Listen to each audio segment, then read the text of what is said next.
All right. Looks like we are cocked, locked, and ready to rock again today.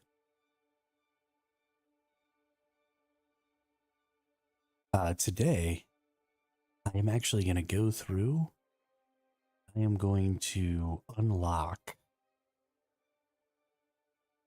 the entire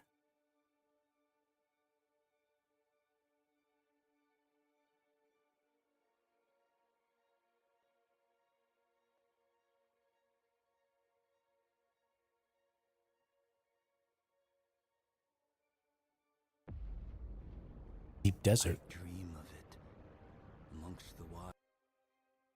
That's what I'm all about today. Unlocking the deep desert.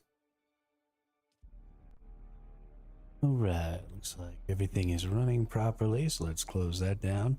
I finally made my character kind of look cool. Went through and did some swatches and stuff yesterday. Excited about that.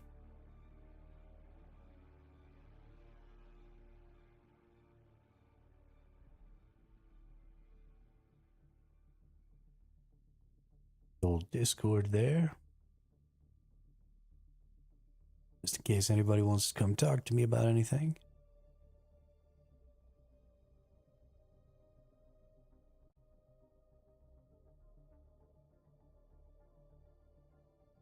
Yeah, so today and tomorrow are going to be kind of mechanical exploration days for me. There's a couple of things that I really want to do. Number one, I want to look at some of this stuff. So for example, I can get the buggy Mark IV storage. I have the buggy Mark III storage right now, but I've unlocked the buggy Mark IV. So I'm going to go ahead and make this buggy Mark IV storage. Oh, I didn't even have to make it. Cancel. Okay, so yeah, you're getting 500 more max volume. So what I want to see is, does that carry over? Is it always 500 or what's the deal? I wish you had a little bit more ability to see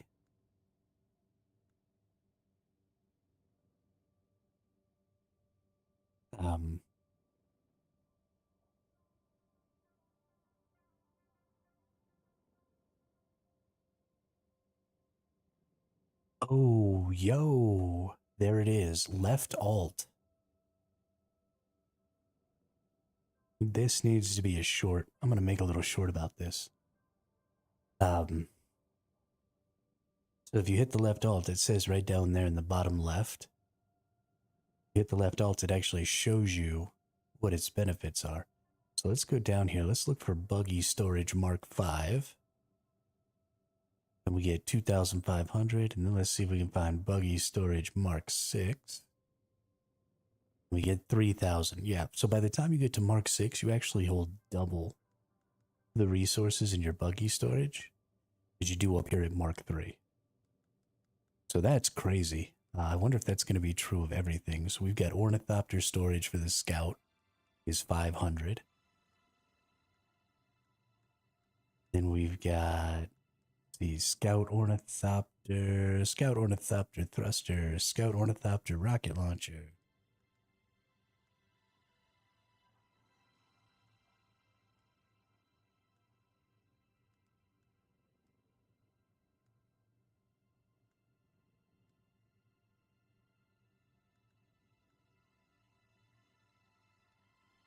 Assault ornithopter. Does the scout ornithopter not get new storage?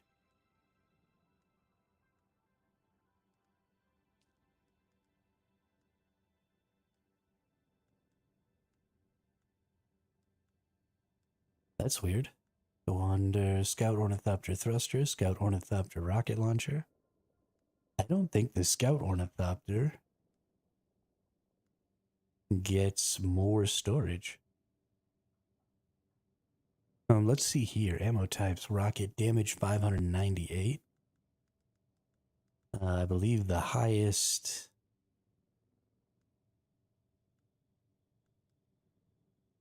Buggy rocket launcher right here. I think this is the lowest tier buggy rocket launcher. It's 379. Wow, that's a pretty huge increase. Okay.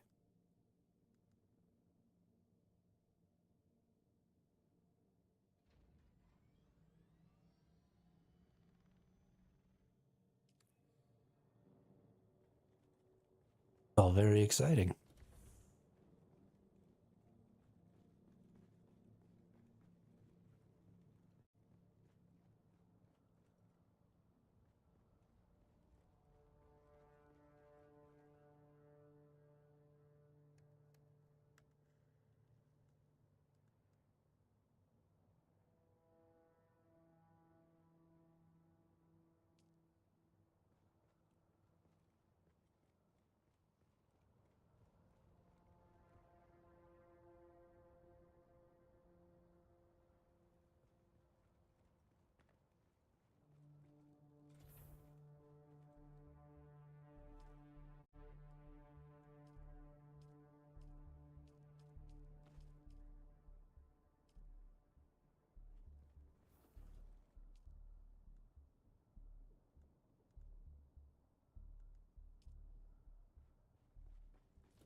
I was muted and talking to myself. Whoops.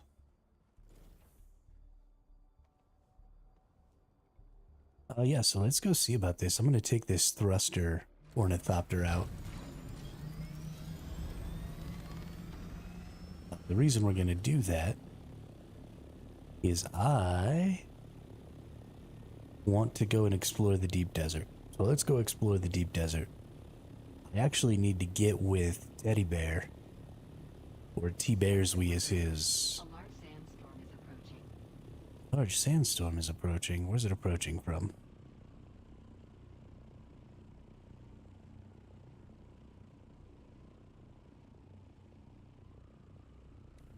Hell poop.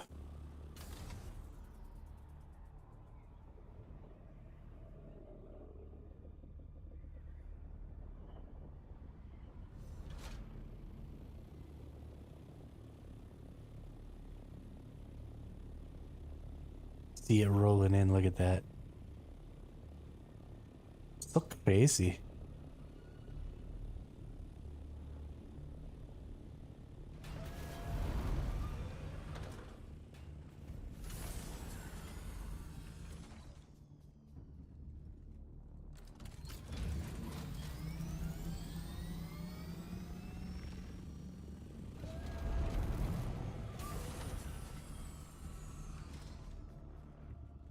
Sector weather alert. A large sandstorm. I guess if we have to be in here waiting, might as well get out my welder.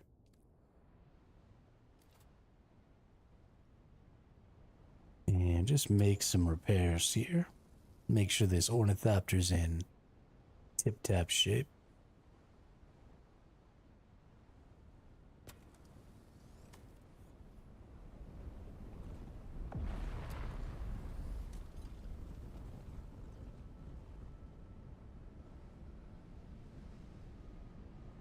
What am I being injured by?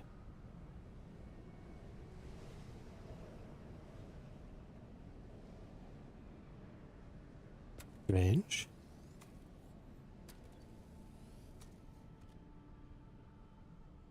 Alright, the thruster is pretty busted. I think it'll probably still last the day, though.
Talking to myself again. Now it's time. So you can get out of the Haga Basin by going to the border anywhere. So I don't have to go to the border north. I can go to the border anywhere. So all you need when you make your final base is something near the border, because you are going to be spending a lot of time in the deep desert. And if you're not going to be in the deep desert, then there's not really a ton of concern about where you are in the Haga Basin, because you can get everywhere in the Haga Basin fairly quickly, right? I'm not even using my thruster, but I can put that thruster on, and I can be over here near the border in just a couple of seconds, right? I'm traversing 2.5, 3 zones right now. It just doesn't take very long. And now I can just, boom, go straight into the overworld map.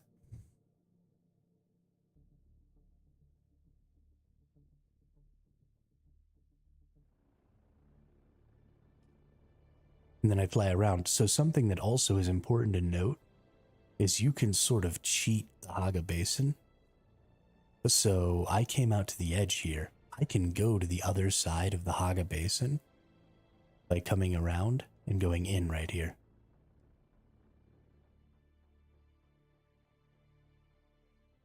At least I'm fairly certain I can.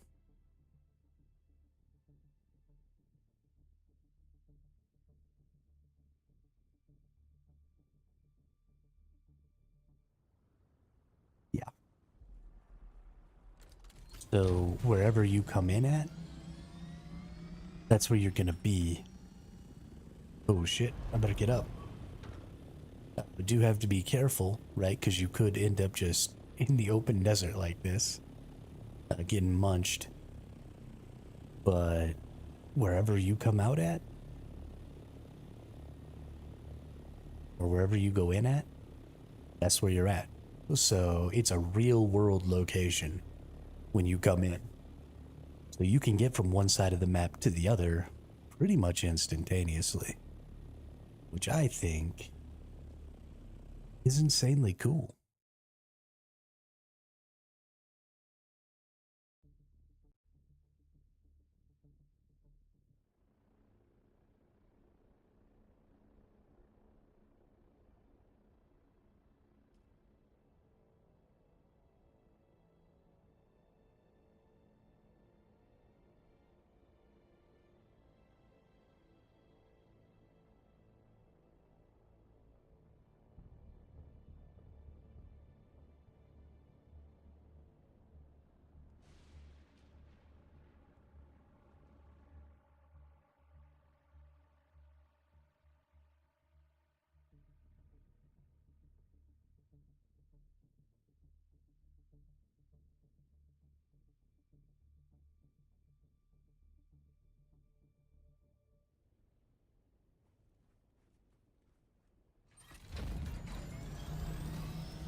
Oh my goodness, I'm still talking to myself. Oops. I overheated. What's this right here? This just a little camp?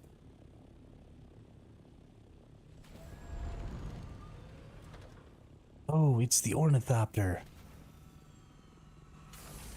So this is how you get out of the deep desert. Can I fly you somewhere today? If the shiznit hits the fan here. Music to my ears. Where do you want to go? And for some reason you get trapped out in the deep desert. Apparently you can get yourself ornithoptered back. That's nice.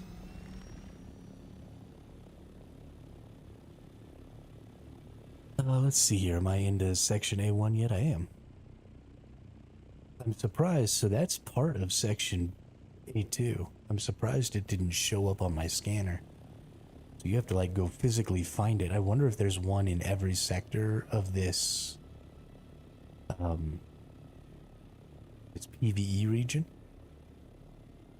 Might be worth it to keep your base near one of those each week. Just in case some bad stuff happens, so people can be able to get home. I feel like that's reasonable.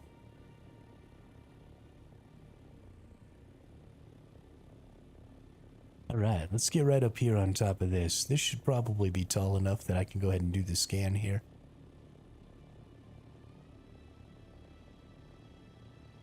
Open. Scanning is super easy. If we're going to hit our 4, we just launch that up.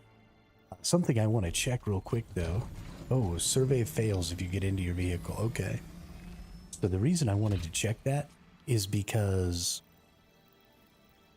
I'm not 100% sure that there's even going to be rocks in every single sector. And I don't know if I want to wait 20 seconds on the dunes to run a scan. So there may be some possibilities where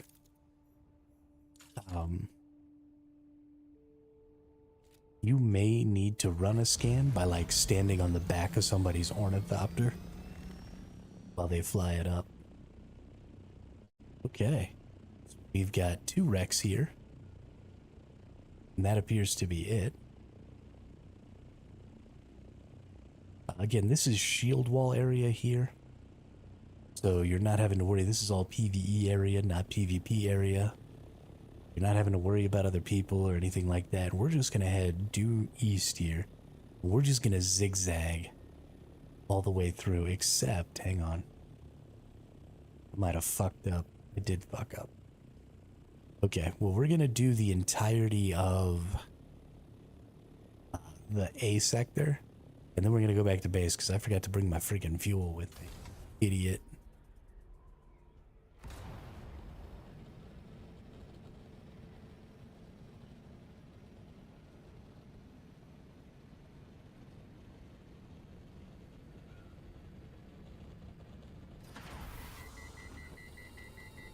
Oh, I accidentally hit control instead of Q to turn that off. I have a little bit of a hard time remembering. It's pretty easy to keep all the way up on your height though. If you've got that thruster, you don't have to do the whole copter your way back to a reasonable elevation thing. I'm gonna let this go down as far as I can. Okay. We almost lost all of our speed there, so I was trying a little too hard to keep my height up.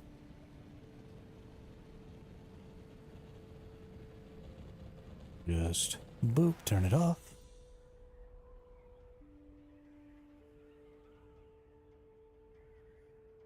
Hey, somebody's got a little base out here.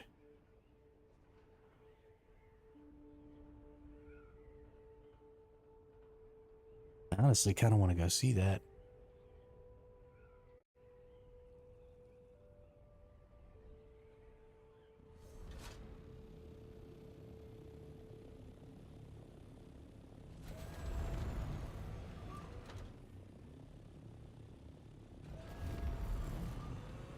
Not that bad, y'all. Getting it. Getting it.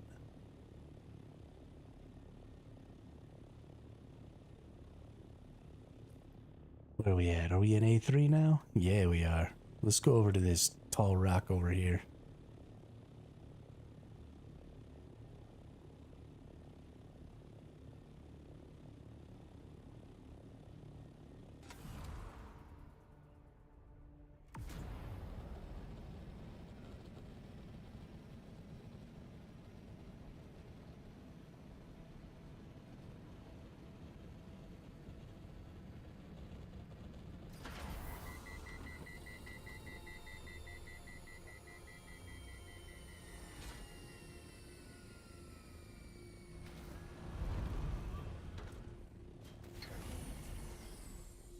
All right.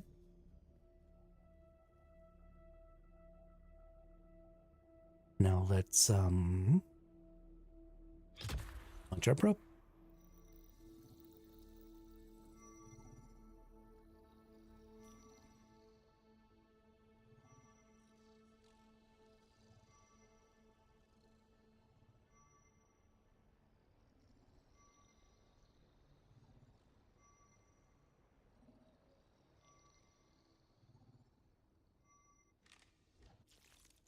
Ooh.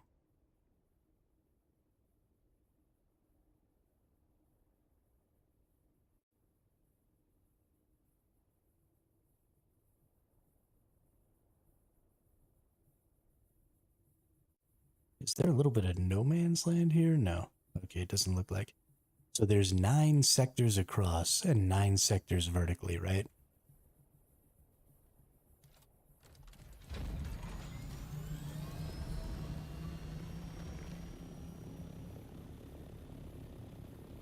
I'm actually going to run out of fuel before... Whoops.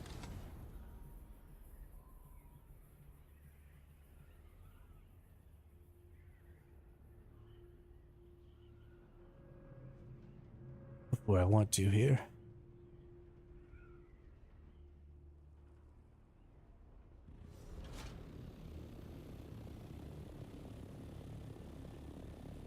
I expected to be able to just...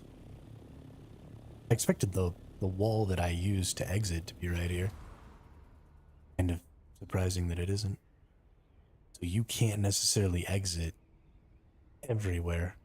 There are like specific places where you can push back into the shield wall far enough. Kind of strange.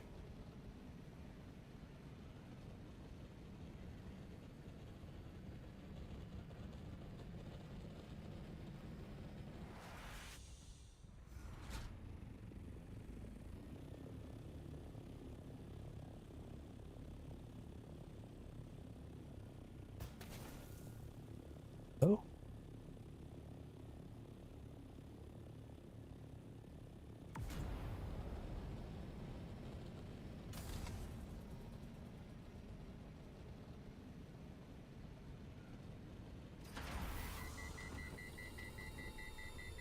Now it says I'm in a PvP zone.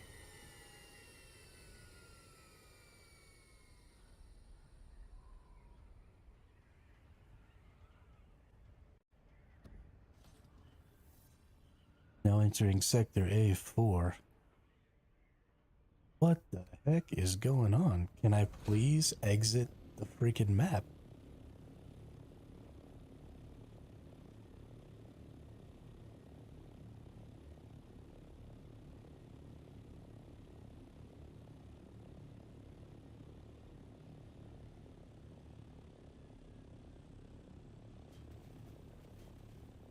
I'm aware I'm at low fuel.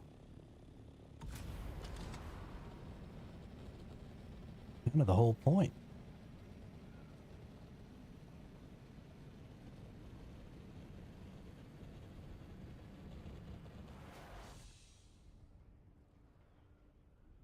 I wonder if you have to go into the middle section. So like A2, A5, A7.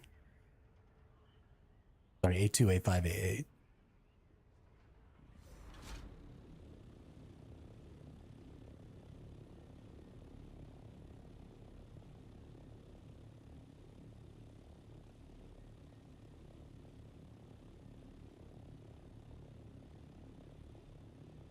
There's some really good flat ground in a lot of these. I think when you build your depot for the deep desert, I think going out all the way to the edge. Yeah, I'm in the deep desert right now, Herzak. I'm trying to get out of the deep desert because I didn't bring any fuel with me. Because I'm an idiot.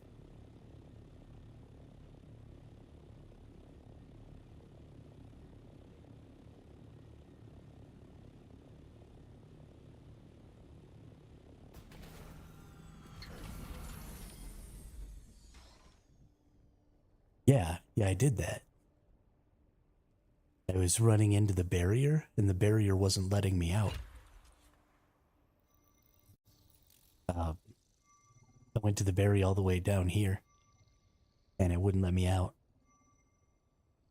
So I think that you can only exit in the middle sectors. I'm not 100% sure, but I'm about to test it. I'm going to go into Sector A5 here and see if it'll let me out.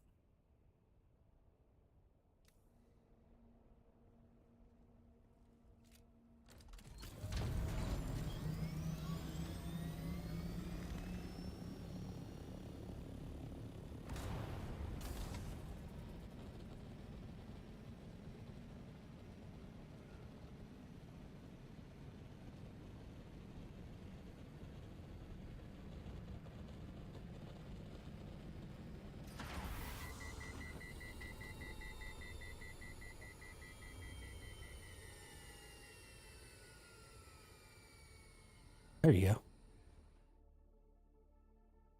So I was still in Sector A4 when I did that. So it looks like there's a sort of no man's land between these regions, because I was here and then I moved over to here. But when I tried to exit from A3, in between A3 and A4, you could go really far back. But it didn't seem to want to let me...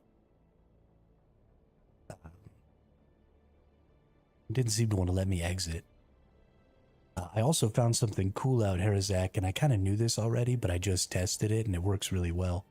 Depending on where you go in, right, is where you exist in the Haga Basin. So you can actually, if you build your base next to the wall, you can exit like on this side and then just quickly fly around and enter over here and just teleport to the opposite side of the map, basically. So something really important that we need to keep an eye on, especially when we have like transport thopters and stuff, you know, you never have to travel more than a third of the distance.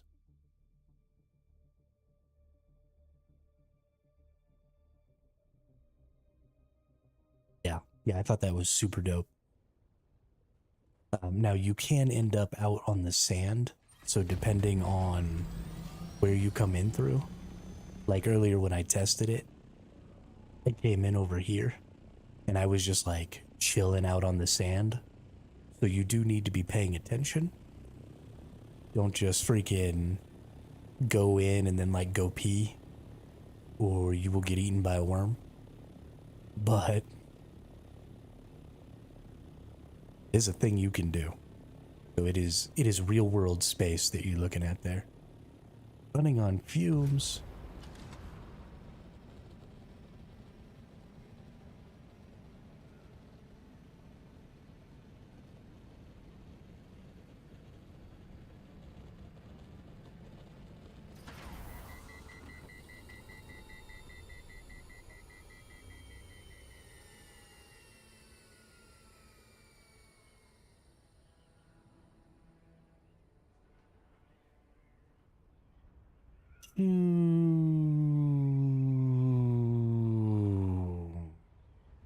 Whoops.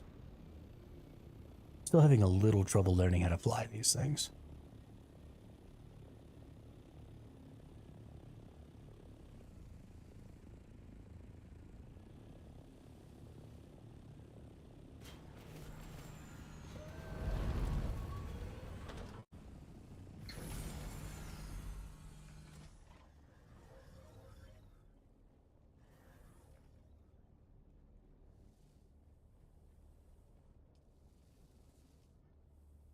Let's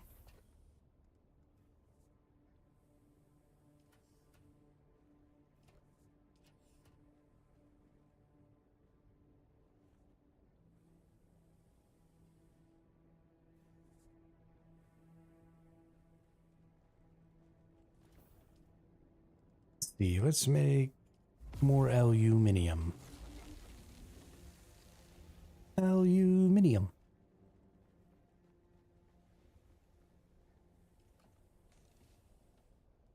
Let's put all this random shit in here.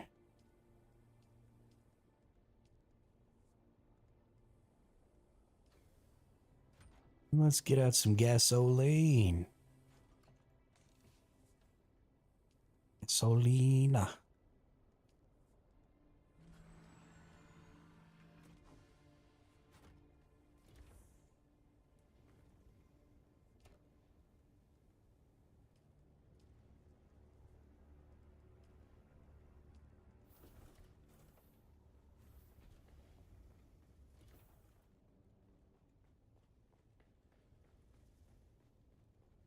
All right. Now we can get back out there.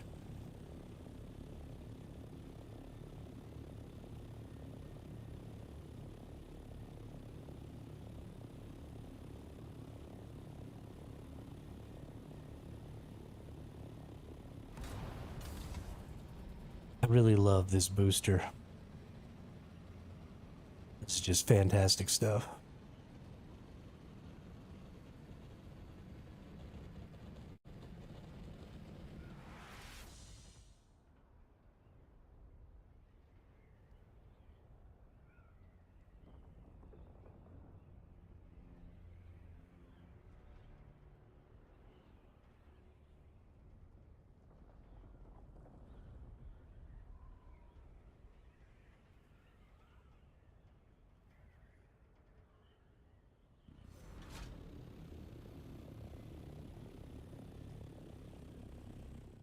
Oop, back into the deep desert. I am a little bit concerned. I'm not going to get to make it to the transport ornithopter this time. And I am a little bit concerned about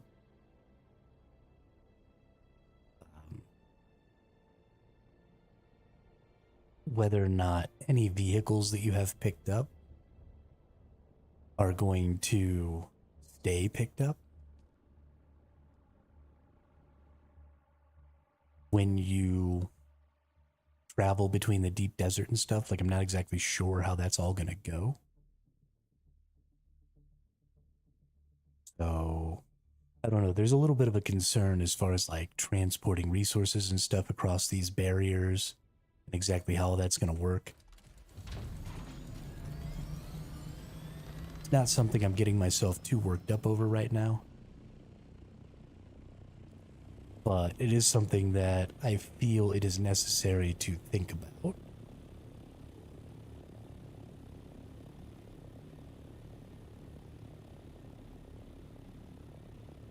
Because it is going to be something that matters at some point.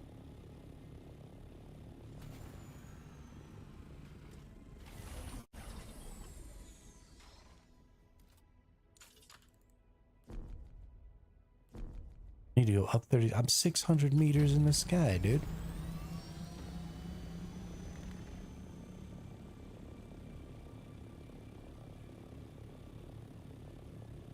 Nice. Ooh, this is a nice little spot right here. Dang. With a ton of elevation. So thinking about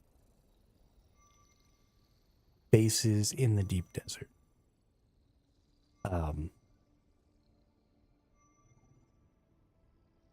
You want one of two things, right?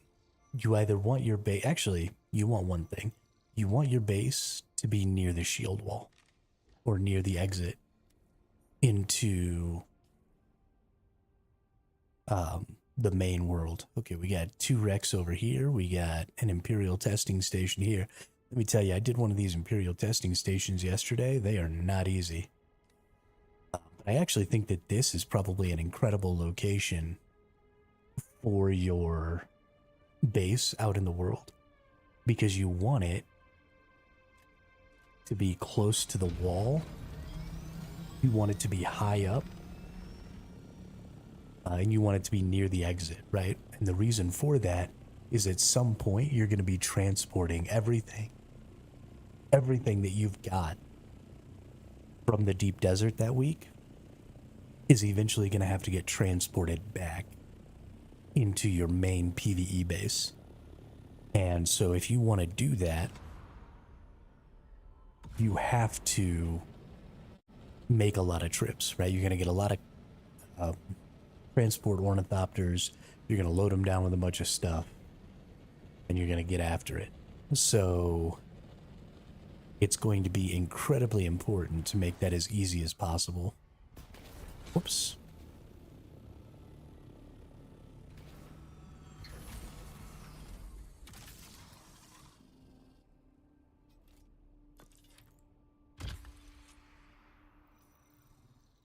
All right.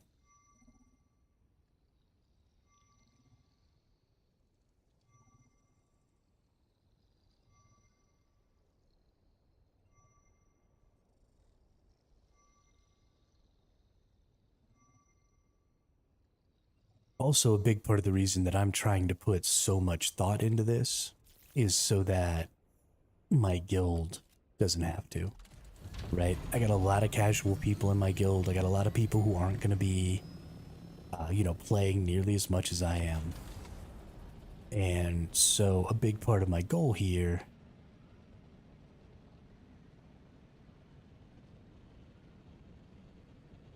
A6, okay. Yeah, so see, now you've got not everything in the first 3 regions is actually PvE. So if I go fly out here, I'm still going to be in A6. Right? But A6 is really small. And I'm pretty sure I end up in a PvE. Yeah. So I'm changing zones. I'm in PvP now.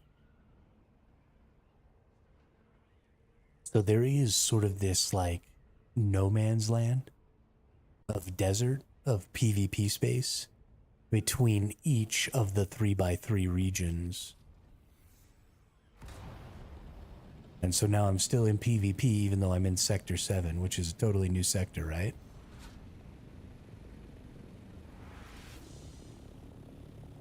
And I'm not going to end up in PvE until I get out of Sector 7, or get out of this desert area and get more into the shield wall of Sector 7. So this must be like their explanation of why there are small worms inside of the Haka Basin. Is there like these areas where you can go through and enter? I don't really know.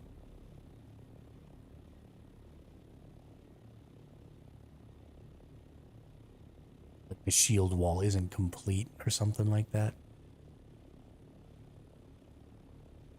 Yeah, lots of resources out here though. That's the other thing, is being somewhere close to a lot of resources. So you're not going to be able to exit over here. You can't exit in between 2 regions, right? So 1, 2, 3 is a region, 4, 5, 6 is a region, 7, 8, 9 is a region. So between 3 and 4 you can't exit, between 6 and 7 you can't exit. You have to exit within the shield wall area, right? So I'll be exiting over here between 7 and 8. And then there should be another, yeah, between 8 and 9. There's an exit over here. But you can't enter or exit between 2 groupings of 3. So this is a bad place, even though there's like a nice flat spot right over here.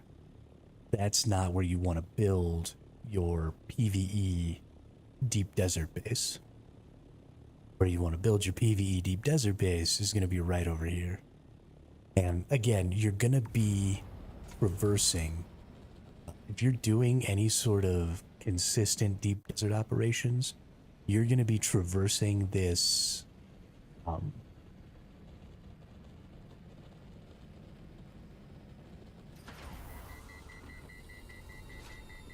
be traversing this zone a lot, right? Like multiple times a day. You're going to be going in and out of the Haga Basin into the deep desert. That's just the way it's going to be.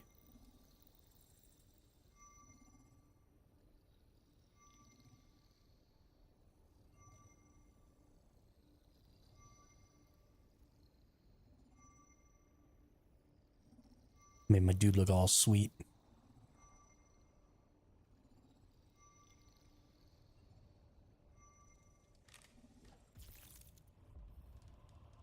Hey, leveled up. So, for example, something like, you know, right up back here in these cliff areas, because this is 700 and something meters, so that's nice. We've got 600 and some meters here, so we can do some good stuff. But somewhere up high on these walls and near this area right here, because you can exit right here. So honestly, maybe even like this is a great spot, right? You build yourself a nice little base right up here, and then you are so close, right? You're super high up. Actually, this might be a little too high, because where are you gonna like park your ornithopters? Probably have a little trouble making a base big enough to do ornithopters. But I guess you could park them outside. I don't know. But something right here next to this so that you can just go right out into that exit.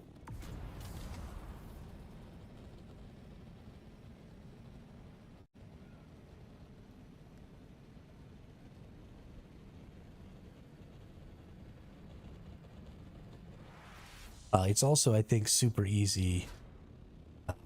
Y'all have seen that I've mostly been doing my surveying from the shield wall because it's just a height thing. The shield wall is really good, I think, for being able to have enough height. Something I've noticed.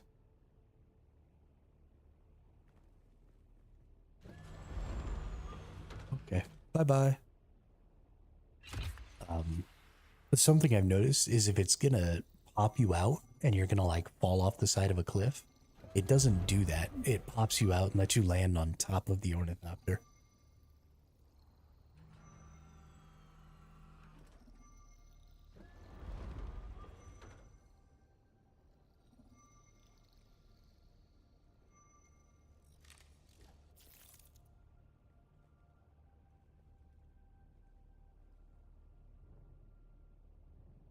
Oh.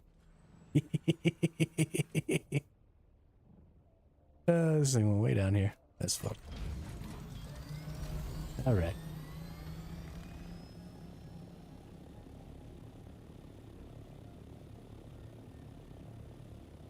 Oh yeah, see, like maybe up here would be nice.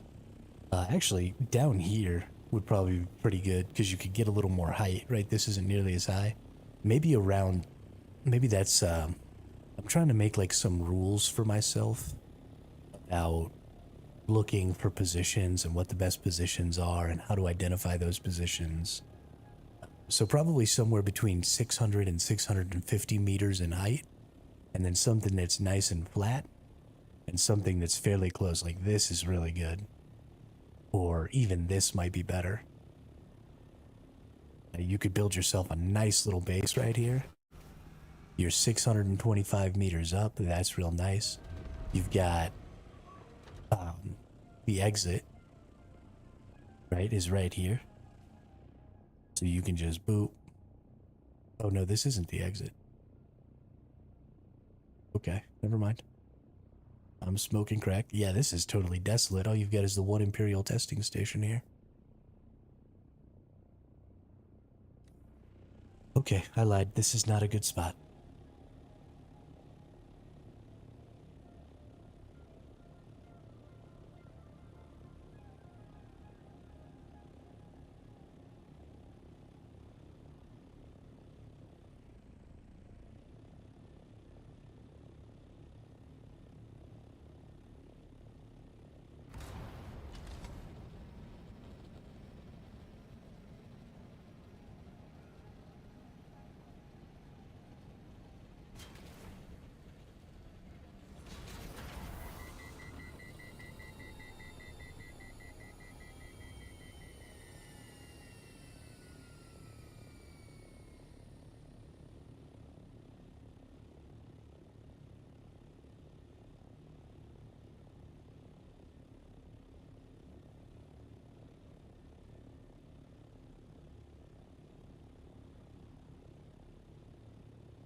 Oh, I'm talking to myself again.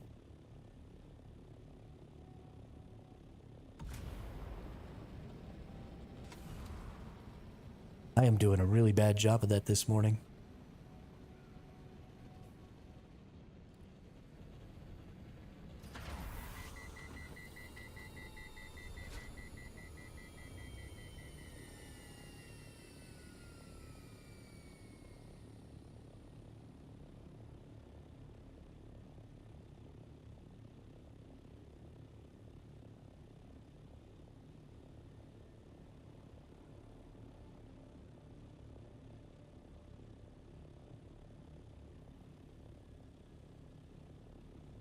So I guess one of the other things I'm sort of looking at here is just proximity to some resources. I'm not necessarily concerned with having access to every resource, but I suppose some decent proximity to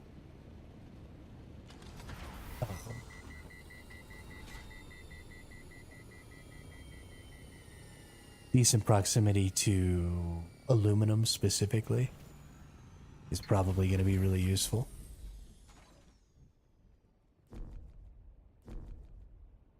Really? 5 more meters, huh?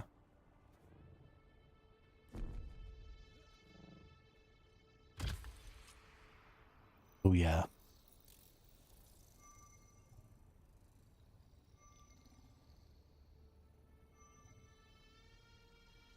Because you want to be able to just drive your buggy out of your base and gather up your aluminum.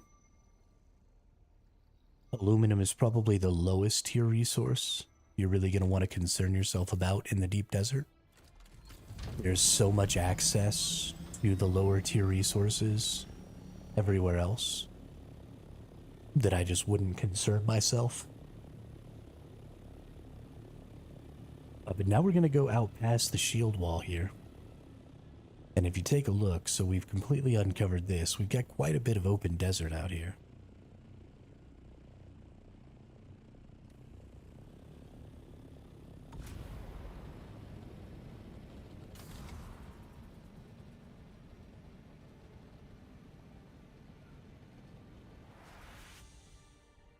But if we just take ourselves a little peek-see, and you can see way off in the distance, there's those really big chunks of wood. I think those are the edge. I think that's the far side of the deep desert. I don't actually think there's anything over there. But we're going to find out.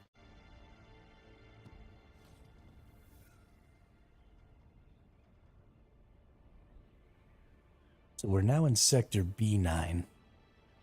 And so this is what I'm talking about, is surveying is going to be a little interesting because I don't see any rock formations. Right? Like, where am I going to go to do my survey? The only place I can think is to straight up land in the dunes and do my survey that way. And that seems something a crazy person would do. So let's maybe try and get somewhere kind of high. Right, like this dune is sort of high. We're 400 meters up, because the height that you need to get to do your survey, I think, is based on the maximum height of the zone that you're in. So let's land on the ground like an idiot. Let's launch off our survey.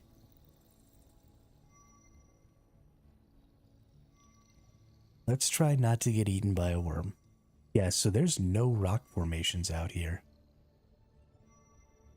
No, I'm not moving at all. Hopefully I'm not pissing off the worms. There's a Muad'Dib. What's up, little dude? Okay, we got our stuff. And away we go.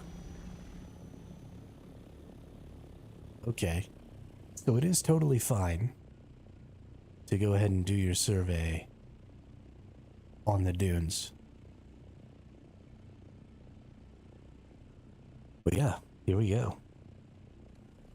A whole sector of dirt. Fantastic.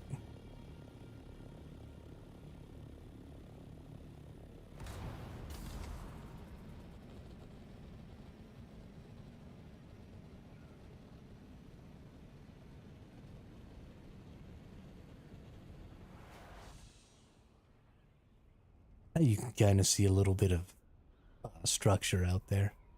Right, there's a couple of rock outcroppings. That might be all the way over in B7.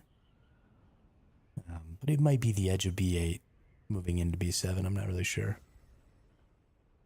Learning the grid. Ooh, worm. Little worm sign there. They actually sort of like come up out of the ground. And you get to see them a lot. See, there's its tail. You can see how big they are. That's its head, and its tail was like all the way back here. You can just see them running around. Being all crazy out here.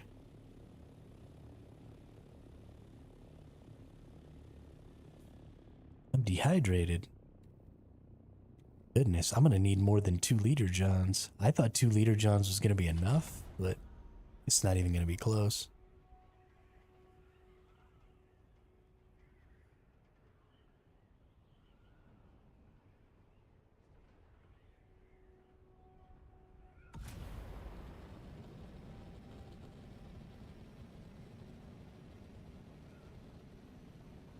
I think this is gonna be in B7 over here.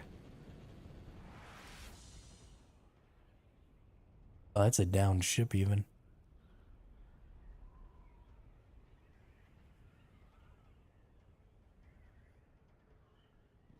Big boy too. Oh, and there's a...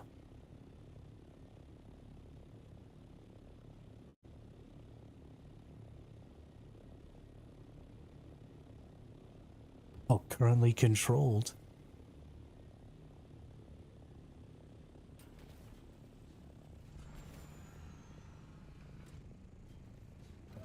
House task not revealed. Bummer, bummer. Looks like it's being controlled by my faction, though. By Harkonnen.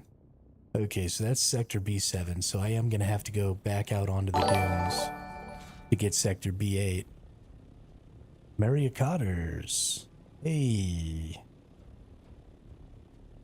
No thank you, Mr. Bot.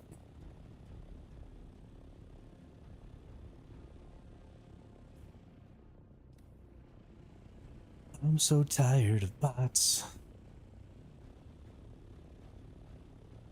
Definitely don't want to go out right now.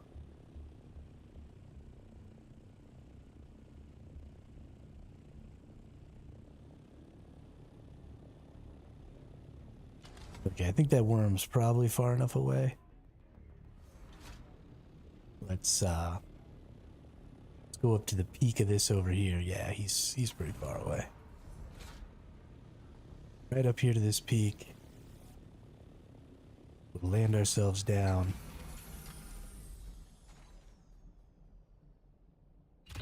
Shoot that bad boy off.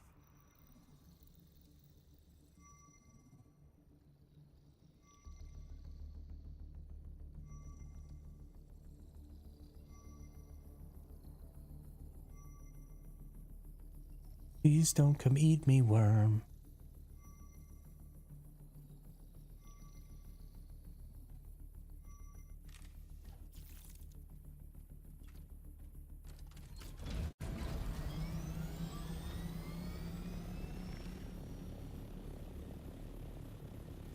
Alright. Got another zone unlocked here.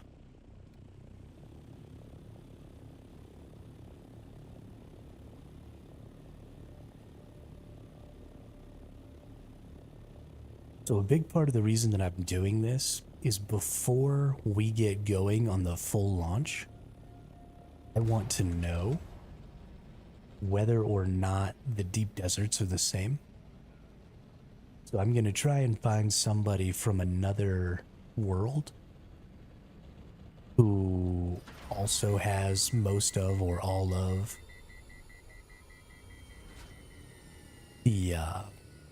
the deep desert unlocked. so we can compare notes and see if maybe we can find out. Need to be another 6 meters high. Yeah, so it makes you kind of find the tallest area. Probably gonna have to come over this way, I guess. But you have to kind of find the tallest area in the region that you're in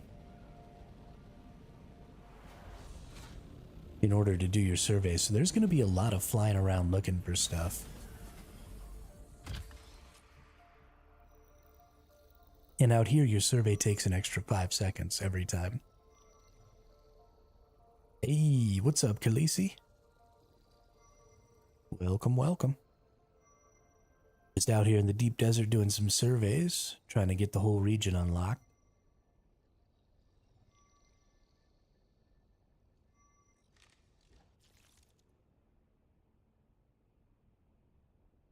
Oh, this one's got 1, 2, 3 downed ships right here. See, this is kind of an important thing to note here.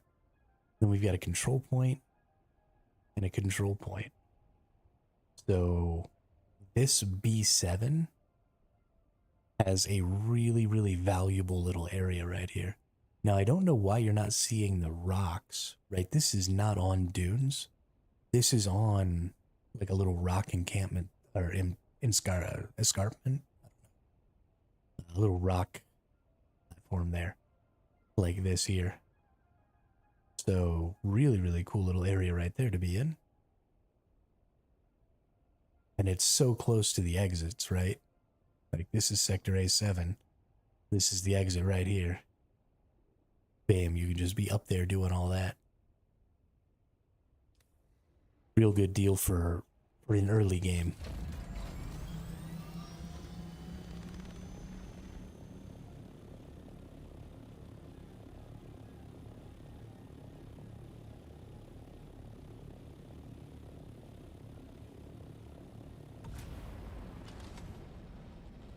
I can't get over, though, how much fuel and stuff it's going to take. You're also going to need quite a few of the probe launchers.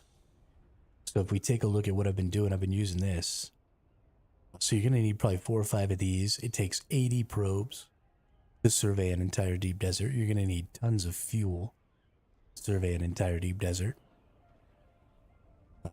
Probably 20 or so fuel to survey the whole thing.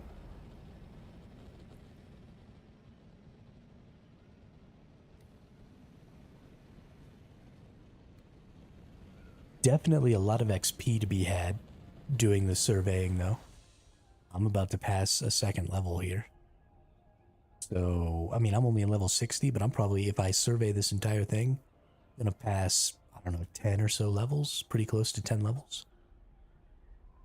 Maybe call it 8 or 9.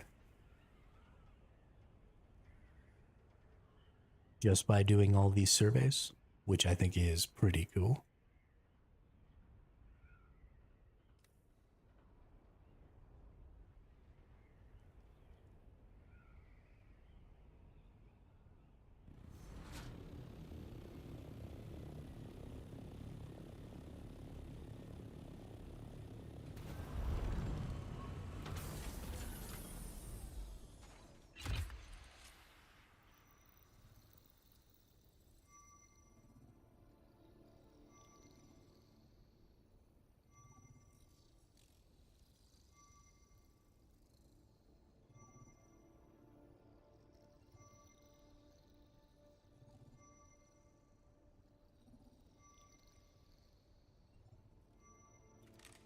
I think I want to repair my thruster a little here.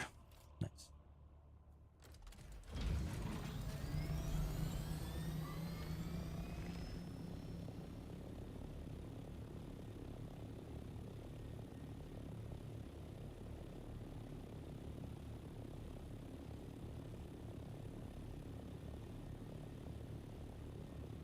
Next region has a lot of rocks in it.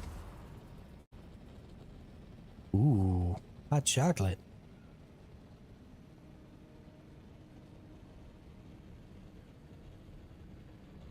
I always forget about hot chocolate in the wintertime. Down ship down there.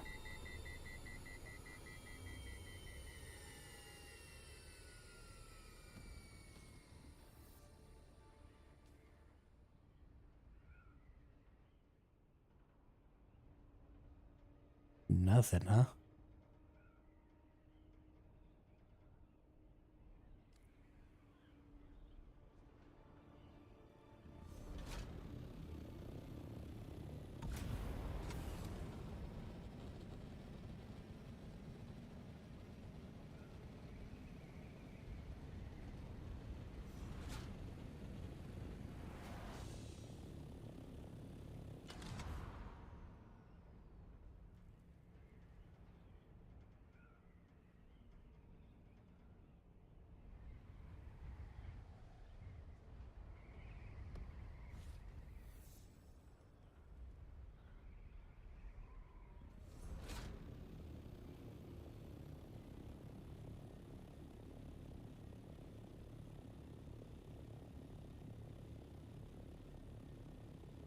What kind of resources is this given? Looks like a bunch of copper.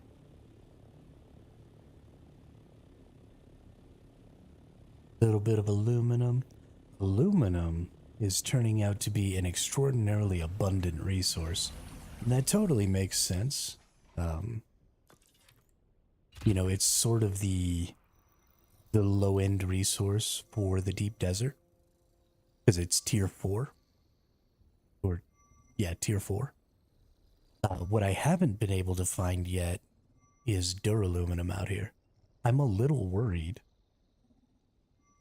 that the duraluminum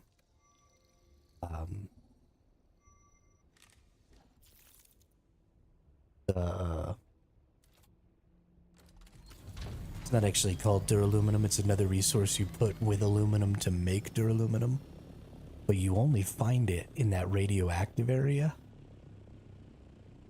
Oh, did I accidentally get C5? I did actually accidentally get C5. Whoops. We gotta go back and get B5 now.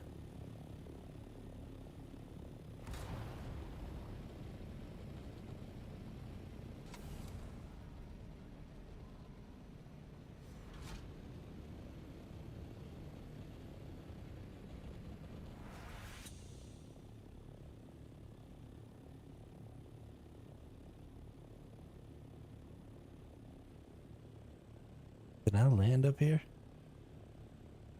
I wonder if I got the skills. Pay the bills.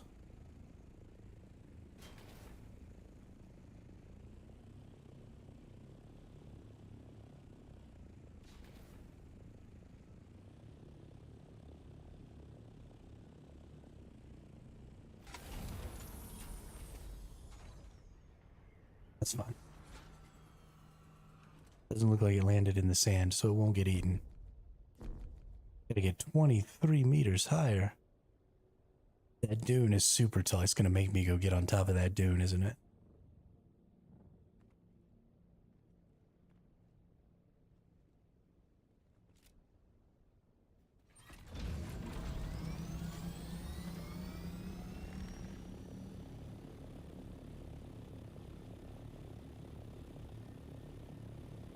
This freaking game, man. Always trying to get me killed.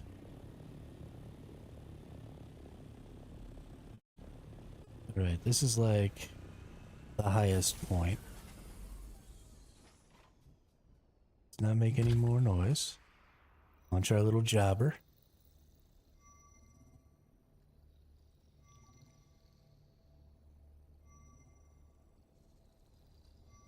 No sandworms. No sandworms. No sandworms. Oh.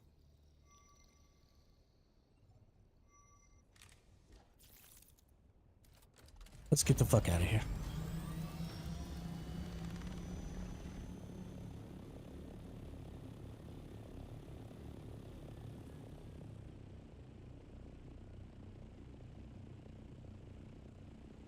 Nothing even in this zone worth unlocking.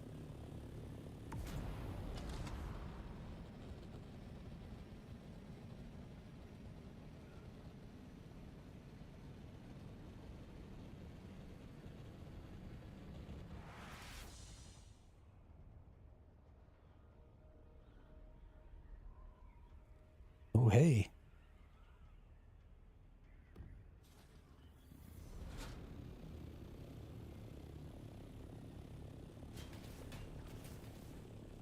We have ourselves a little encampment here. Forgotten Cave.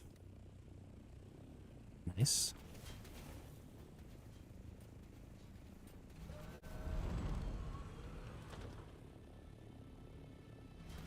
All right. This will probably be the last probe we can even launch.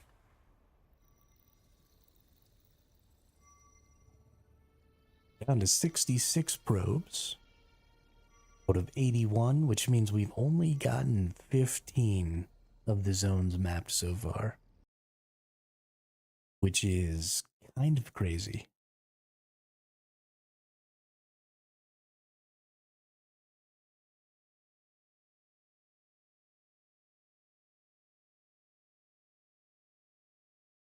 This area right outside the shield wall is looking really desolate.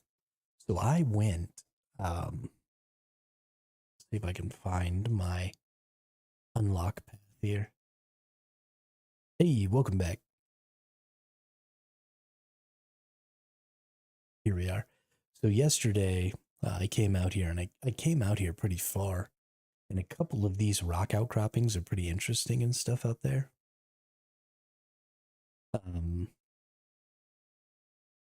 But yeah, the deep desert is an absolutely desolate place. And it's going to be so interesting. Oh, snap. Here's something I didn't notice.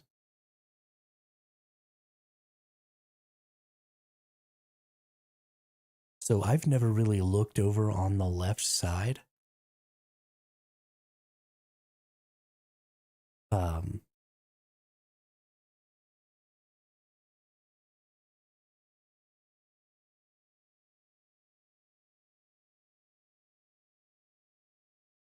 And I don't really know what a lot of these little indicators mean.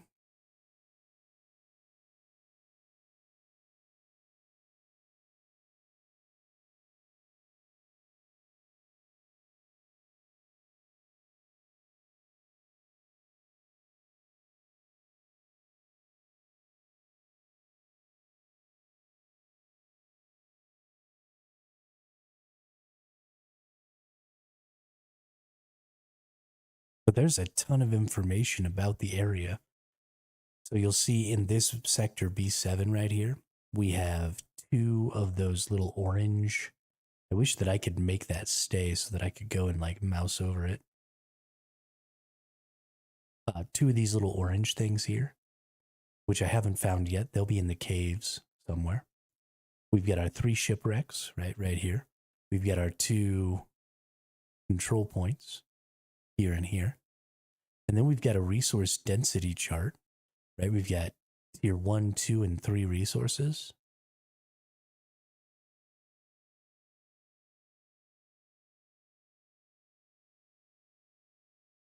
I need to figure out what all of these icons mean, though. I guess it's a density 3, 2, 1, not a tier. Because I've seen this image down here and I've seen this image up here. Yeah, now that same image is here and that one's up. Yeah. Okay, so it must be a 3, 2, 1 density.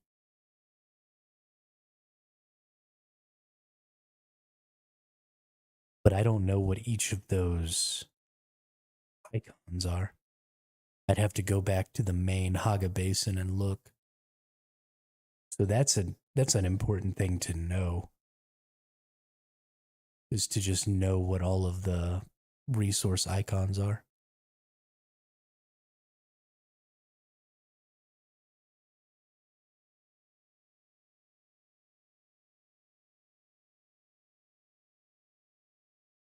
Very, very interesting.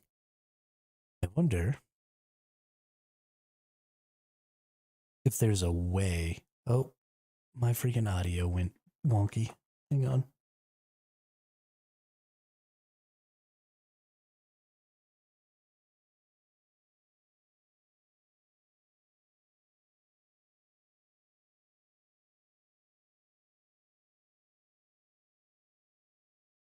There we go. Now we've got audio again. Let's see. Let's go gather something.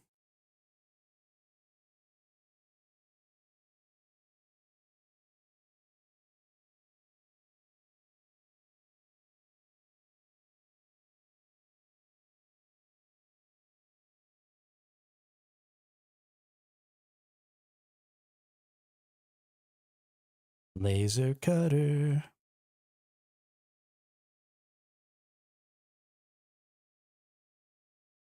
Okay, so you can see when I picked it up, it showed its image, but I don't see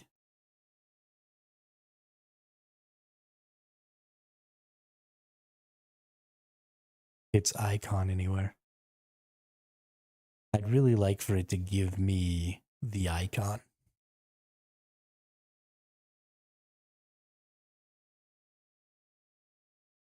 So that I could know exactly what this resource looked like on there. It looks like it's probably just supposed to be the entire image. So like we've got, I think that's probably the icon right there.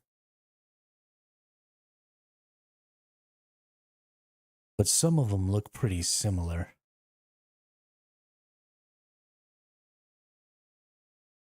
Right, like this one and this one look pretty similar, so I don't know. Yeah. I'll have to get myself a cheat sheet of those icons. Oh, I'm out of water.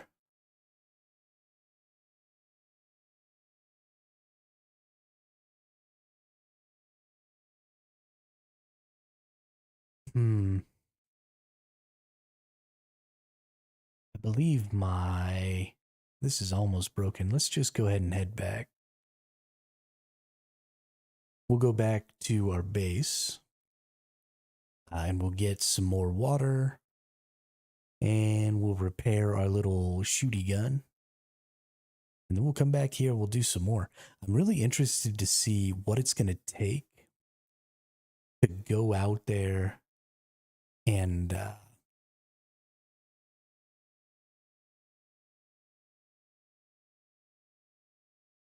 do the surveys on the really far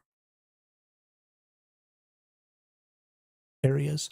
Because right now I'm staying really close, right? I'm only doing the sectors A and B right now. And it's taking me a pretty significant amount of fuel and water resources to get out there to try and do these. Which is kind of crazy considering how close I really am to the zone still. So it's going to be interesting to see, you know, when I'm going out to go try and do like I-1 instead of B-1, you know, how far am I going to have to travel? How much resources is that going to take? How much fuel is it going to take to get out there to go get those done up? Now, obviously, I'm in the first version of the ornithopter, right? So this is the slowest ornithopter with the slowest jet engine on it. So as you level up or as you tier up and you can get new thrusters of higher tiers, they're going to allow you to move faster. I assume the higher tier ornithopters just generally make you move faster. So, you know, we're not at like optimum standards right now, but still, it is impressive how much fuel, how much water, how much stuff I'm taking. Honestly, I might start need to taking more than one.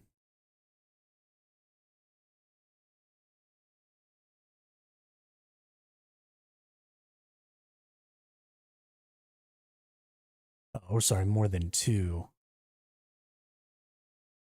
freaking leader Johns with me.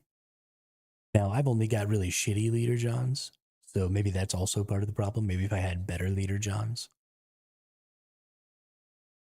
we wouldn't be running into the issue as much. But surveying the deep desert is not easy. I mean, we've been out here surveying, not very effectively and not very efficiently, but we've been out here surveying for an hour and 20 minutes. That's how long I've been playing. So the fact that we haven't really gotten anything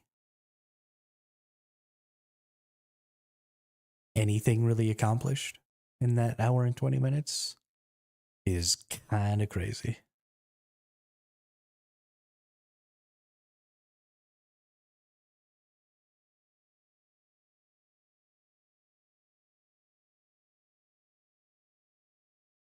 Goodness, this game looks beautiful. There's some spice down there.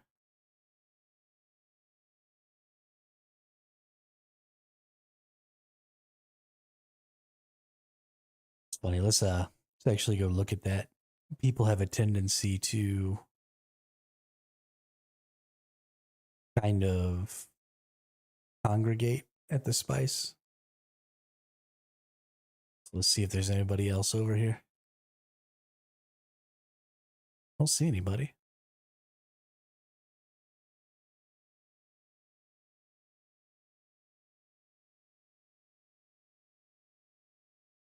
Kind of interesting. I expected to see somebody there.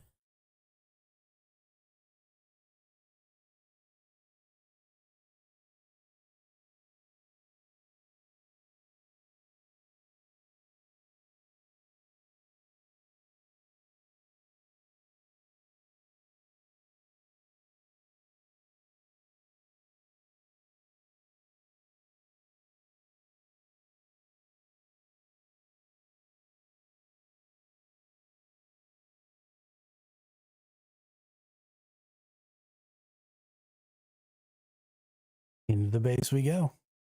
Nice. All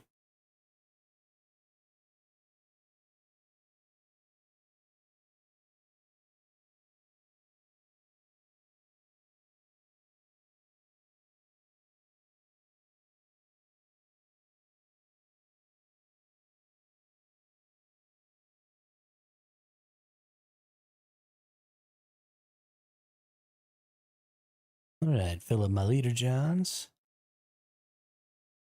Go ahead and fill up my personal water there.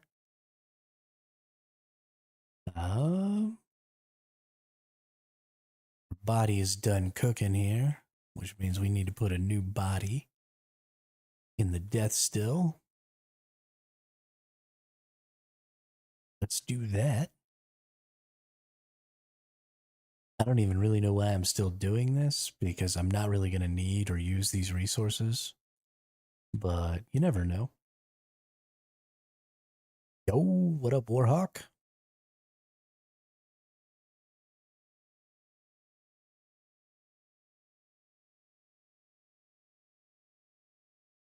Let's repair my little survey gun.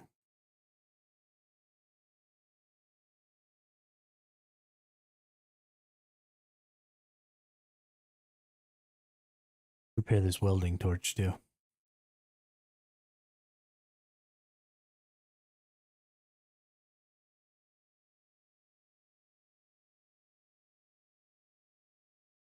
I don't have the Mark V welding torch unlocked. That's hilarious.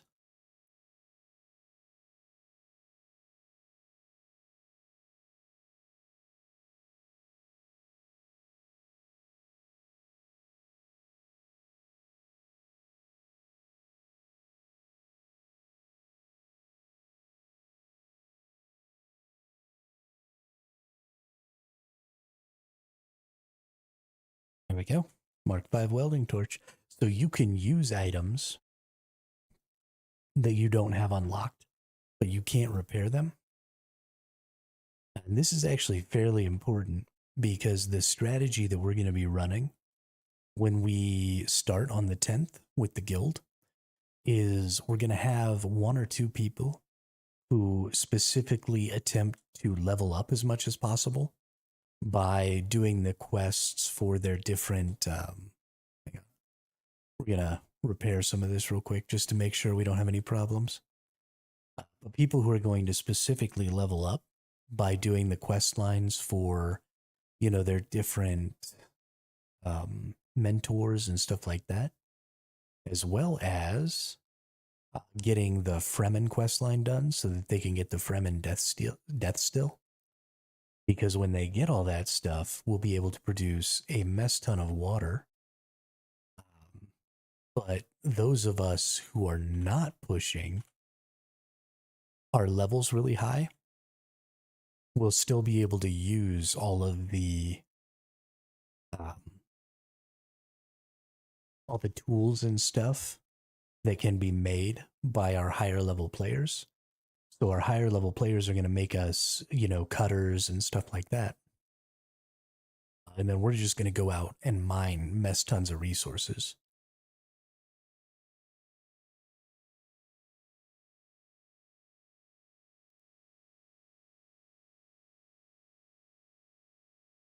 Hey, it's the Sky Nazis.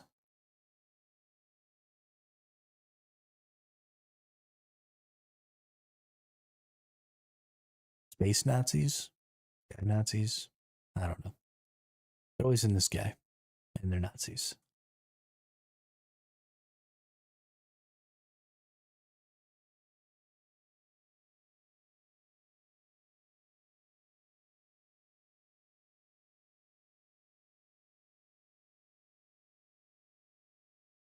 All right.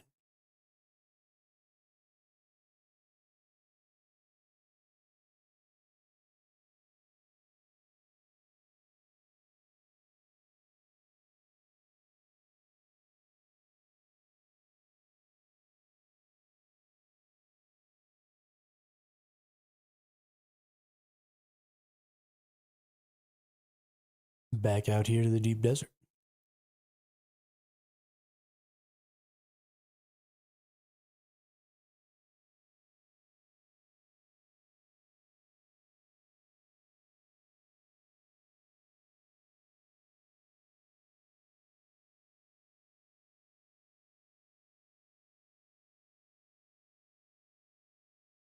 Now, which zone do I need to go to?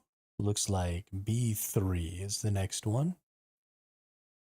I believe I'm in B2 right now, or A3. Oh, no, I'm in A3. Okay, sweet.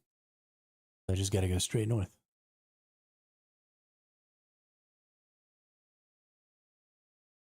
Ooh.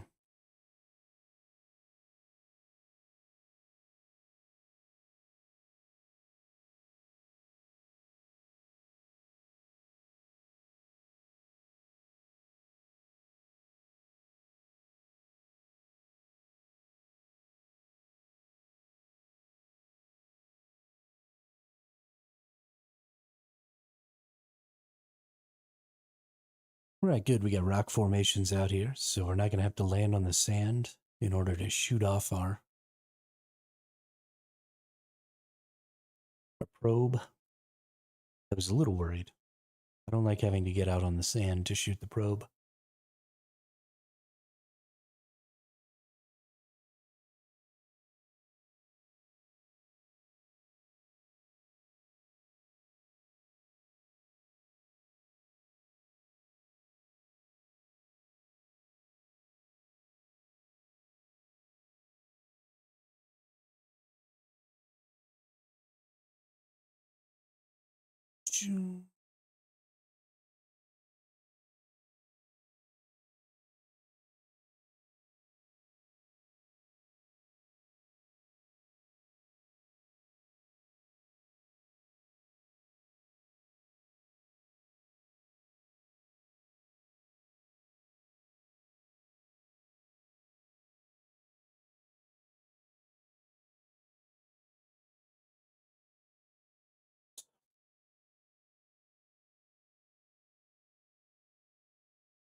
Done fucked up, Aaron.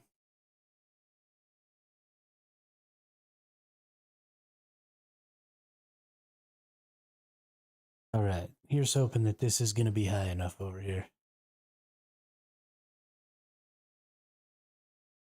was like as high as it gets. That dune right there is higher than everything. Little worried.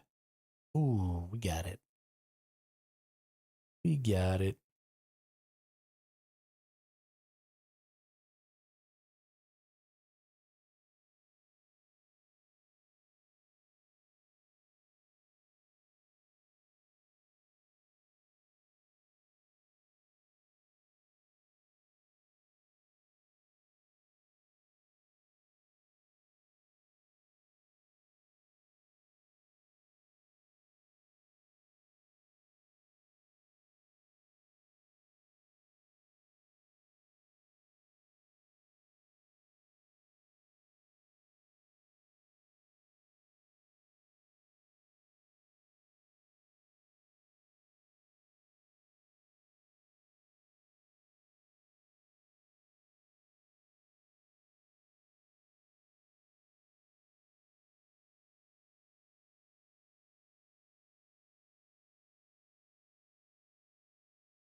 There's a rock in the distance.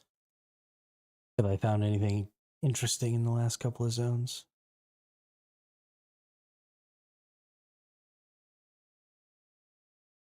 Look like there's anything in these zones at all.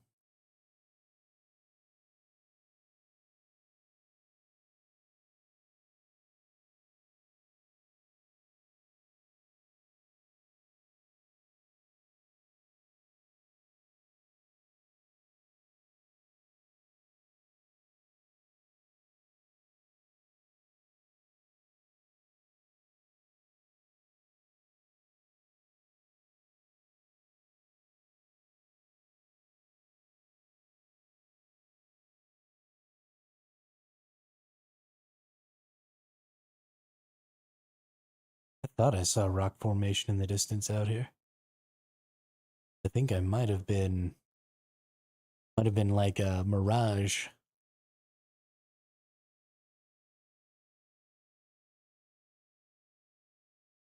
Spent too much time out here in the desert.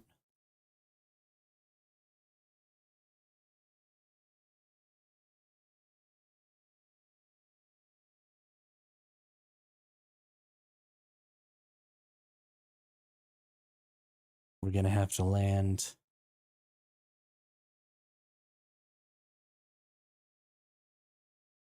Some worm sign.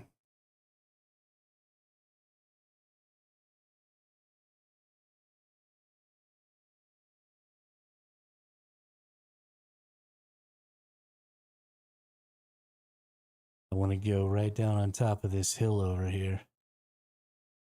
This worm's making like a big circuit.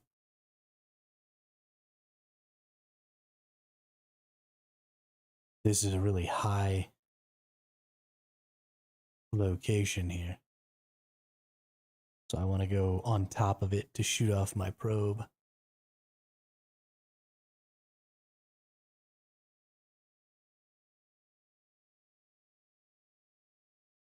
Gotta let that worm get a little ways away first.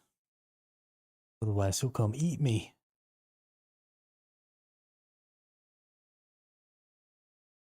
I don't want to get eaten. Okay, we've got no vibrations. Ornithopter is trying to run away. Oh, we passed over into C1. That's funny.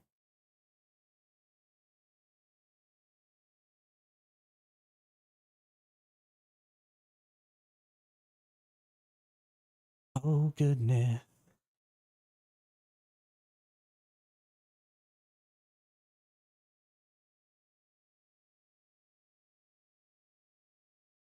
Okay, we're gonna go get up on top of this big hill over here then.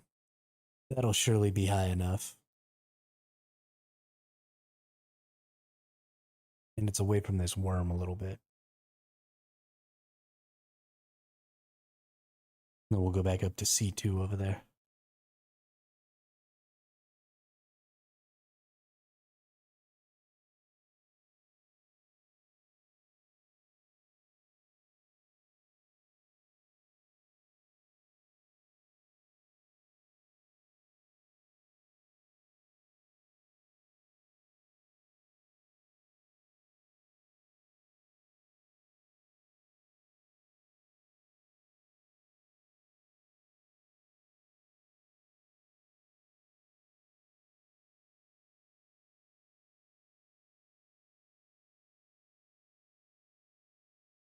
There we go. Please, no worms come and eat me. Hey, it's a little Muad'Dib rat. Little kangaroo rat.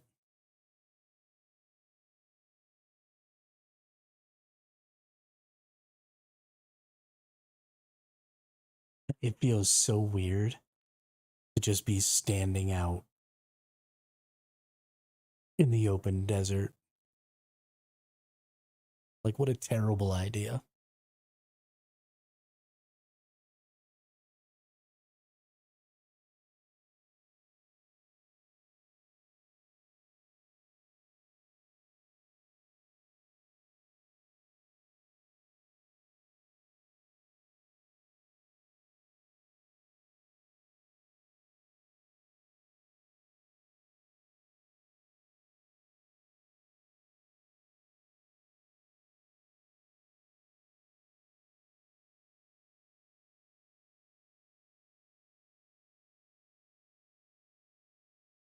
That's some in here. Oh, is old Teddy streaming? Teddy is streaming. I need to go talk to them in their stream real quick and see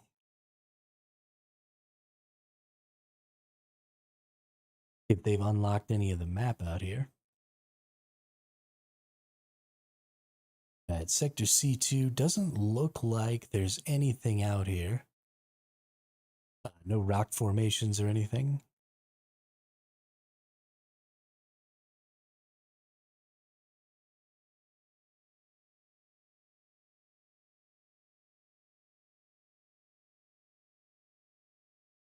So we're going to come right over here. This seems like it's kind of the highest spot. I don't see any worm sign around, which is good. So we just land ourselves right up here on this peak. Launch this probe off.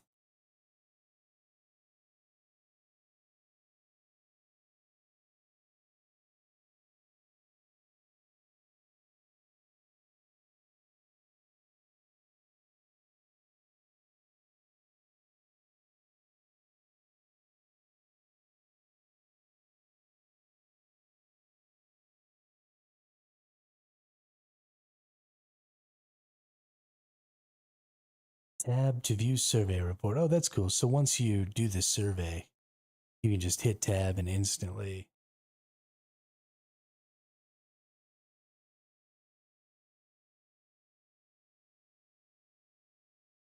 take a look at it. All right.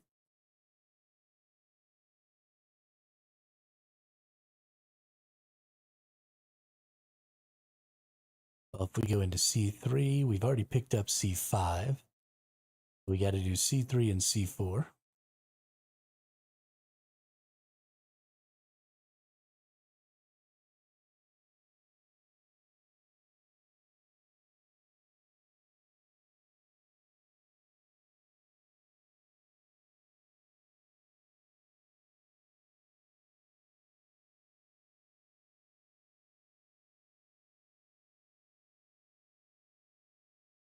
Is this in this same zone?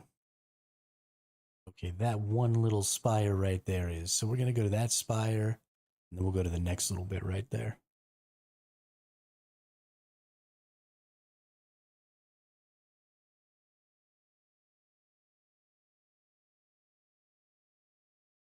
Oh, there's another person.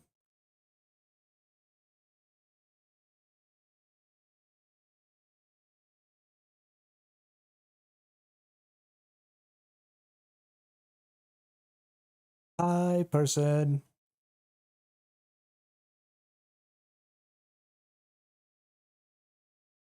How are you?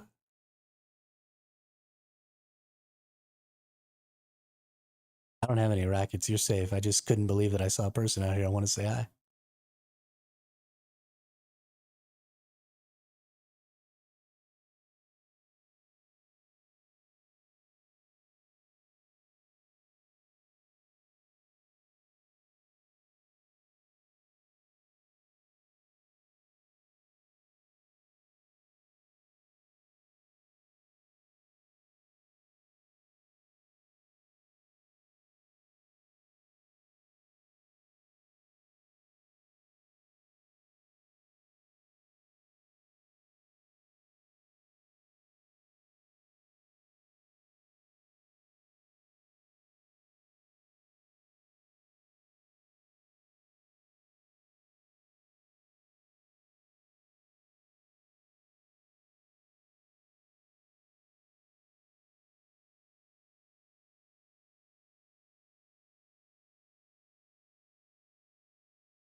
Oh, I've already got this one.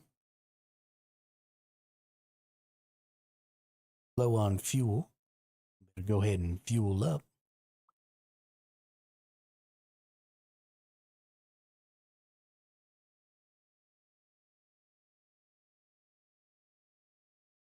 They should be shaking in their boots, Herzak. I'm terrifying. Me and my steel tier guns and my no missile launchers. I might be the scariest person on Arrakis.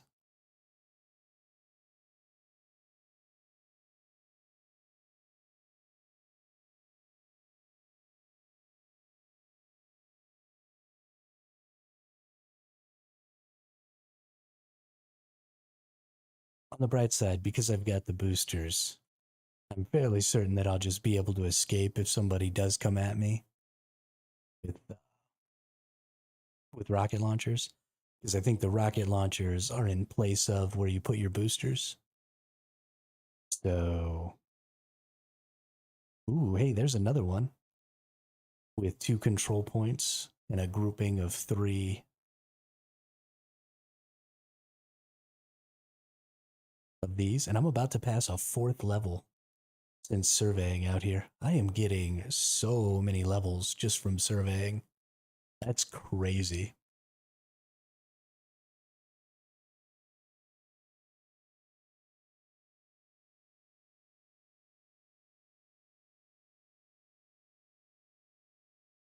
That is a big ass ship.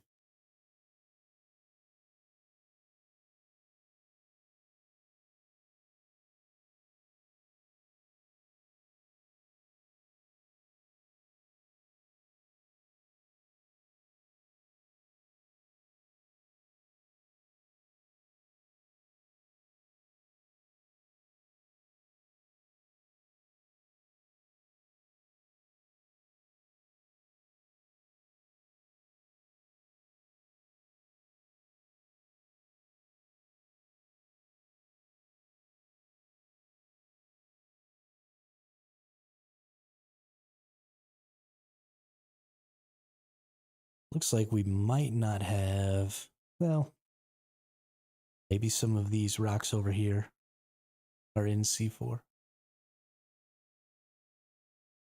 It looks like maybe not, though. Honestly, I think we're just going to go ahead and get up on these dunes right here and see. No, that's in there. Okay, we're good.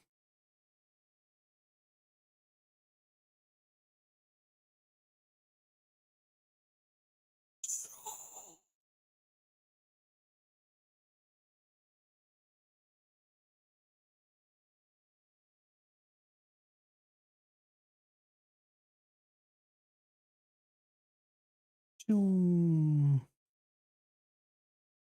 Choo.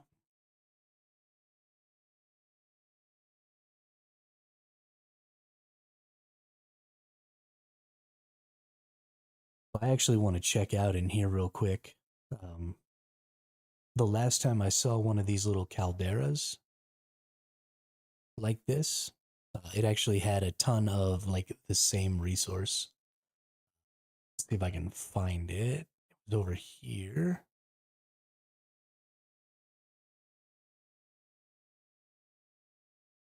It must have been this little spot right here.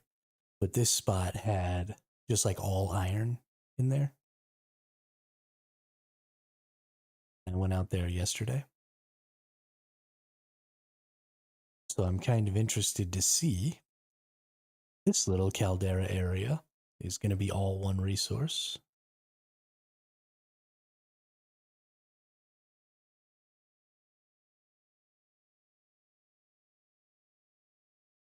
Looks like quite a bit of aluminum.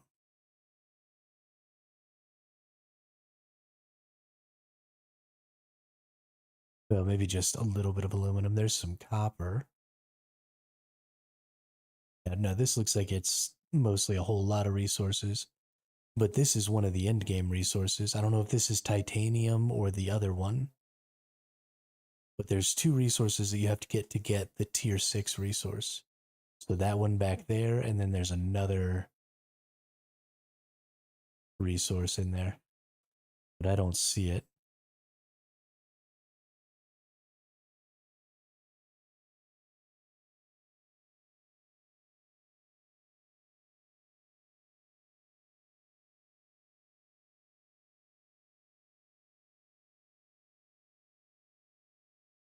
This didn't have nearly as many resources on it as I expected. It's actually pretty sparse for as large of an area and stuff as it is. Oh, here's the other resource. Yeah, so this resource right here, and then that other titanium resource are what you need to make stenium or something like that, whatever that tier 6 resource is.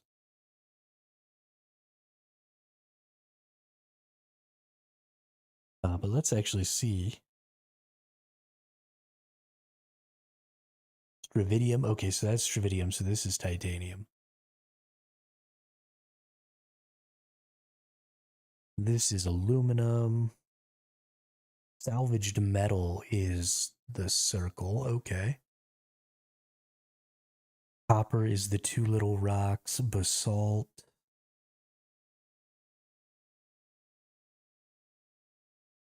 Fuel cells. Okay, fuel cells are the ones that look like little iron bars. That's actually pretty good to know.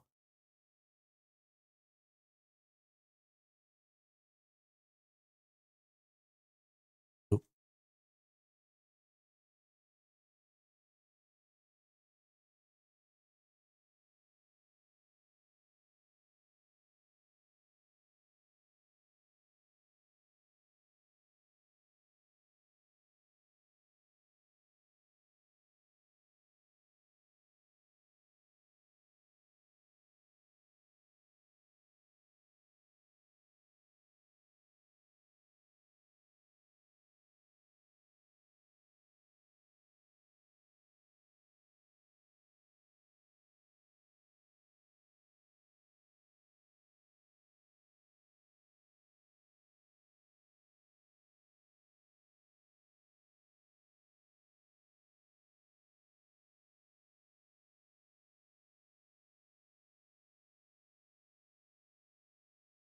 Okay. So we got C4. We've already got C5. Oh, what's that? Another control point. Nice. This one has lots of salvaged metal, lots of batteries, lots of aluminum. I still don't know what the fudge this image is. We're going to need to go find that, I think.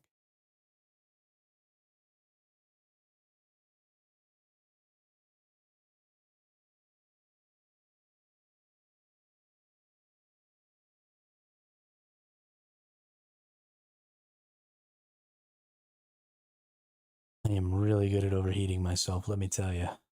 Oh, it's probably flour sand. I bet you that's what it is.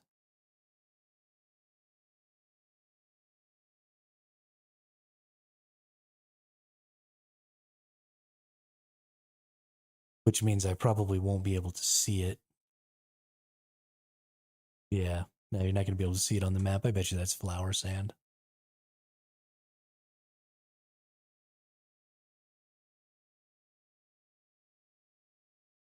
I want to go see if I own or if I have this control point. So one of the other things I'm interested in finding out is if I am currently unaffiliated, but I'm part of a guild that is affiliated with Harkonnen. And so I want to see if maybe I can gain points whilst unaffiliated. I know they said you weren't going to be able to, that you and your guild would have to be allied with a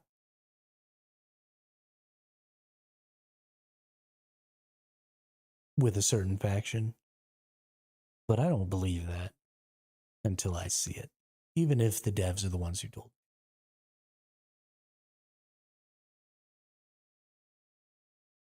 me. Yeah, see, there's a ton of aluminum in this one. So this caldera actually has tons of resources, whereas that other caldera didn't.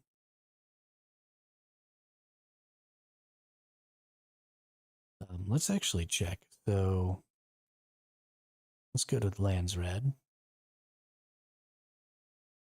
So everything is unlocked.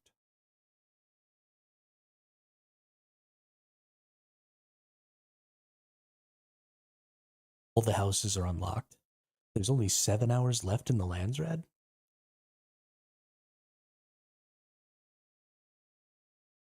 So the Landsrad ends like a day early, like a day and a half early.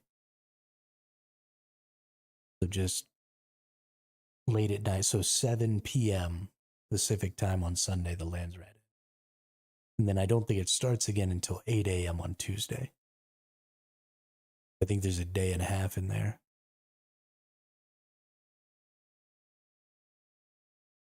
We have 2 voting power. Go Hazarak or Harazak. Yeah, so you do actually have to be associated with the faction to earn points. So you can be in a guild that is associated with the faction if you're neutral. Can't earn points towards the Landsrad or towards any of the houses unless you choose. Now, I understand why they did that, but I sort of dislike that because there are people out there who would maybe like to play like a mercenary style or something like that. And I guess once we get our third faction, they'll be able to play like a mercenary style because the third faction is supposed to gain its points by making sure the other 2 factions stay even. But the concern that I have is that there's no option to bounce back and forth. And I think that there's probably quite a bit of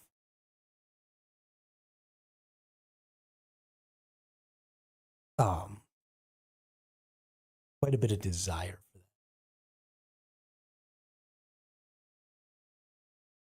I think we're just gonna have to do this one on top of the sand dune. I didn't see any worm sign, although I didn't really look real close. I'm getting a little comfortable out here.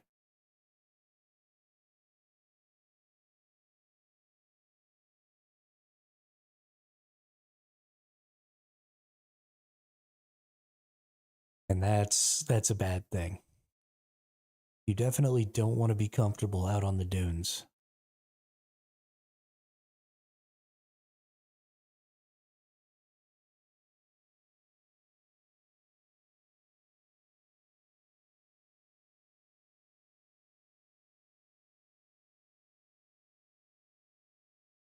Anything interesting in this one, or was it another? Yeah, just another sandy wasteland.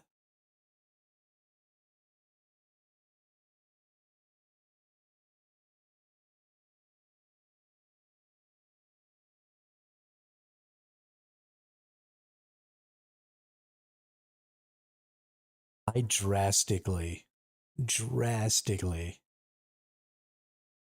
underestimated how long this was going to take. I thought it was going to take a couple of hours.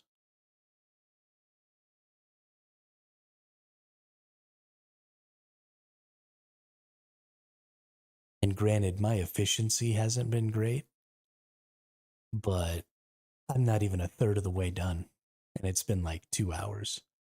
This is like a 10 to 12 hour endeavor here. Maybe more like an 8 or 9 hour endeavor.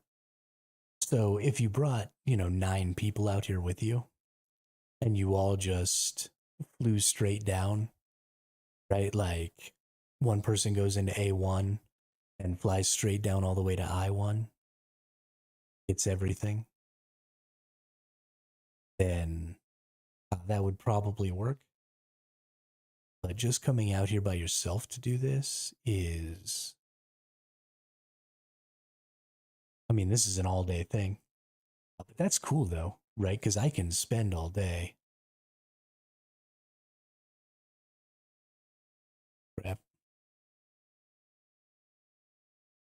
Where's a slightly higher? This one over here slightly higher.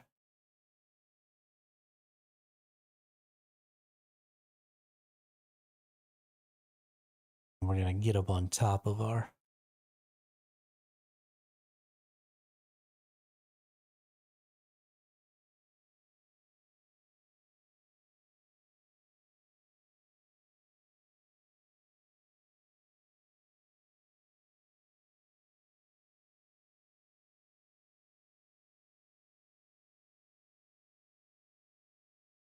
Little Muad'Dib. Muad'Dib.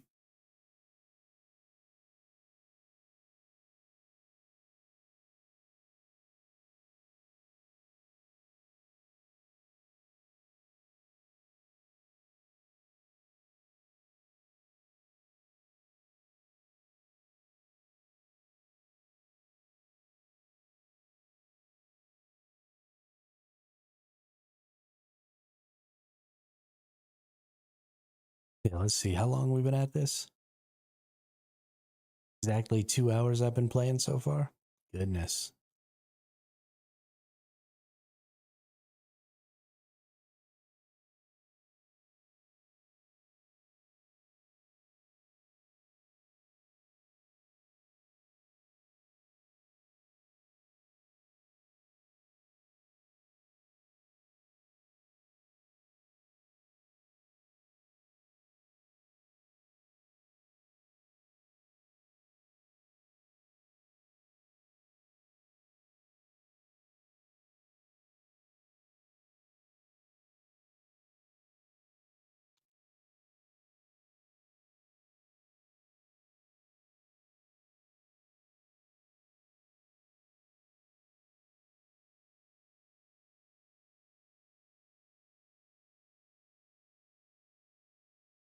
Looks like this one's just going to be empty sand too.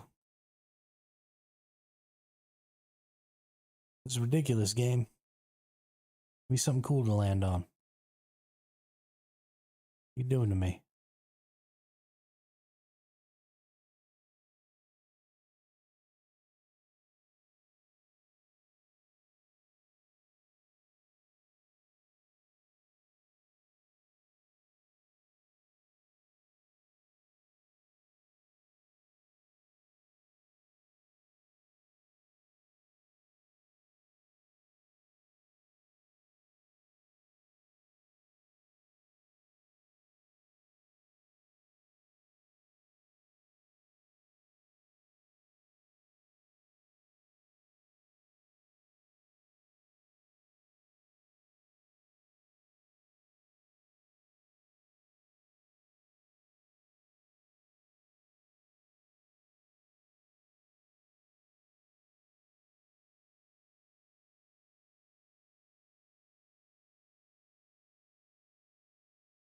Yo, spicy bento.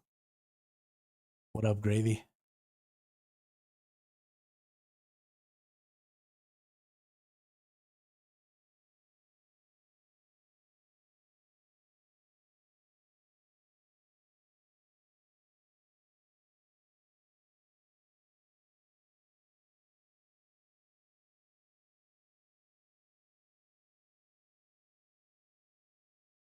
Shoo.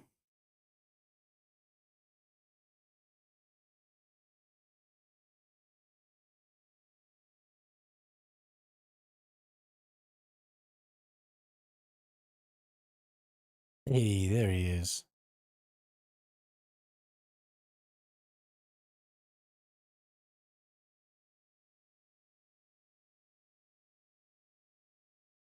All right, looks like another desolate zone here. We're gonna go land on this dune right here. I think that's high enough.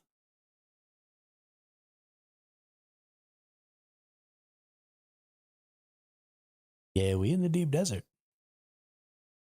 I'm doing a whole survey run, trying to see how long it'll take to survey the entire deep desert. So far, I've gotten a third of it done. This is a third right here. When I finish this up, and it's taken me about 2 hours.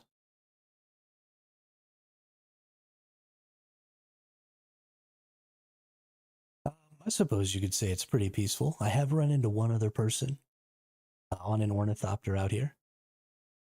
So, despite the fact that there aren't a ton of people even to ornithopter yet, we're already seeing other peeps out in the world, which I think is super cool.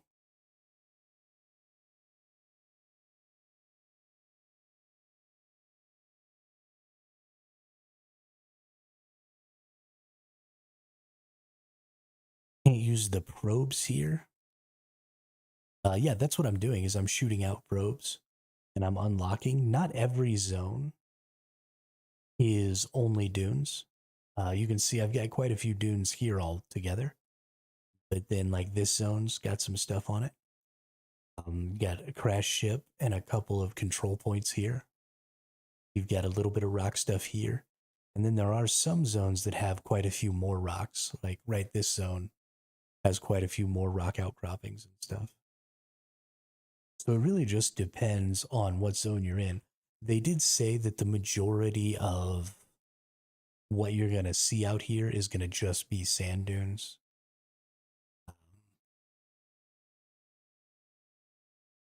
But you do use the probes to unlock the regions.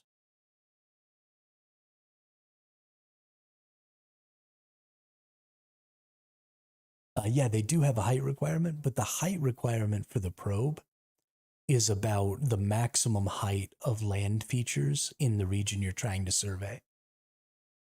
So if all you have in a region that you're trying to survey is dunes, then the height requirement for your probe is really low, right? Like all I've got is dunes here.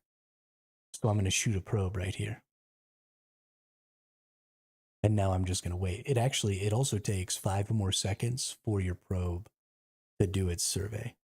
So there are times where you're going to have to shoot your probe, right? I'm standing on open dune right now. So there are a lot of regions where you're going to have to land and just stand on the open and shoot your probe off. So you got to keep your eyes open for worm sign and stuff like that. You'll see the worms, just kind of running around here sometimes. And so you don't want to, land and shoot off a probe literally right next to a worm. That'd be stupid. And it would definitely get you killed.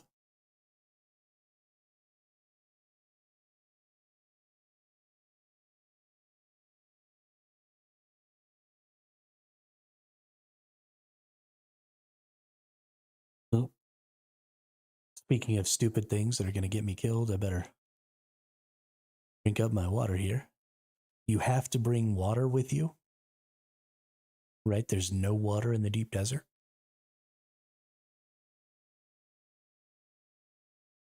So you can't be...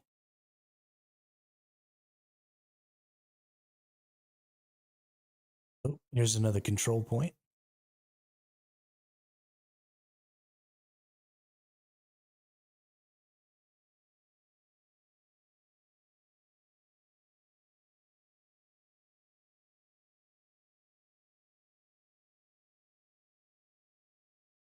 So yeah, we're just going to go up to the highest point on the rock here.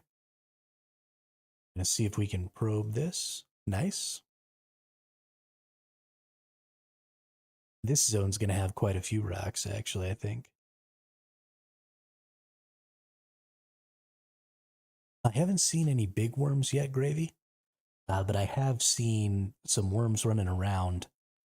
Instead of being totally subterranean all the time, like they are in the main zone, they're actually out here kind of in the open a lot. So, low fuel, better fuel up. Yeah, here we go. Here's lots of rocks. Looks like there's going to be lots of rocks over in this region too. That's cool.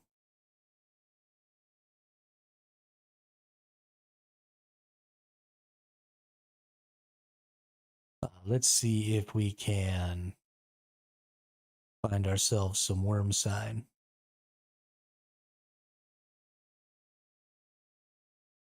I don't see any worms just running around out there right now. But we'll keep exploring. We'll see one here in a second, I'm sure. Oh my gosh. Enjo, go away, you stupid bot. Nobody cares about you.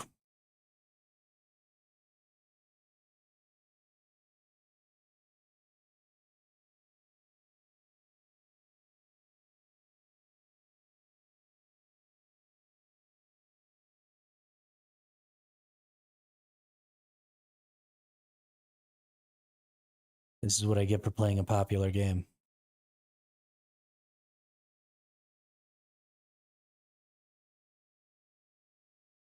Sector D7.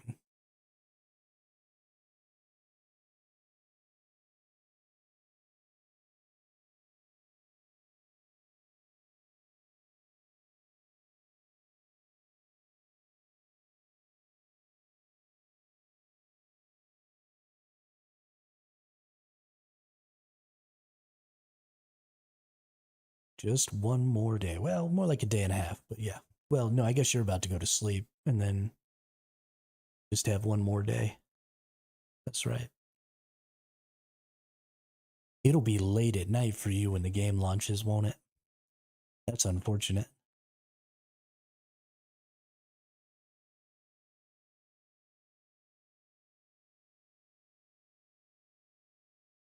I thought we were going to have a bunch of rocks here, but really all we get is just this one little rock.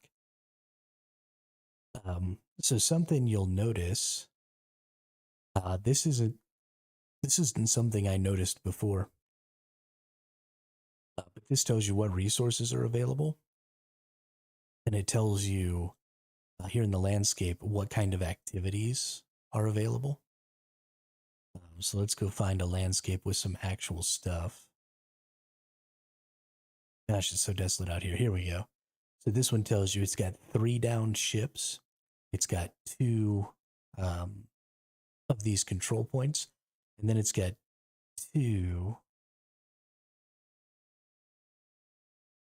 Oh, 4 p.m. CET. Okay, cool. And then it's got 2 of these as well, which I haven't found yet. So you're actually going to have to go and find these orange encampments on your own. But it also shows you the materials that are available. And so from left to right, top to bottom, the materials get less and less common. So I think this is flour sand, and then this is scrap metal, and this is batteries or fuel cells. But as you go, this one's basalt, this one's iron. Sorry, no, this one's copper, not iron.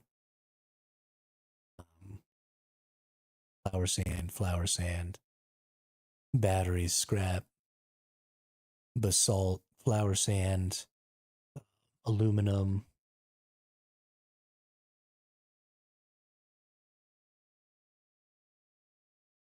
granite,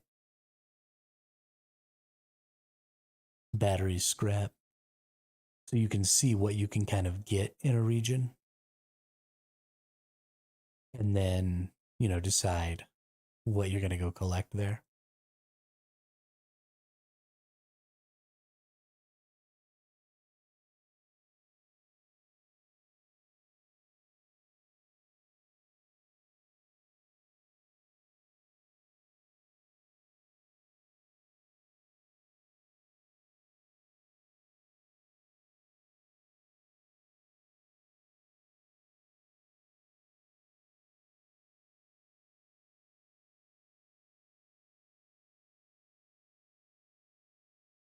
Ornithopters are so freaking cool.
Oops, I was talking to myself again.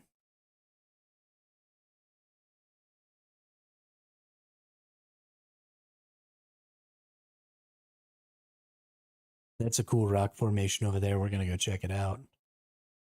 I want to see what's up over here, too.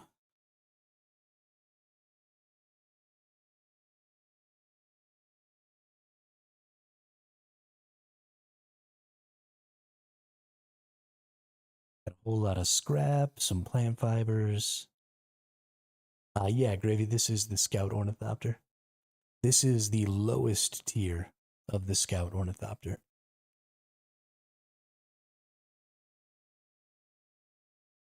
Got a little of aluminum here. Ooh. A little of the titanium type stuff. Scroll in so we can see it. Stravidium. That's the tier 6. You need stravidium and titanium to make the tier 6 material.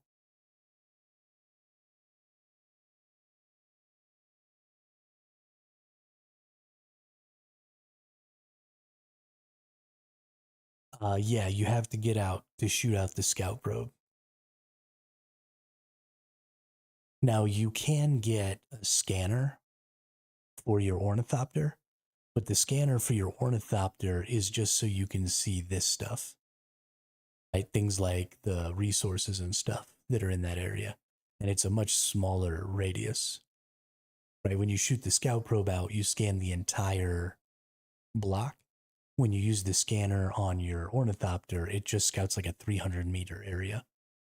So you could scan like one rock formation. Which admittedly would be really good. But so let's see in here actually.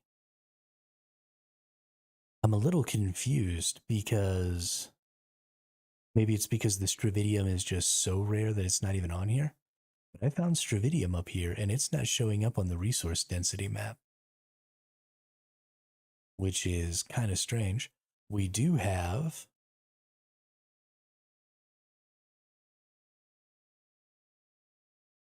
a lab here, potentially a really large lab. We have another control point. That's another thing that's not showing up. There's freaking aluminum here, and the aluminum's not showing up on the density map either. There's titanium. The titanium's not showing up. They must be in such small quantities that they don't even register.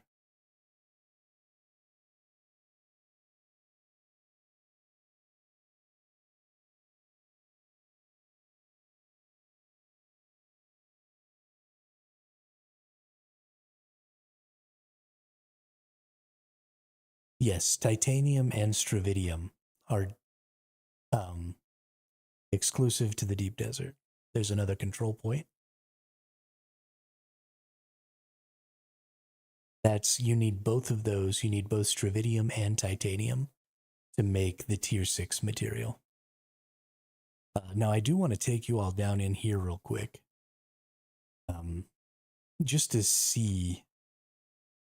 This is, let's see, I'm in region D right now, right? This is region D6. So I'm not even halfway. I'm about a quarter of the way into the deep desert. Well, sorry, about a third of the way, 2/5 of the way into the deep desert. And things get harder the deeper and deeper you go. I currently have a steel tier weapon equipped. I could potentially have an aluminum tier weapon equipped, but this is a steel tier weapon. So I'm at Mark 3 right now, and there's a total of Mark 6. Just to give you all an idea of how strong. Ooh.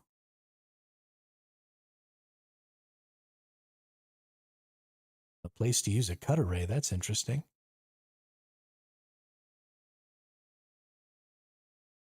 I haven't seen these locations in a testing facility yet.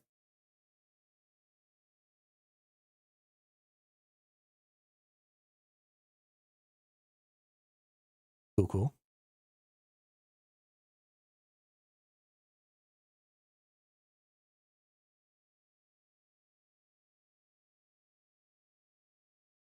A Mark 6 health kit. Holy shit.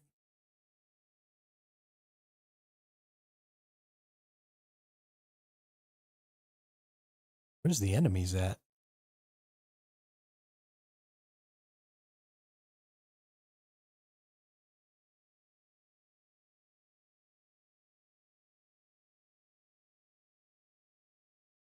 Okay.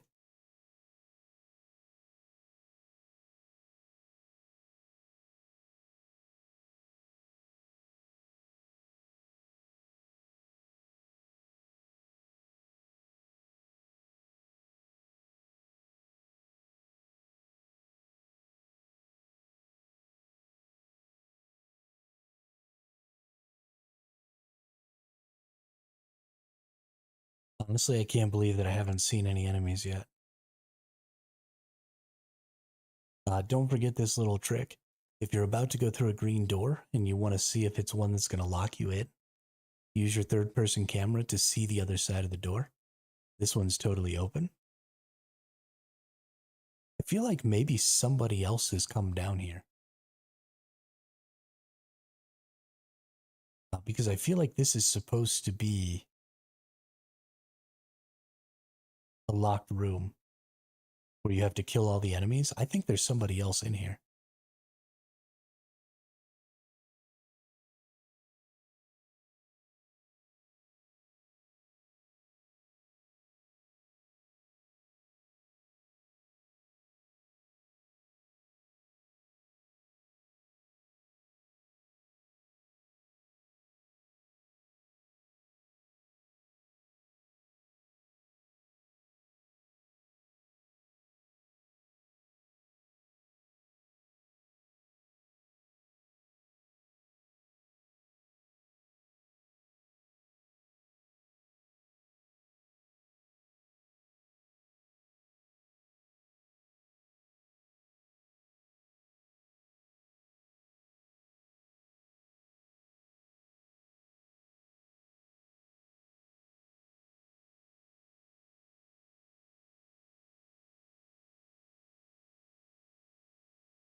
Yeah, enjoy your dinner, dude. I am totally lost already. I have no freaking clue where I'm going in here right now.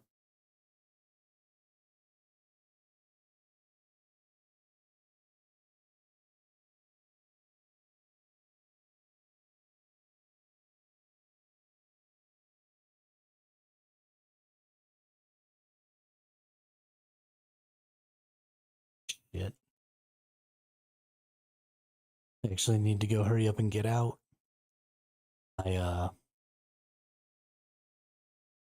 What's up, Mark B? Welcome to the chat, welcome to the channel. If I was gonna give this game a ranking, I'd probably give it an 8 out of 10. And the only reason I take points away has nothing to do with my enjoyment of the game or the high level, like the high level mechanical concepts. The only reason I take points away from this game at this point is that there is still some pretty janky stuff going on.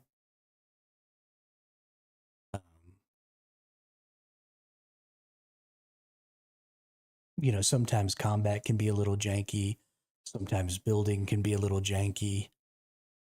Sometimes there's just stuff that goes on that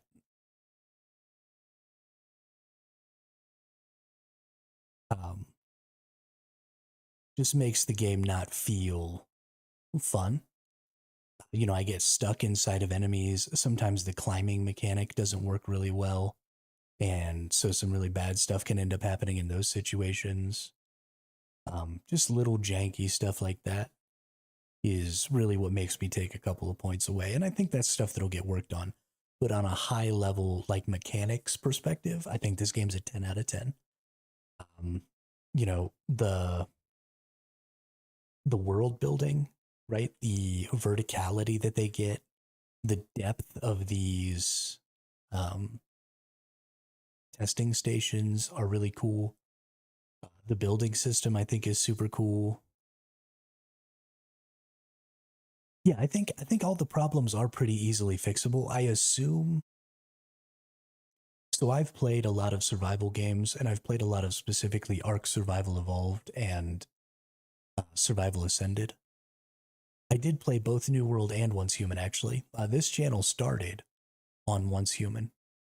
I played Once Human for about 2 weeks, and then I was like, I love this game so much I have to stream. And I started streaming. And so if I had to compare this game to New World and Once Human, I would say it's better than both of them. Once Human was a lot of fun, but Once Human became extremely repetitive extremely quickly. And I never really felt any tension in Once Human. The enemies were, I think, too easy. The game was just designed for a more casual player. I don't think this game is designed for casual players nearly as much. I think the Landsrad system makes the game viable for both casual and hardcore players, but Once Human catered really, really hard to casual players, and I don't think this game caters nearly as much to players who aren't as good or players who are more casual. And so I feel constantly when I'm doing stuff, you know, like I was just down inside of that testing station, I felt a need to crouch because I didn't want the enemies to get the drop on me, because that creates a real possibility for me to die. And so I need to be a little more sneaky, and just knowing that the game is forcing me to be careful is kind of important, because it makes you consider what you're doing and think about what you're doing. No, I haven't played any PvP in this game yet, so I don't really know how the PvP is going to work. With as janky as the melee combat can be, I imagine there are going to be some situations where I get into PvP combat and, you know, I get glitched inside of somebody or something like that, and that is really going to piss me off. I don't like, particularly when I'm in PvP, I don't like losing fights to other players because of janky garbage. And so, because I haven't had to deal with that yet, I probably have a better opinion of the game than I will later. But if they can work on some of the jankiness of melee combat, if they can work on, some of the tools don't work sometimes. Like I'll need to take my tools off and then put them back on to get them to work because something's broken. If they can fix some of that so that I don't have to deal with that during PvP, then I think it'll be okay. I don't know. What have you played yet at all, Mark? Or are you just asking around trying to find out, how people feel about the game before you go ahead and make the purchase?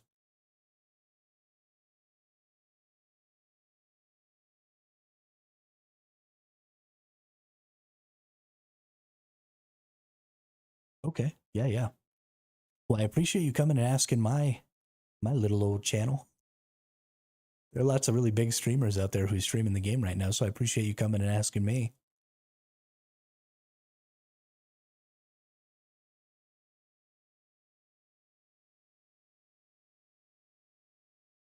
Yeah, I think that survival crafting MMO games are kind of peak gaming.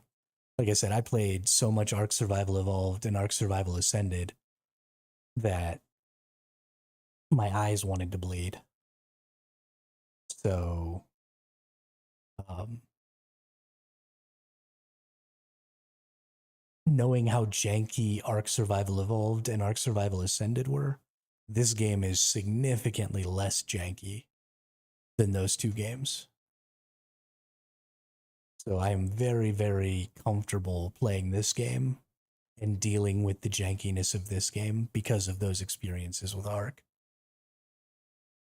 I think if you enjoyed Ark despite the jank, I think that you could easily enjoy this game because it's so much cleaner than Ark ever was. No, I never played Conan, so I can't really compare this game to Conan, and I never played Rust, so I can't really compare this game to Rust. But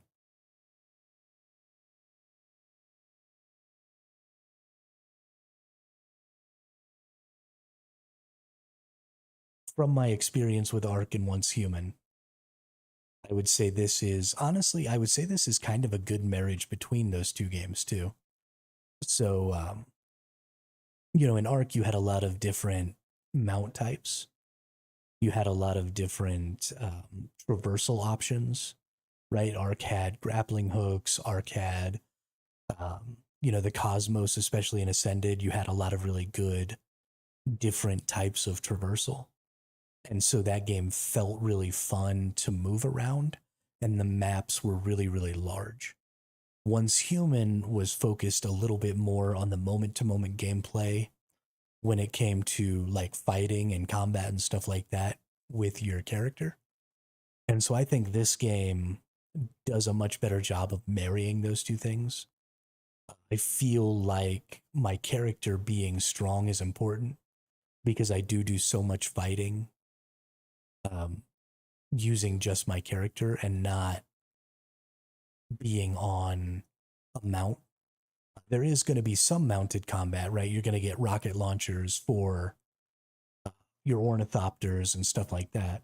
And so there is going to be quote unquote mounted combat. But that was pretty much all the combat in Ark. And pretty much all of the combat in Once Human was you playing your character shooting your guns. And so I think this is going to be more of kind of a battlefield kind of a thing where you're going to do a little bit of both. And then the world is huge, and the world design is really good. These rock outcroppings have a ton of variability, and in the deep desert, I haven't seen any rock outcroppings that are really, really interesting.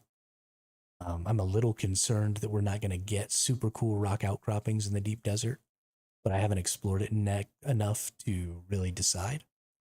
But they've got really cool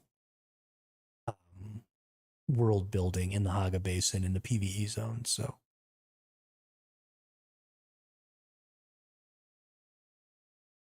Great feedback. I'm not fickle, so willing to hang in there through the rough start at the beginning. Just want to make sure its potential is worth it. Absolutely. Absolutely.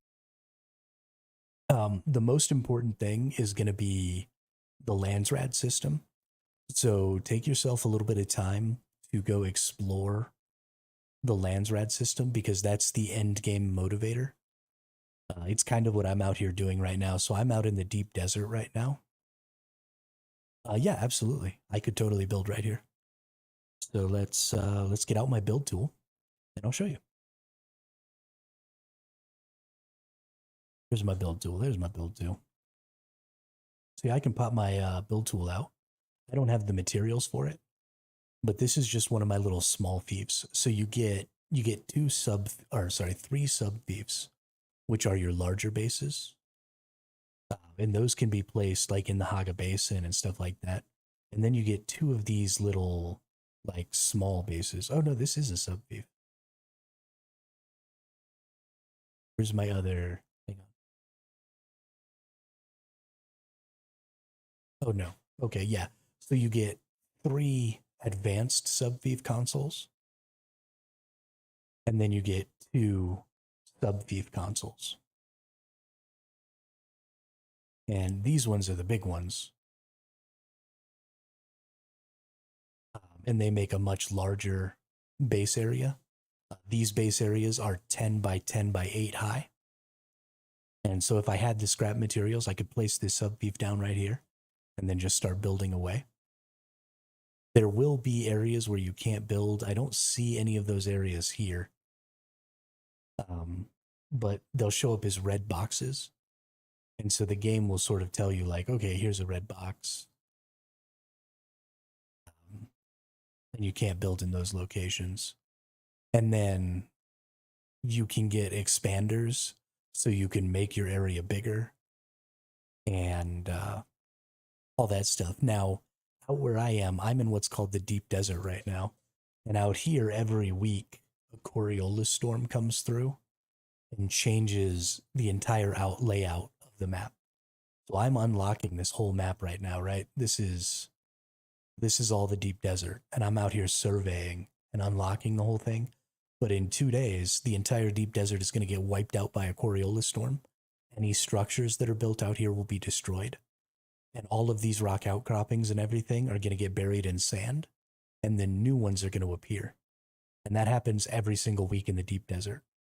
Now, in the Haga Basin, that's your PvE zone.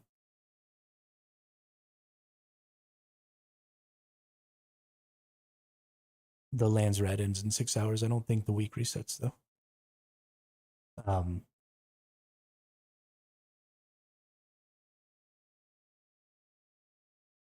No, because after the Landsrad is over, you have to have time for people to vote on the decree.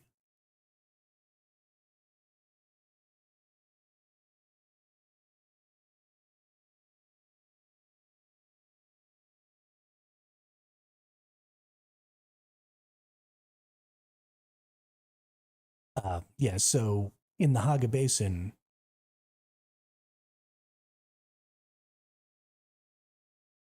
yeah, that's my understanding or expectation. I could be wrong, but your PvE zone, your Haga Basin, never gets destroyed, and so you can build there, and it'll be all permanent. And so basically, your goal is to come out here into the deep desert. This is all PvP, by the way, so people could just come kill me right now and fly around in a PvP zone. But your goal is to come out here and get, spice and high tier materials and stuff like that with your guild, and do, control points for the Landsrad and all of that other stuff, and then take it back into the PvE zone so it doesn't get destroyed by the Coriolis storm.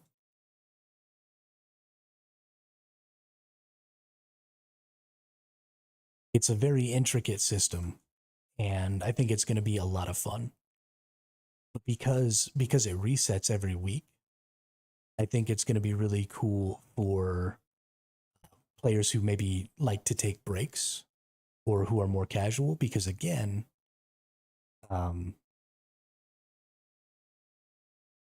because of that weekly reset, if I took a week off and then I came back on a new reset, then I'm not starting behind, right?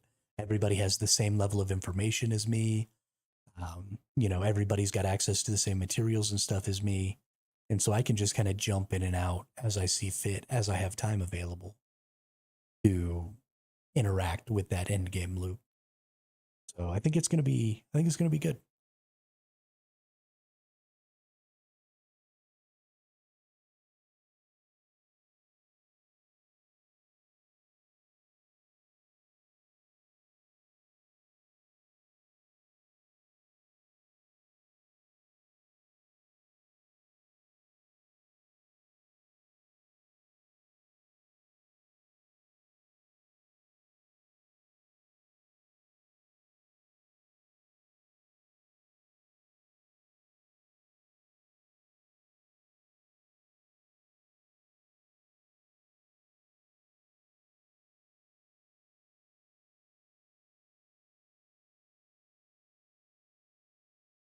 I mean, that's kind of great though, because if the quest line is even longer,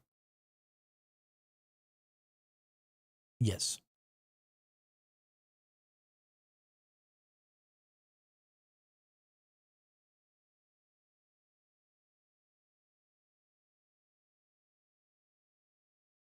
So I can't earn points, but I can see your voting power gain.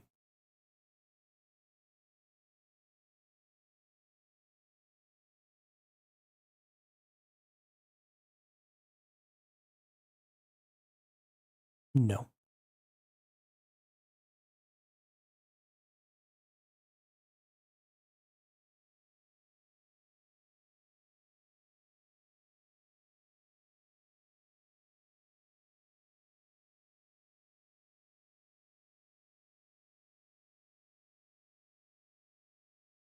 Holy cow, there is so much to survey out here.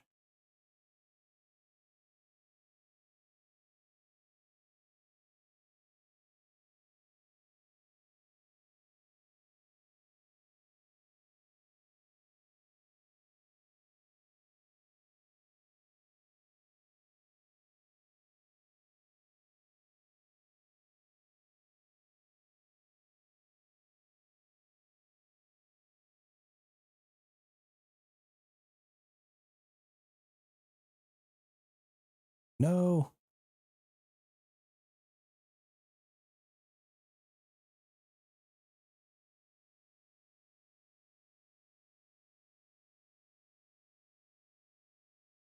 I'm not getting any worm indicators here. Move around. I wouldn't say it's safe.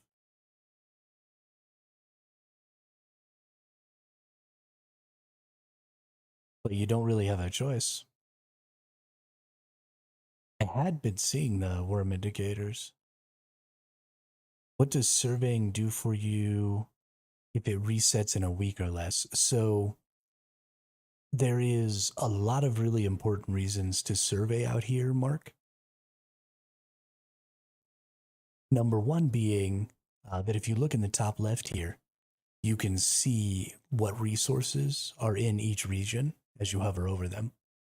So this is scrap metal, this is fuel cells, this is basalt, this is flour sand. And so from top to bottom, left to right, you have depreciating quantities. So you get the most in this region, the resource that's most abundant is your fuel cells, least abundant is your flour sand, which doesn't really make sense to me, but that's what it says. So as you come over and you start looking at all these different things, you'll see what resources are the most easily collectible. So you definitely want that information. The next thing you're going to be looking at is up here, you see these landscape informations. They tell you where you can find the control points, which are how you earn points for the Landsrad. So the Landsrad is the end game loop, right? So you come out here and you earn points for each of these 25 great houses. And the first faction, right, you have Harkonnens or Atreides factions. The first faction to earn 70,000 points from one of these um, great houses gets their favor in that week's Landsrat. And whoever wins the Landsrat, whoever gets the most votes or favor from these different houses, the guild leaders of that faction get to vote on which of these decrees they want for the next week. So this decree says for the faction that won, repair costs and refining times are reduced by 75%. That's huge. Crafting costs could be reduced by 25%. That's huge. Experience gain can be increased by 50% as early as we are right now. This one would be really huge. And so you want to come out into the deep desert and you want to survey all this stuff because you want to find all these control points. You want to find, where all the resources and stuff are. You want to find just all the different things that are out here for that week, because that's going to help you get the resources you need to win that Landsrad and win that degree. And then also, this is where the PvP happens. Because the entire deep desert, except for this A sector, so you've got A sector 1 through 9. These are all PvE zones down here. And then once you get out of that, once you get into sector B all the way through sector I, right, because it's a 9x9 grid, that's all PvP, automatically PvP enabled. So you're trying to figure out, where might other players be. There's a downed ship over here. You're looking for resources. You're looking for spice. There's a big old spice blow over there.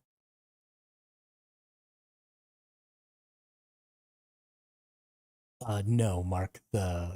All of the stuff in the deep desert changes every week.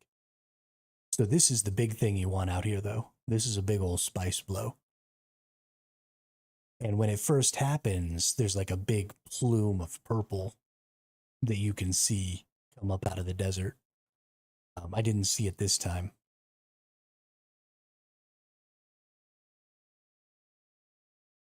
But let's see if maybe we can piss off some worms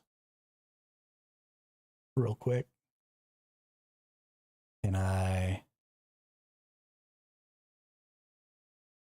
I'm not getting any indicator. There must just be no worm sign out here right now, because I'm not getting any indicators of worms nearby. Gotta refuel my ornithopter real quick. That's too bad. So eventually, when you make so much noise out here, there's a worm that's big enough to eat this entire zone.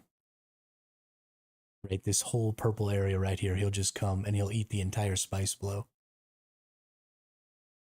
And swallow everything inside of it. So like vehicles or people or anything. And if you die to the worm, you lose everything.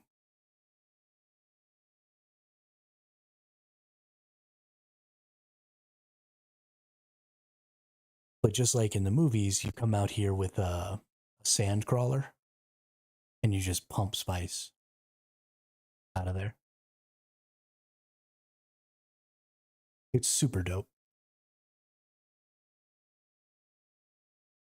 There's a smaller spice blow right there. So you can gather up a little spice right there.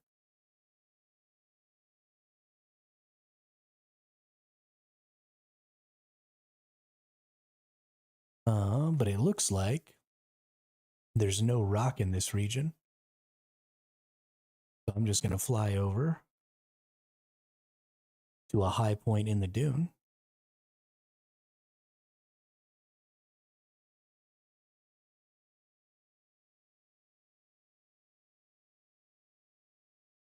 And launch my probe off.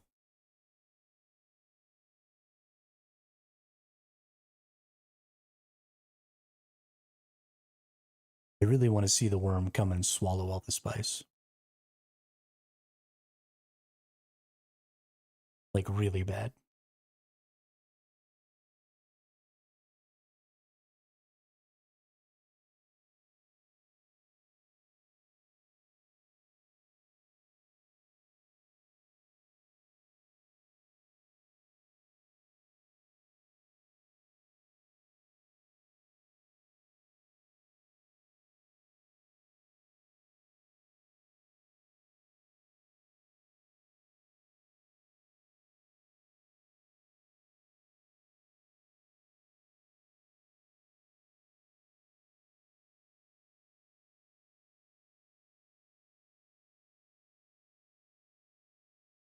Whoops. I keep letting my stupid ornithopter overheat because I'm a dum-dum. This region of the map, so we've been seeing some really sparsely rocky regions. But these two regions of the map look like they're going to have quite a few rocks in them. This E1 and E2. So we're going to get to maybe see some cool rock formations and stuff here. But what's going to end up happening in the future, hopefully, is that people are going to be fighting over, this is a control point right here. So you've got, all this really cool verticality and stuff, right? These really cool, I mean, this is sort of a map right here, right? If you were playing Call of Duty or something, this could be, or what's the game? Counter-Strike, right? This could kind of be a Counter-Strike map in and of itself. So you'll have people who are trying to take over that control point, and, they'll be landing and they'll be using their skills. So I've got a skill that'll help me jump, and then I've got my suspensor belt so I can like fly up over here, and I use a sniper rifle. So maybe I'll come up through here and I'll like snipe some people down that are over at that control point or whatever. And then they'll maybe have like counter snipers up here, and you can build over by here. So I can hit the old 5 button. So you see there's a pretty massive area where you can't build because of the control point. You see this big red, actually there's a couple of big red spaces out here that are stopping you from building, but you could build like over on top of that rock. Maybe? No, this thing is blocking this entire rock outcropping.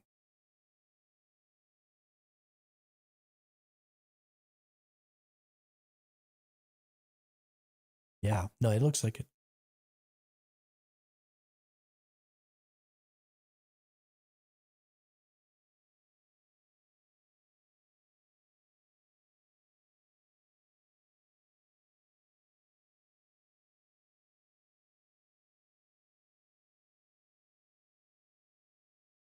Yeah, I'm still a little confused. This is my first experience playing the game. And this is my first experience really out in the deep desert. So all of the people who played the game early on, whoops, I forgot to shoot off my probe.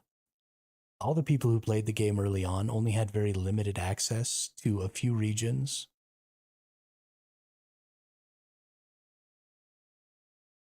Yeah, I wouldn't want to be able to build near control points either. I thought that you might be able to build a little closer though, so that you could make like little respawn points or something like that. I'm surprised that it doesn't let you build anywhere near it at all. It looked like you could probably build on like that little outcropping over there, or maybe that little outcropping over there. But for the most part, this whole big region was locked off. But none of the open betas where people were actually allowed to share information had any of the deep desert stuff in them. So there was no information about what the deep desert was going to be like, really. And so a lot of us are just getting our first look right now because we had to get far enough to get an ornithopter and stuff like that before we could even get out here.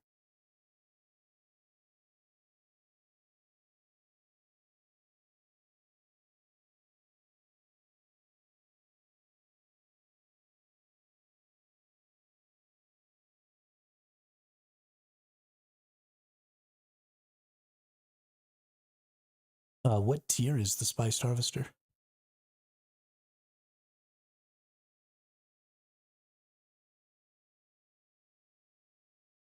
I don't think that we'll actually be able to get enough of that resource to be able to do that.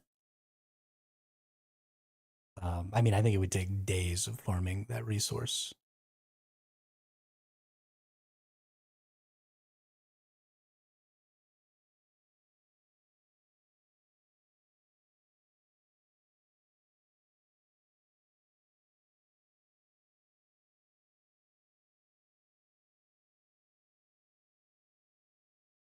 Because we can't just use the Spice Harvester. we have to also make a transport thopter because you couldn't get out here driving. You have to carry it in the thopter. This looks interesting.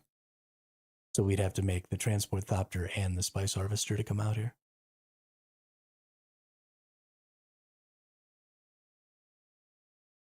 It was not interesting, but it looked interesting.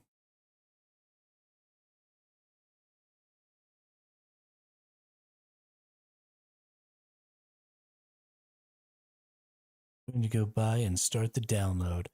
Yeah, so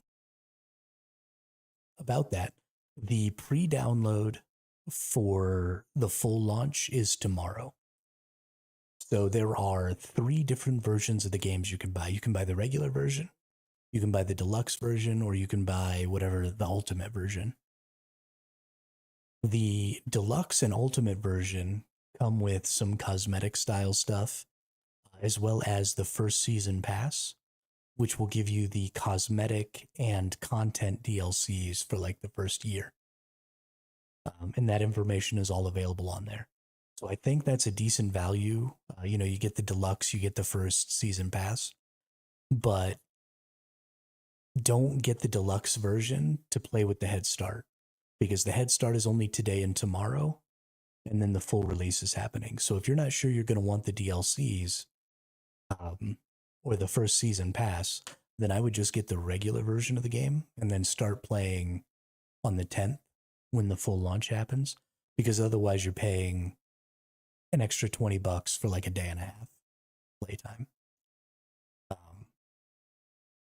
Now, if you do want the DLCs or you do want the cosmetics, you've got the deluxe version, you've got the ultimate version. Take a look at what those things are going to give you and make that decision for yourself.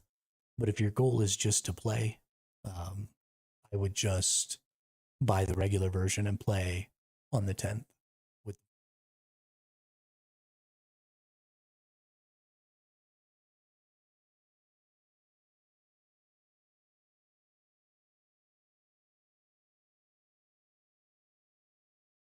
I got to launch my probe again.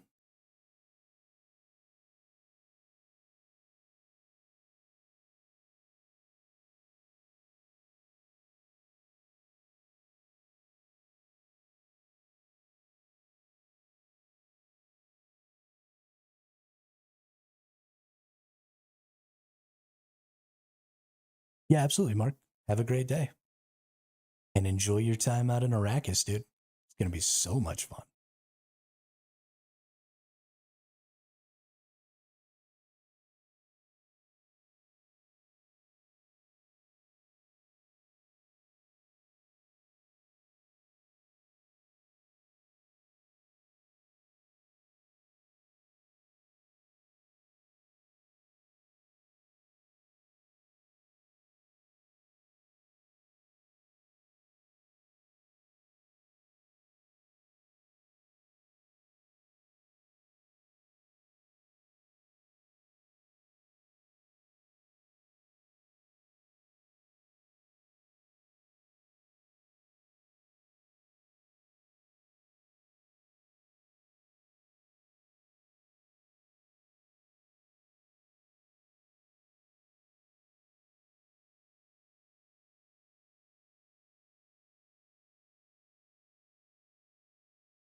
There are no map indicators of quicksand in the deep desert.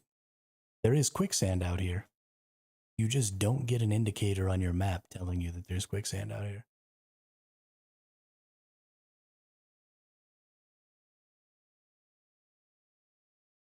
Yeah. The motherfucker's gonna die. So, for anybody who's watching, you see how there's these little plumes of dust coming off the ground right here? And as I get closer, you see how the ground kind of shifts and swirls. This is quicksand, and it will suck you down under. Now, you can see there's a pretty stark relief, right? It's a lot darker and a lot more marbled than the regular sand. And so you can see it, and you can use those dust clouds to help you identify where that might be. But if you're out on a buggy or out on a sand bike or whatever, you could absolutely just get gobbled up by that. So be careful out there. Although I don't know why you'd be on a sand bike out here in the middle of the dunes in the deep desert anyway. That sounds like a good way to get killed. But maybe somebody destroys your...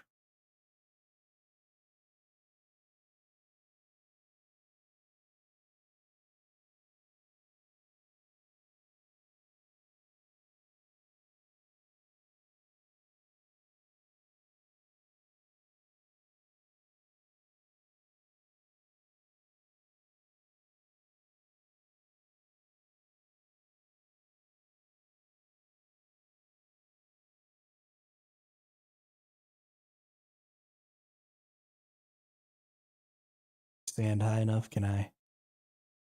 Yeah, launch my probe. I haven't seen any worm sign in so long.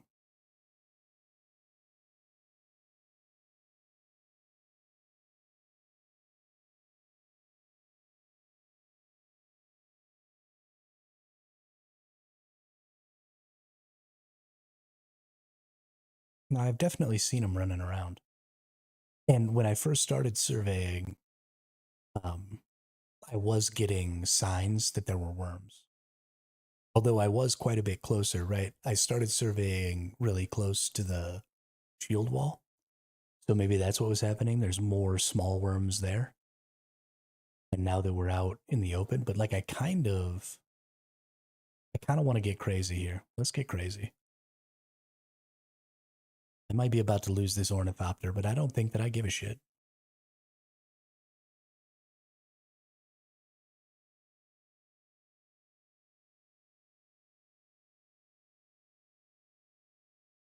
Because I don't see any worm sign, and I'm not getting any indications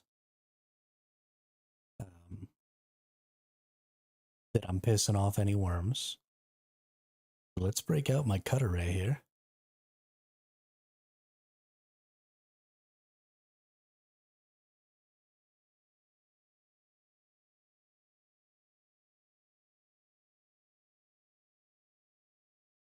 This doesn't seem to be working.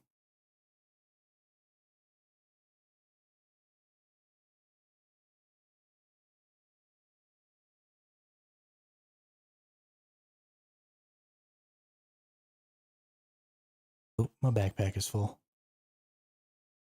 I drop some crap out of here.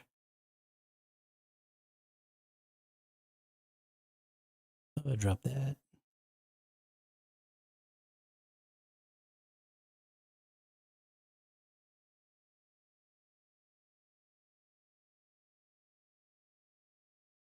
That.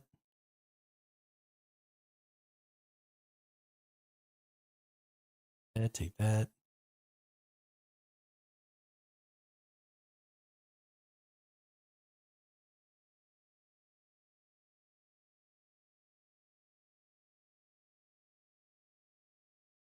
I don't even know what this is.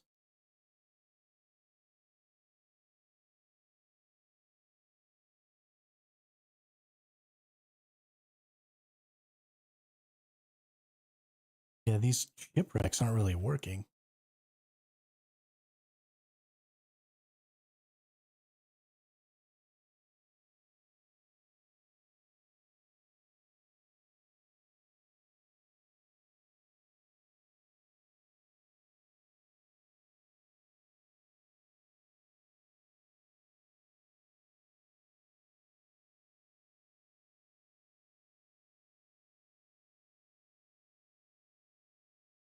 Crazy. It's just like letting me chill out here. Can I use skills? Yeah, I can even use skills and like nothing bad's happening. I'm gonna die. Ooh, I just almost killed myself. I don't see any. So worms are way less common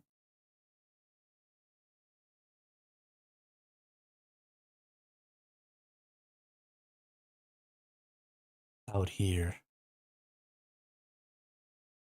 in the desert. And I can just kind of run around out here. Do whatever weird shit I want. It's kind of freaking me out, though. I'm a little... like my nerves are still on edge.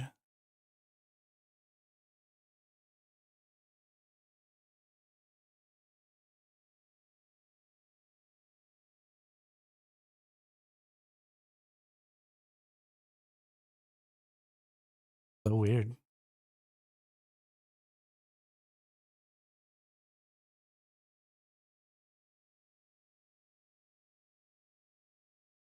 Kind of dig it, though.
Ooh. 2 control points, 3. So whenever there's a shipwreck, there seem to be 3 shipwrecks and 2 control points around it, which is kind of crazy.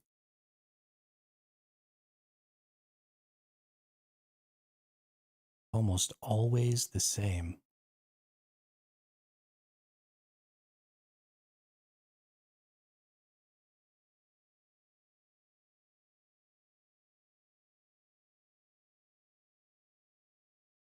An annex is like the outside.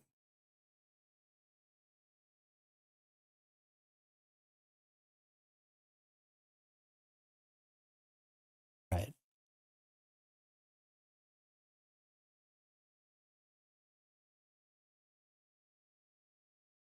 Or a separate building that's part of the same compound.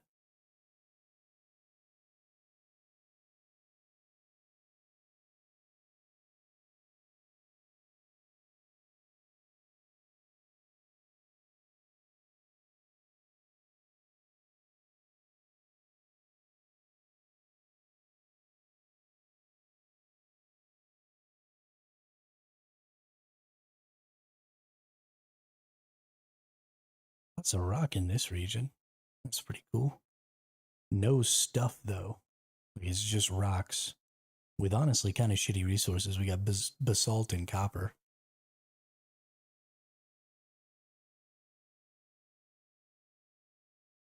So yeah, kind of a weird zone here.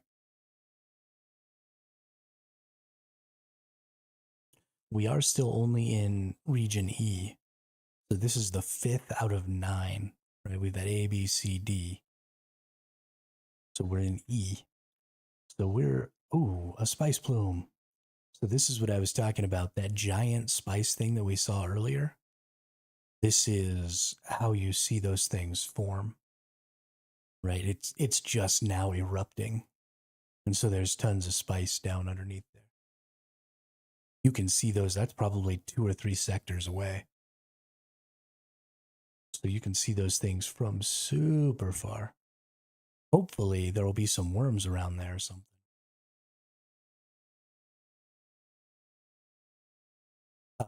Now that I know that sometimes worms just aren't around, um, when we got the little bit of knowledge about the deep desert that we got from the dev live stream, they were putting thumpers around to try and stop the worms from eating their trawlers. And I assume, the trawlers probably make a lot of noise and bring worms from a really far distance.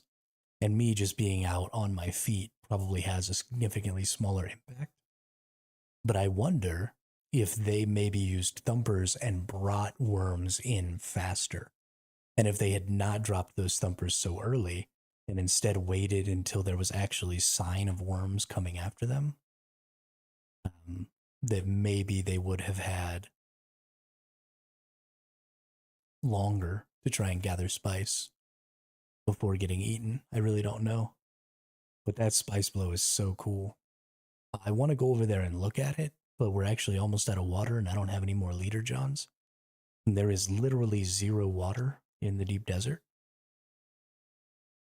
So it's time to go home. We are in zone F8. How are we in zone F8? We were in E.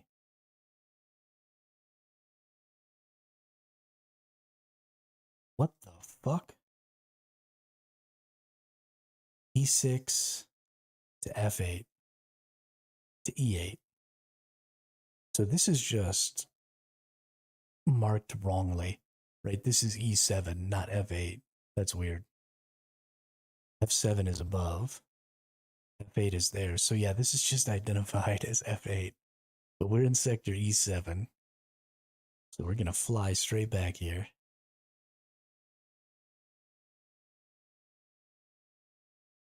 Just as fast as we can. And fill up our leader johns and stuff. But I can't even imagine, I haven't seen any really good spots to get the tier 6 materials yet. I've seen a couple of random little bits. I'm all the way out into the 5th region of 9, and I have yet to see any really good spots to gain those materials, which means that we're going to have to go really far out to be able to have access to those, to be able to get the titanium and the stravidium that we need to make tier 6 items, which is awesome. But it's also extremely dangerous. I mean, just the time it takes to travel out there could use up a lot of your water and fuel resources. Especially, I assume that the carrier ornithopter probably has less fuel efficiency.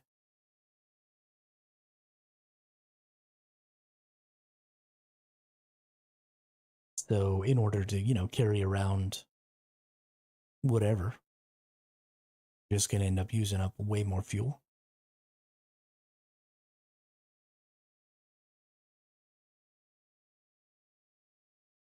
But it is so crazy to be out here in the deep desert this far.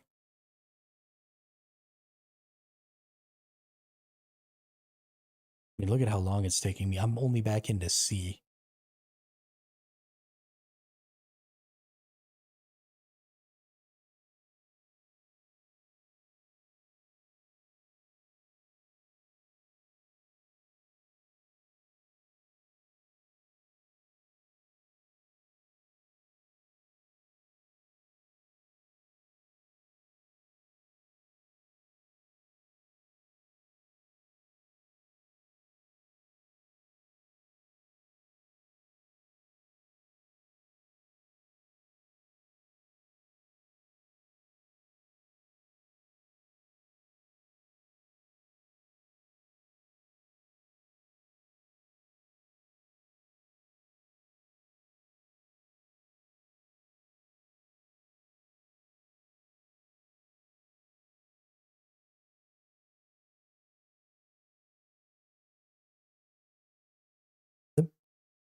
The melee combat in this game is probably one of the most janky parts of the game.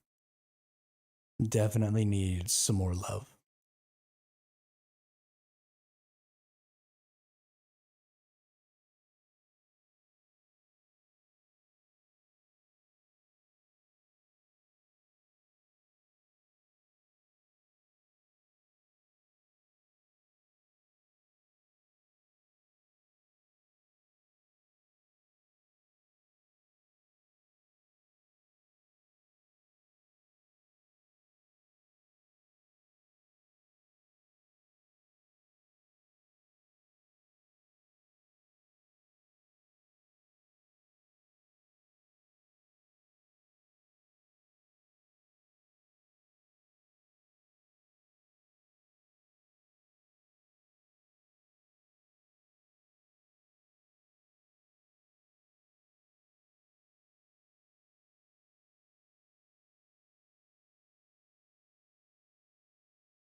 I cannot even believe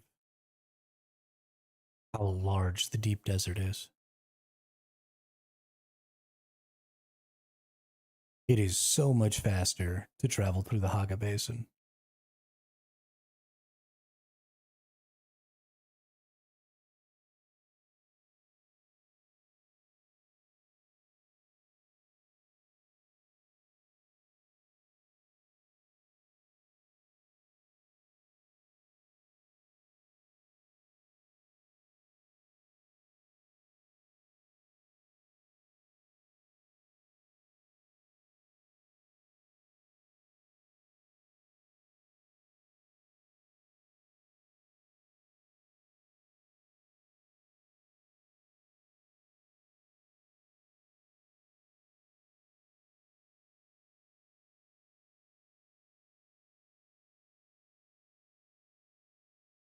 Um, some something that's kind of interesting to look at. If you ever get lost out here in the overworld map and you're trying to get back to the Haga Basin, these rings are in a circle around the Haga Basin. So at least if you get to the rings, you should be able to find your way back to the Haga Basin. Because you can just follow them. Now, I don't know where Arakeen and Harko Village are. I haven't actually gone to those places yet. Some fuel here. In order to use these fuel depots and stuff,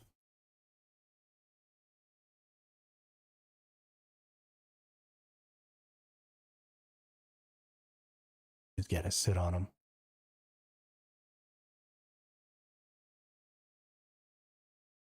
Okay, it looks like Harko Village and Arakeen also have these little circles around them. So that'll be what you're looking for, is just out here. As long as you get within this circumference, then it'll show you like, hey, there's a fucking spot here, dum-dum.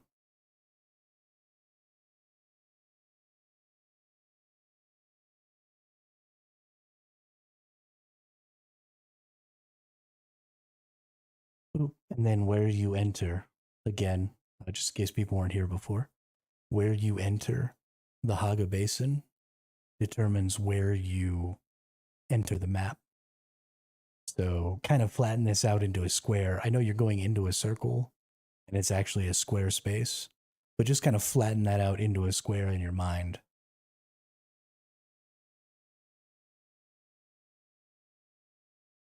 And it'll pop you in.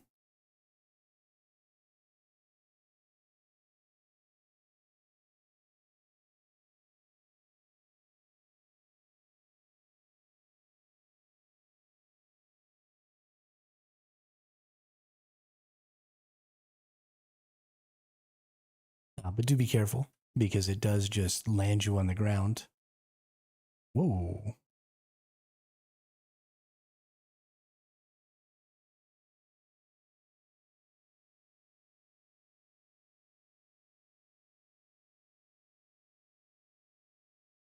I have some crazy visual glitch going on here. This is the first time I've ever seen something like this happen. I wonder what's going on. I may need to leave the game and come back. I wonder if just leaving... Oh, there we go. It's loaded. Just took a second for it to load in. No big deal.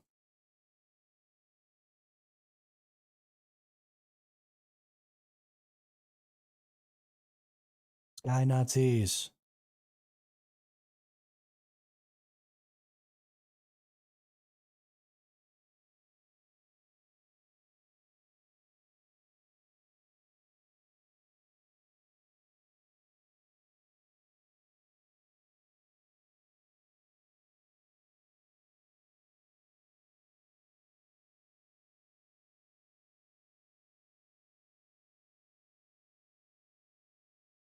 All right.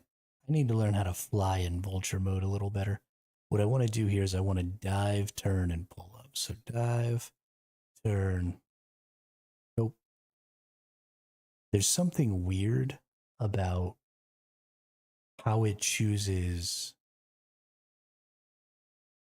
what you're doing. Hang on.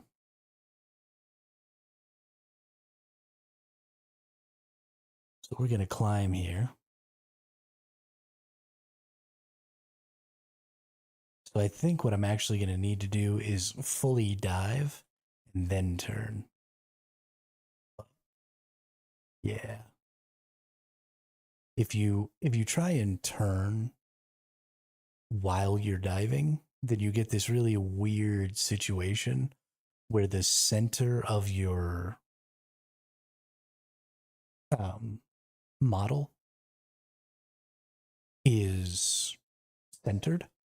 And so when you're diving, if you hold down and turn, then you sort of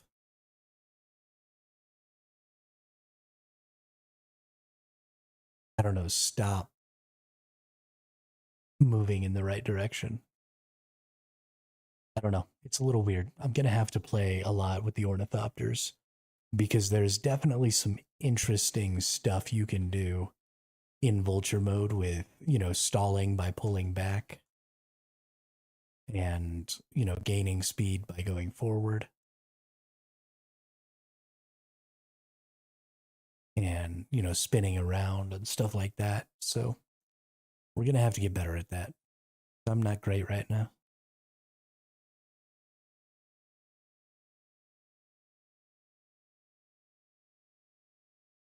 Let's go ahead and break out our repair tool here.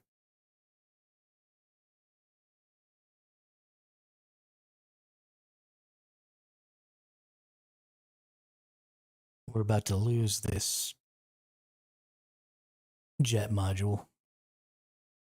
Be replaced at some point, probably in the next day or two. Although I guess that doesn't really matter. By the time it needs to be replaced, we'll be done. Moving on.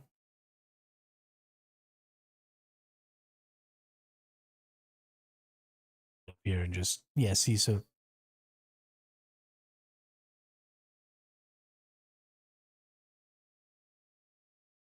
I mean, you'll just want to replace the individual parts that go bad.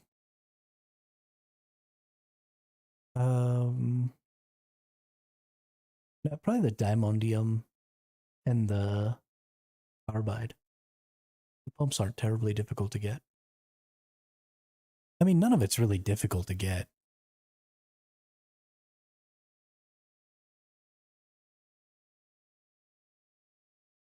Just going to the right place and dealing with a couple of enemies and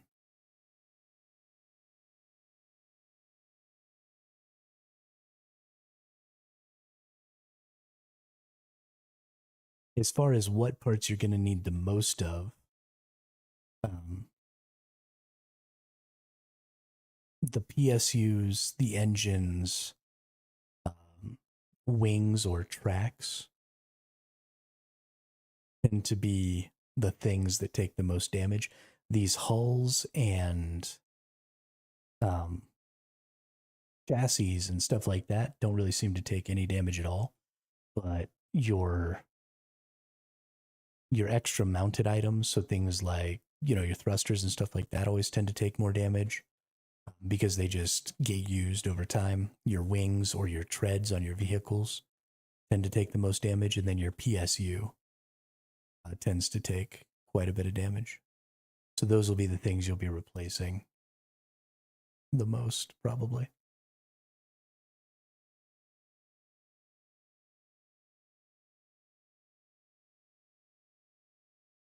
Let's get in here and get some water.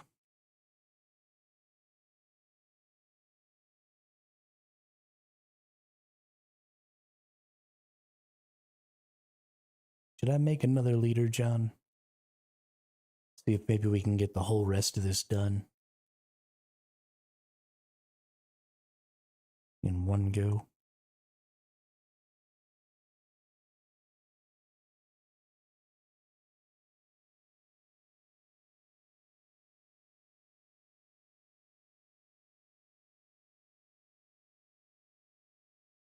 We'll make 2 more leader Johns. Then maybe we don't have to come back. That's a long flight.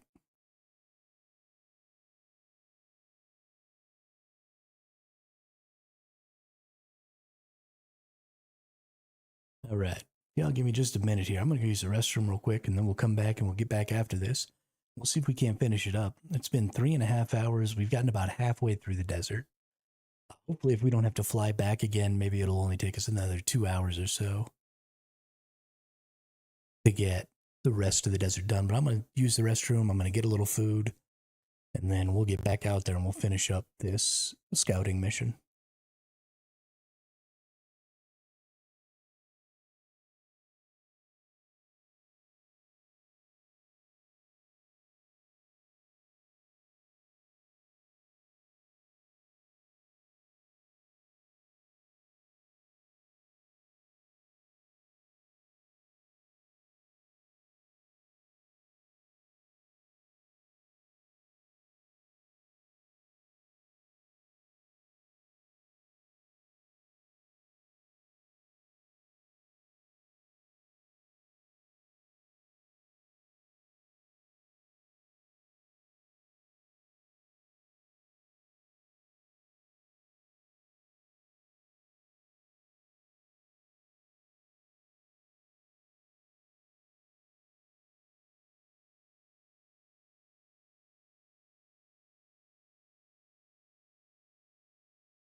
Right.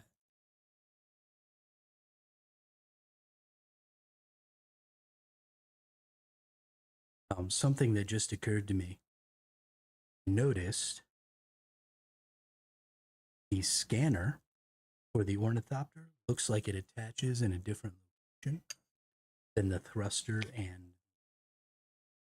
So while you can't have both the thruster and the storage on the same vehicle, you might be able to have the scanner and the thruster.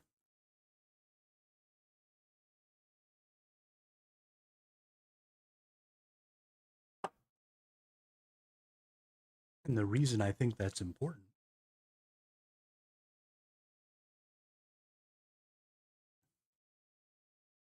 is that you want not just the information about the major objectives that are out there in the deep desert, you also want um, the location information about resources, which you only get if you go near those resources or if you hit them with a scanner. So I think, and this is going to add a considerable amount of time to how long it takes to actually go out and scan. But I think you're going to want to also scan every rock outcropping to figure out what resources are there.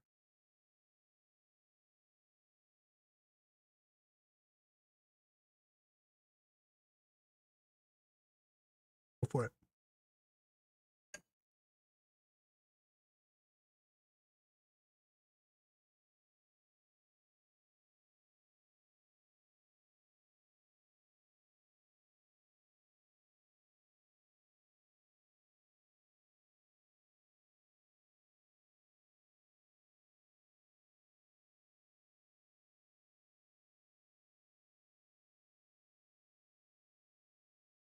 Can you make it? Is it just a flat thing like that, or does it like expand up?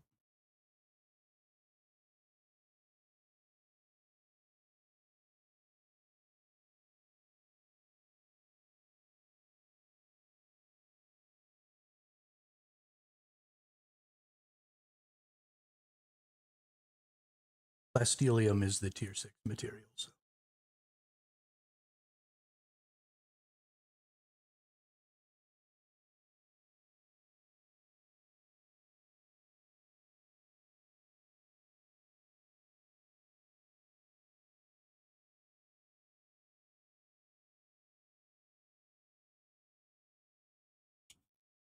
Mm-hmm.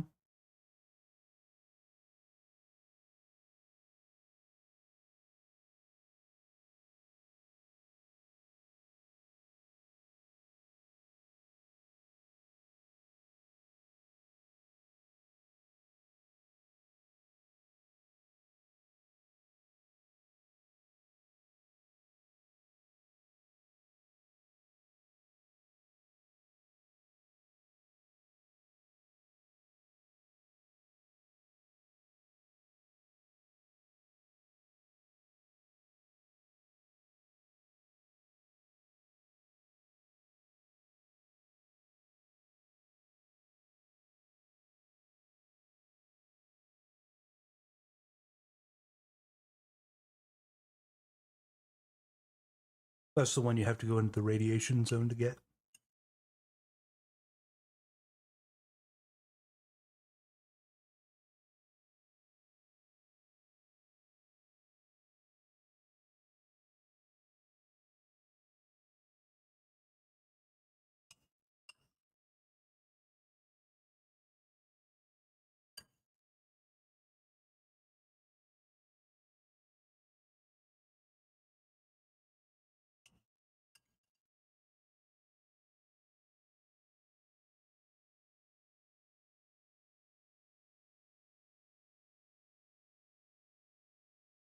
The ornithopter that has saddlebags on it has a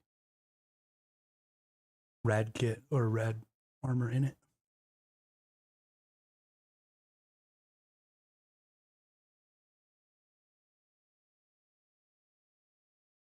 But what? The rad armor? Oh.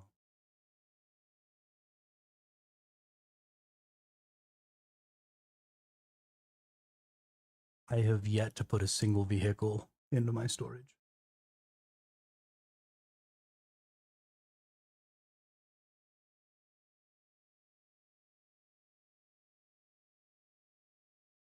Well, I like to, especially when they have storages, I like to put fuel and stuff in the storage because you can accidentally use fuel if it's in your inventory, but you can't use fuel out of the vehicle storage. So if it's in the storage, then when you need it. And so I've always got stuff in my vehicles.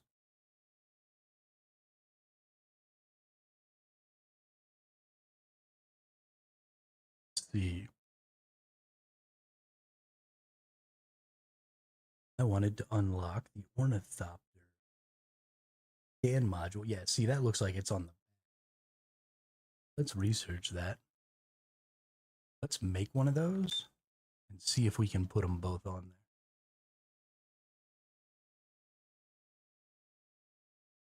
Because that'd be hella dope.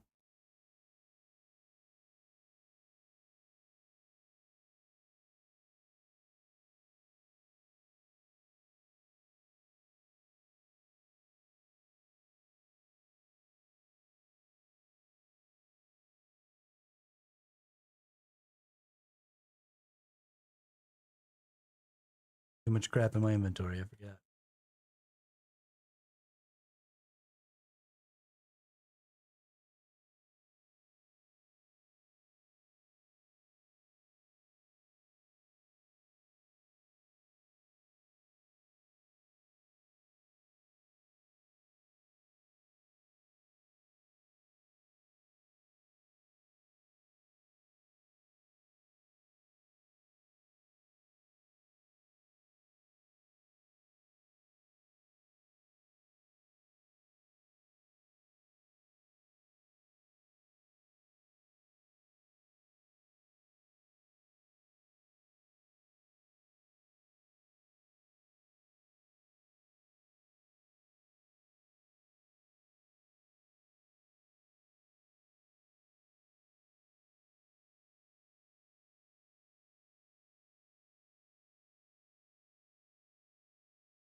Probably gonna need some extra fuel trip, so we'll make a little of that.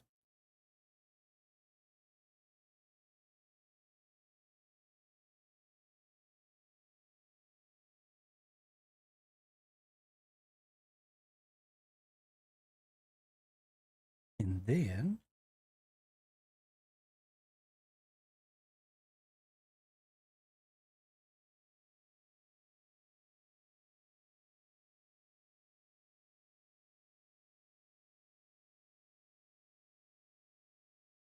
oh, there it is. Goes on the front there. But now we have two skills. We can fly, or we can jet boost, and we can scanner. Resources and stuff are.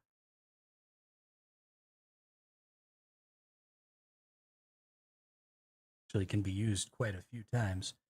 The reason that's so important, though, now I can zoom in, see where all of the resource nodes are. So I think this is also an important part of doing that scouting, and I haven't really been doing it. But if you're going to scout the deep desert, full map, you really want to take a scanner out there also, and then just hopscotch to each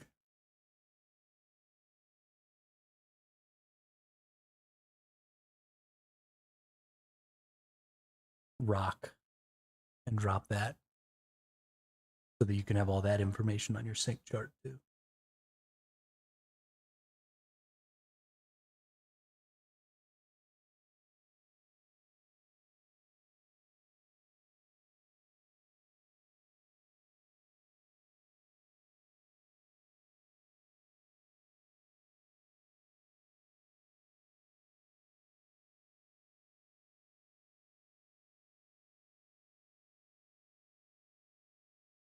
suppose that's possible.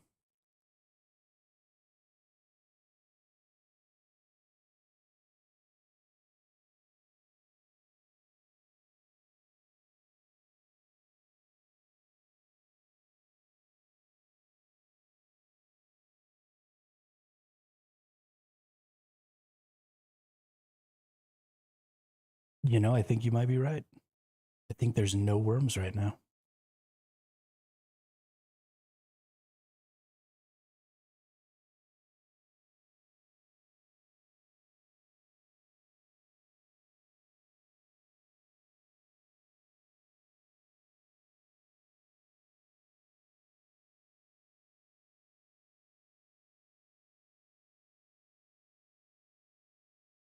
I wonder how that happened.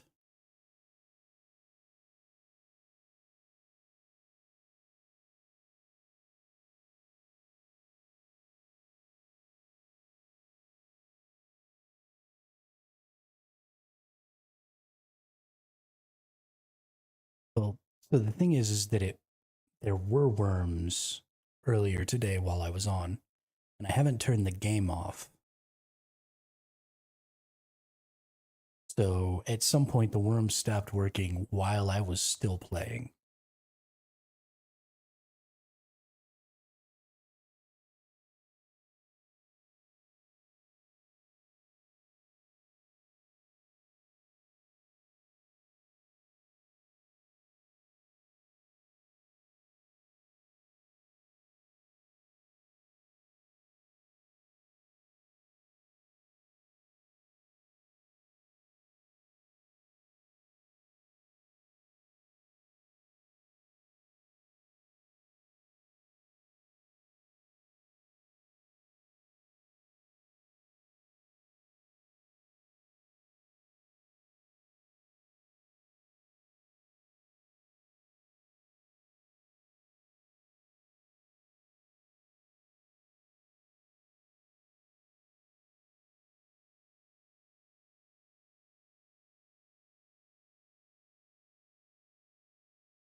Stopping and getting fuel. Mic is on. I just wasn't quite talking there, Mr. Bean. Also, how are you?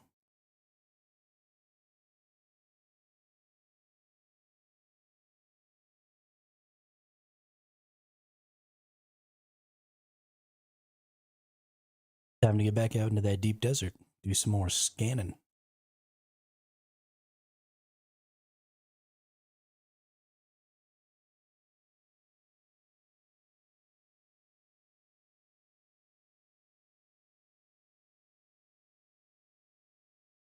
All right. How far did we get? I think we got to E7, which says F8, but it's actually E7. So we got to go out to E8. We're in A8. So it's just a straight shot north.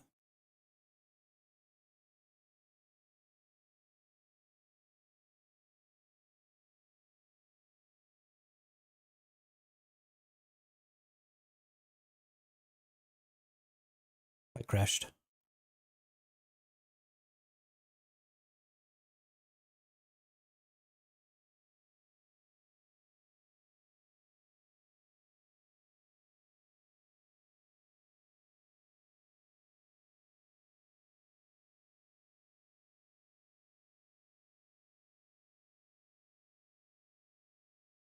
It's a ornithopter.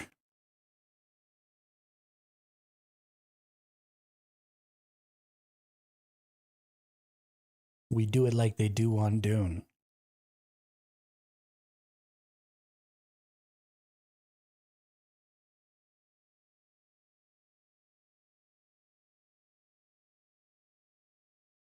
It has a super dope glider jet mode. And it has a helicopter mode.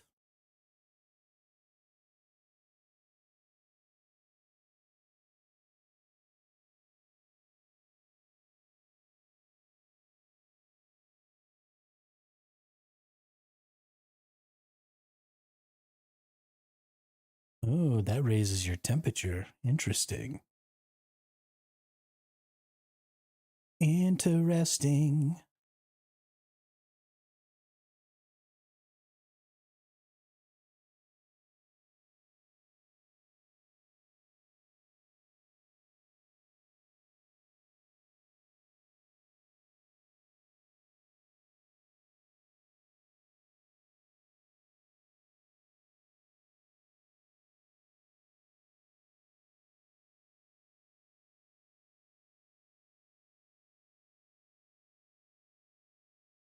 Birds flying high.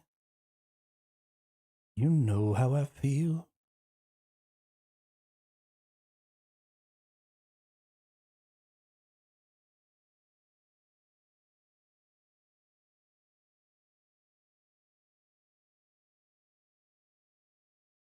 What we're doing out here right now, Mr. Bean, is we're trying to get the entire deep desert mapped for this week. Just because I kind of want to have an idea of how long it takes and, what it's going to take to do a good job of it.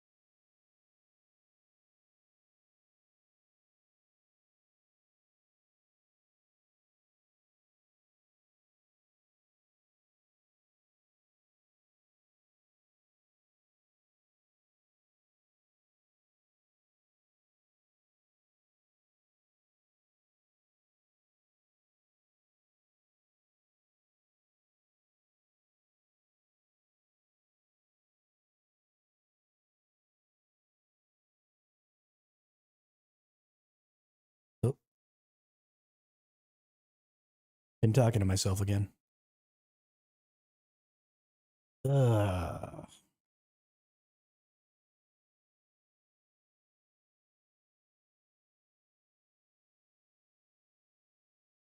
it is going to be a long ride, yes. Because we're just now getting out into D, so I've only gone through 3 sectors so far. And this is a 9x9 grid. I'm trying to get into sector 5.8 right now.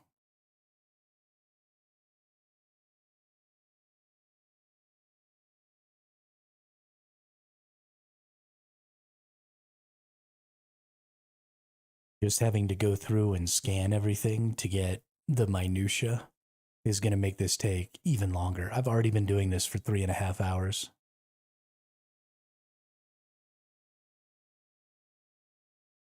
And I'm like just halfway done. And I haven't even been scanning the rock outcroppings to see what resources they have, which is probably going to take twice as much time as just flying through the zones and scanning them. So, yeah, it's going to be a lot.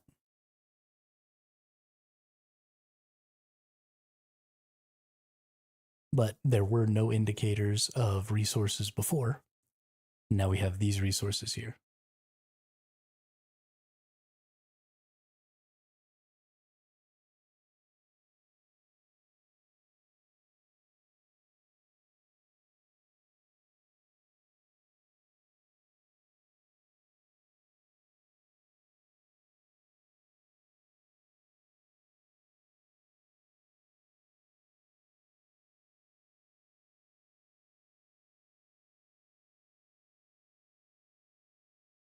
So now we know everything that's available on that spot. I assume that's going to be a part of the sync chart.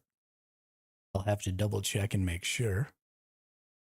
But if it's a part of the sync chart, then that's kind of an important part of the sync chart because you really need to know where the resources are. So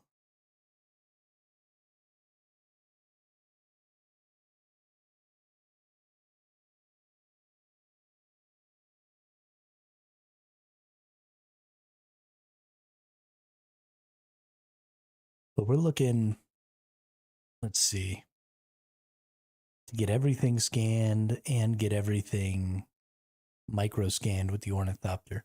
I bet you this is a 12-hour ordeal.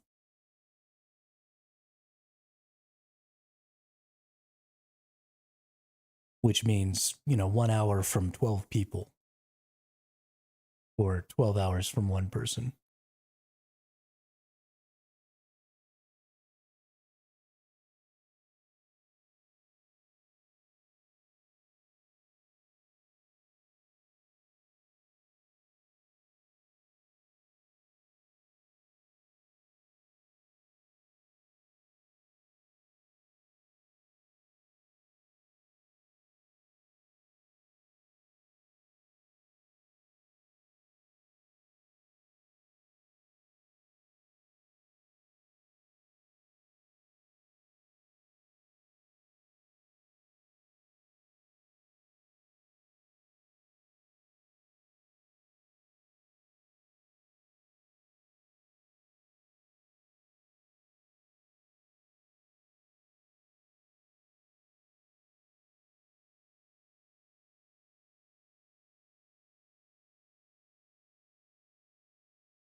Later tiers. I don't think you can build the first. Yeah, you can build your first heavy gun. Well, aluminum gives you the ability to make the machine gun.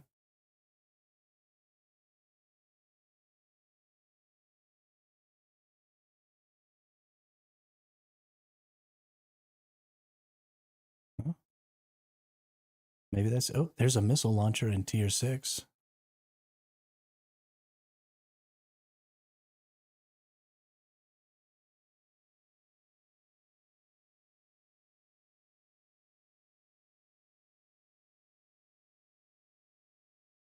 I'm willing to bet that the flamethrower is probably a unique machine gun.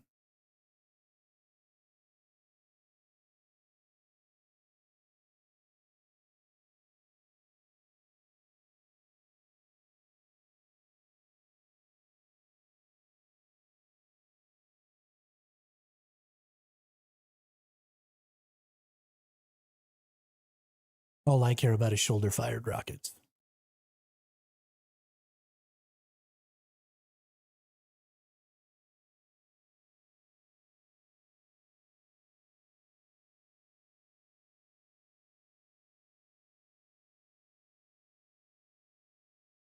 Must be you. I haven't heard any.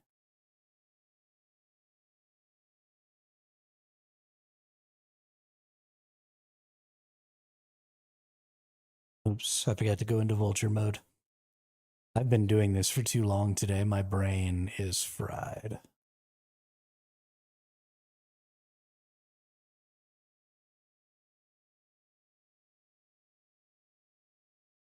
I still have so far to go.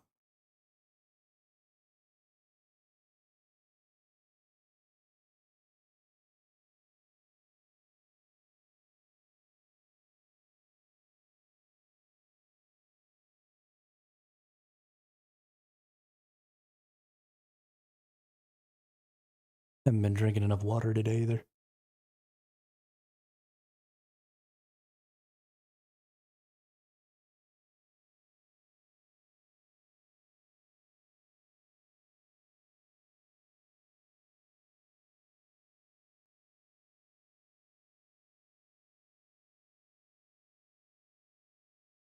Oh yeah, that's the hope. At the very least, myself and Gravy will probably try and do some co-streams. I don't know about Teddy. I just met Teddy. He just joined the guild. So I don't. I've known Gravy for a while.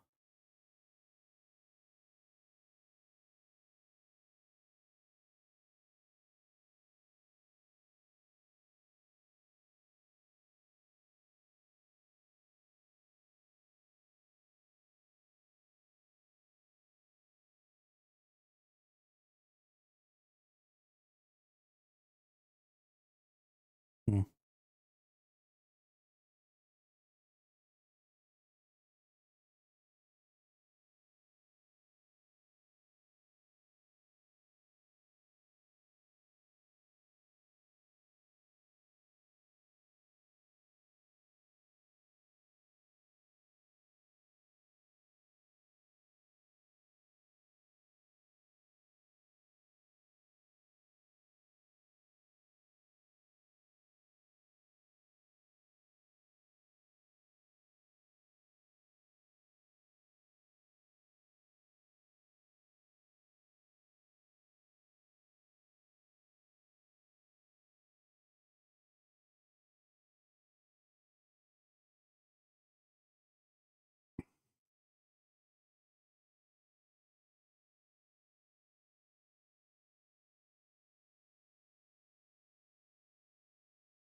My ornithopter's sliding down the hill. No.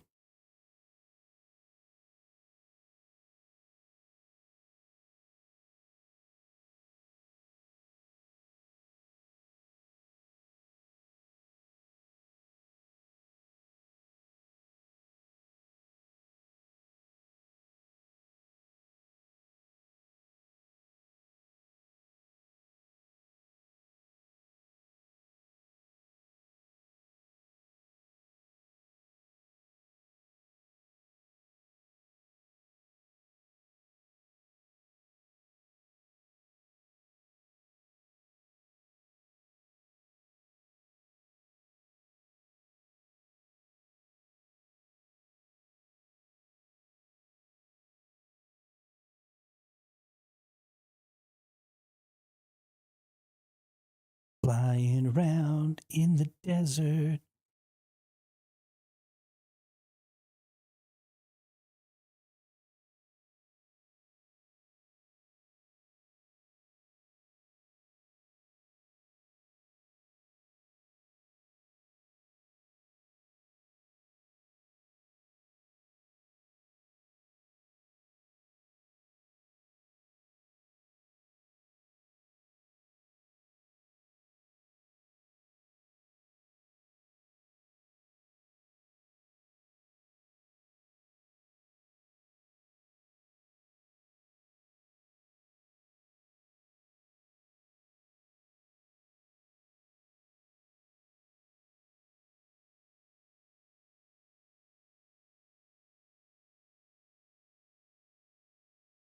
I think this is probably up high enough.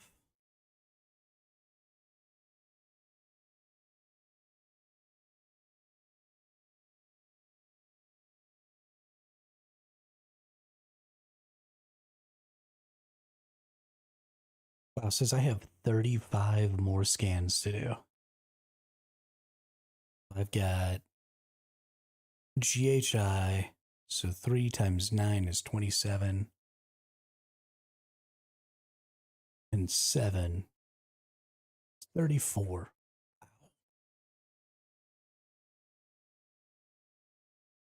This is crazy.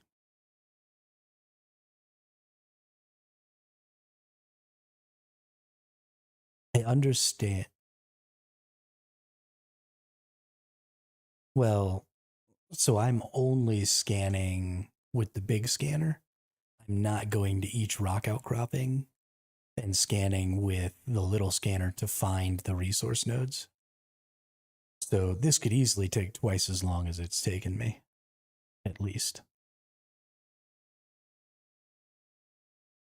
And we've been at it for almost 4 hours now. So I don't think it's unreasonable to think that somewhere in the 8 to 12 hour mark is what it would take to completely scan 100% of a deep desert. And that's also with the slowest thrusters on the slowest ornithopter, right? If I had tier 6 ornithopter, tier 6 thrusters, tier 6 scanner, then that changes. But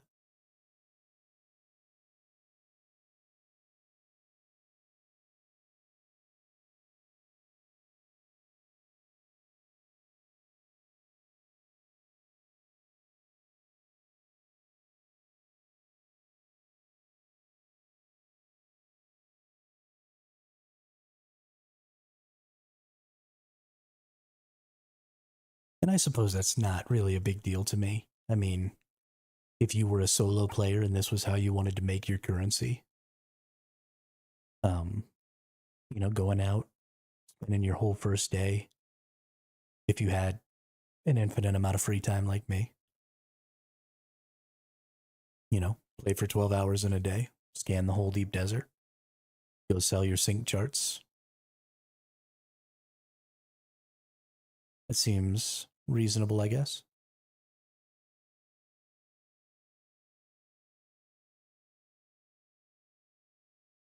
More control points in a lab there.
You know what I'm noticing? This quicksand is all around the border of each 3x3 region. I think that's how they break the regions apart.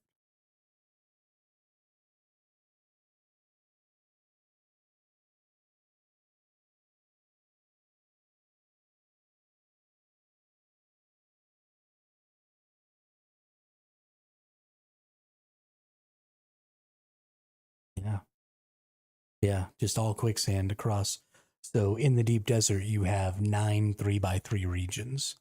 And each of those 3x3 regions is supposed to be able to hold like 100 people or 300 people or something like that. And then each subregion inside of that is supposed to hold fewer. And so, in order to, I assume, stop too much stuff from happening right on the border of these bigger 3x3 server regions, they've put all this quicksand here, which is interesting.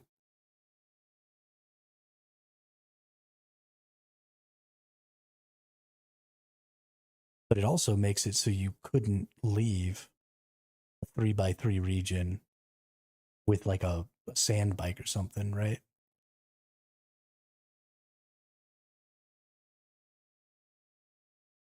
Which is kind of weird.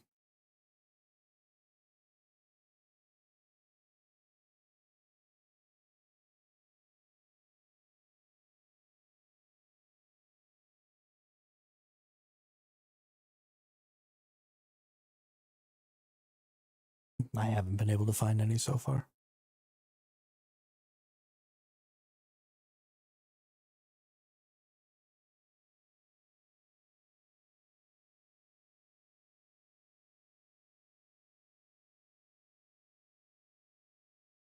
It's freaking me out that there's no worms right now.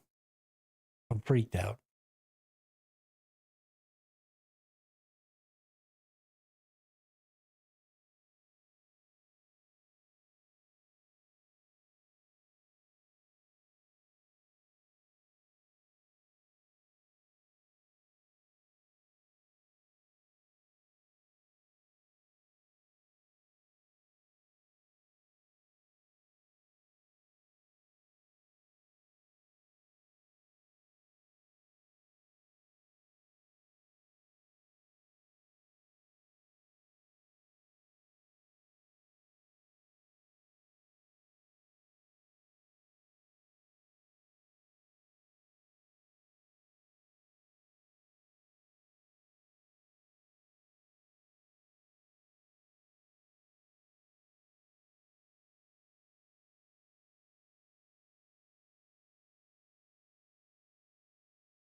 I just figured out why ornithopters feel wonky to me.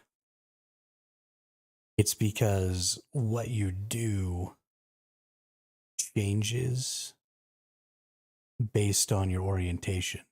So W and S always tilt your nose like this, but if you're sideways, it still does the same thing, right? It's always tilting your nose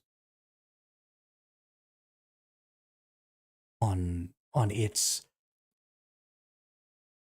actual X instead of on its relative X. And I was trying to do it on its actual or on its relative. So if you turn sideways and you press down, you make a sharper turn.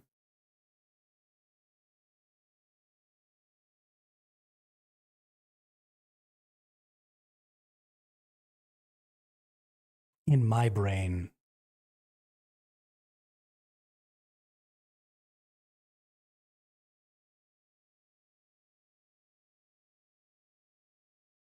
if you get out of the thing while you're driving it, what?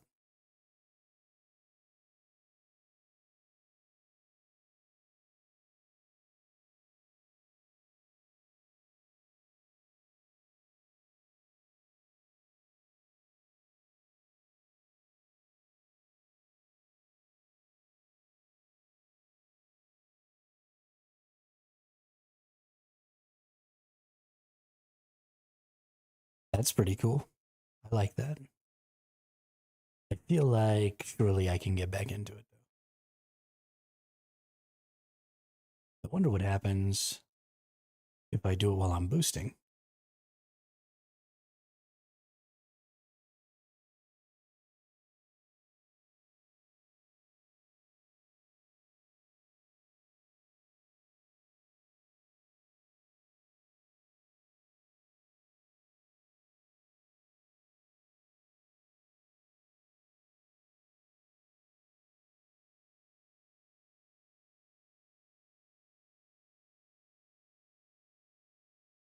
Oh no.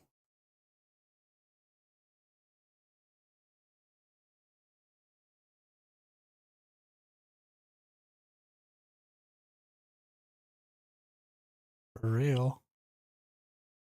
Gone out of my render distance. Okay. Well, we're just out on the sand, ladies and gentlemen. I just passed over a barrier. So I'm in sector 3. So I've got 2 sectors. Oop. Stay within range while this does this, though. I don't have the Benny Jezzy sprint. I don't have my leap. My suspensor belt's freaking broken.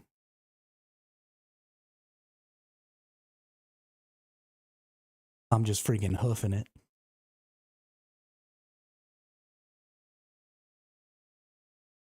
Thank God for no worms.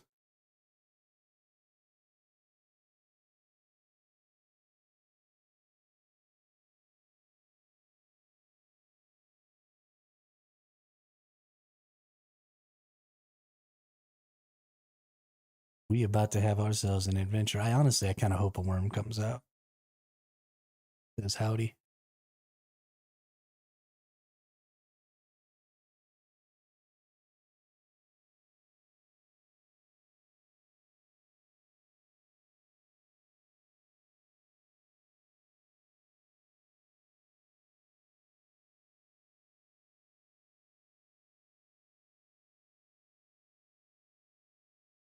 $900 to go. We can make it.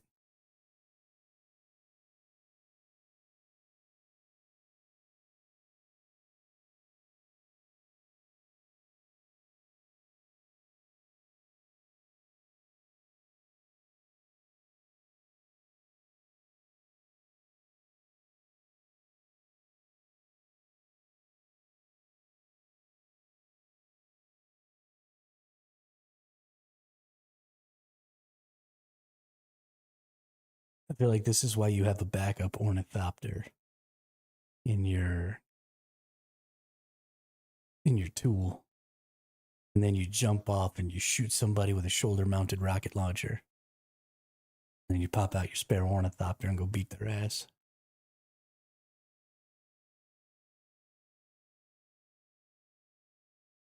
That's what I'm thinking.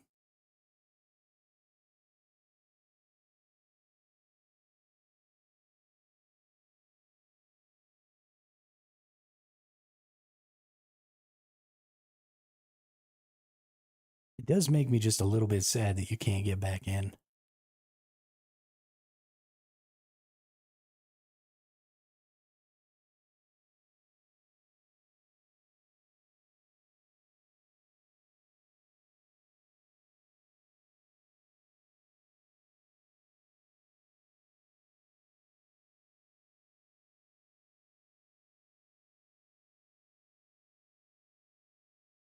Watch, I'm gonna crest over this freaking dune and see my ornithopter, and then a worm's gonna come out and eat it.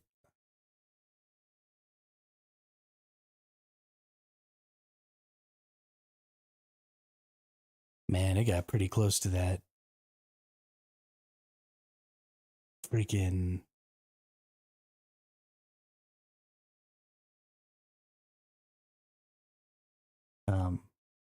yeah, it's like right next to the quicksand. Oh my god.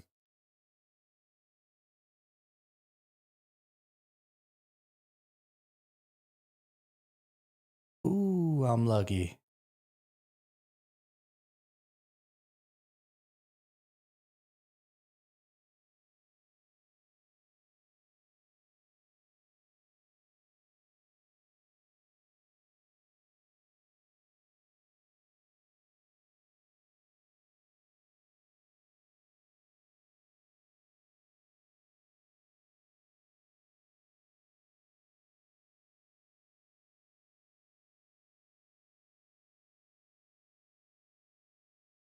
And let's try something else.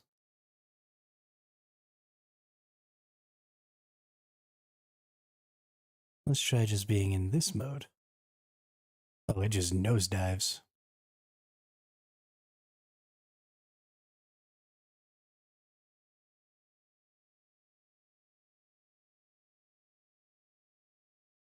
That's interesting. So if you have no forward momentum, it just falls out of the sky like a brick and you fall off of it.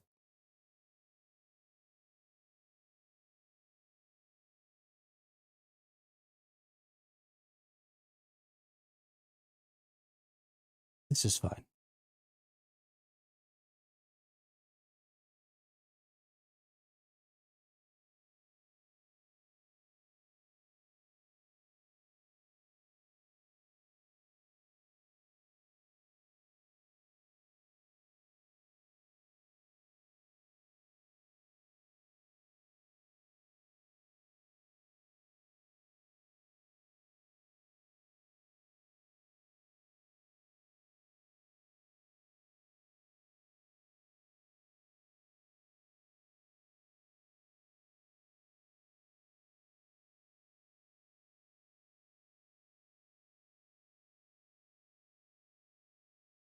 I wonder if it's like a Sunday thing.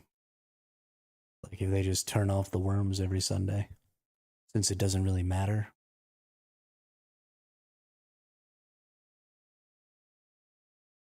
Because the Lands Rad's almost done. Or if it was actually a glitch. Feel parched.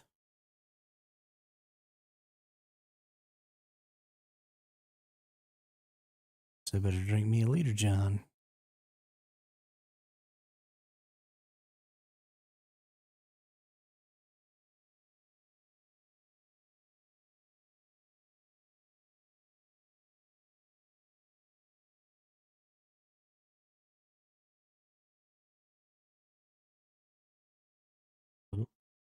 Something's broken now.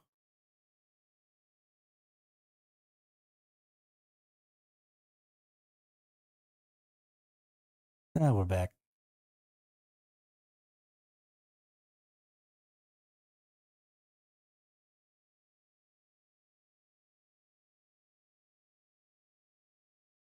Look at how many of these zones are just nothing but dunes. Freaking crazy.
Oh, Spice Blow. We just got to see it erupt. That's so cool. Like a nuke. Giant purple nuke.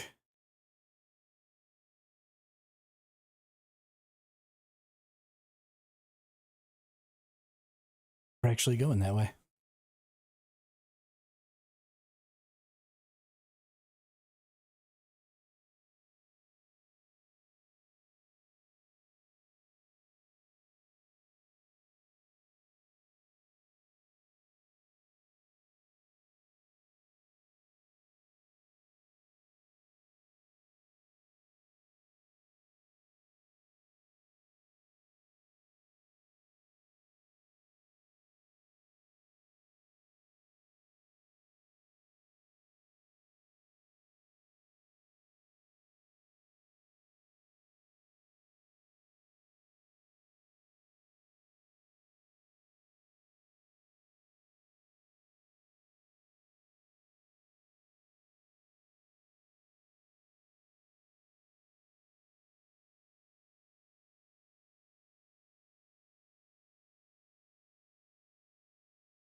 And there's a little baby Spice.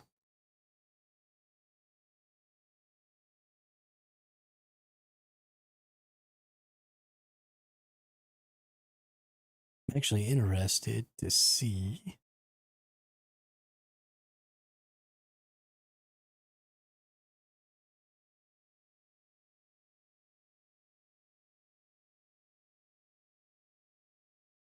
Oh no.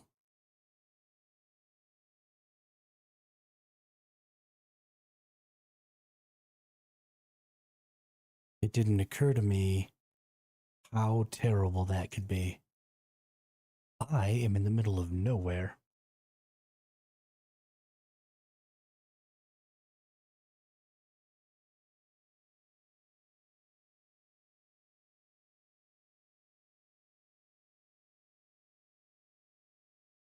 The last time I saw a sandstorm in the deep desert, I was right next to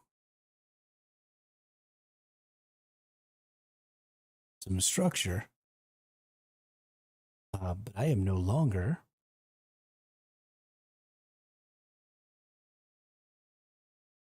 Near any structures. Okay, here's the sandstorm. It's coming pretty hard. Oh, oh God, you can just see it. That is creepy.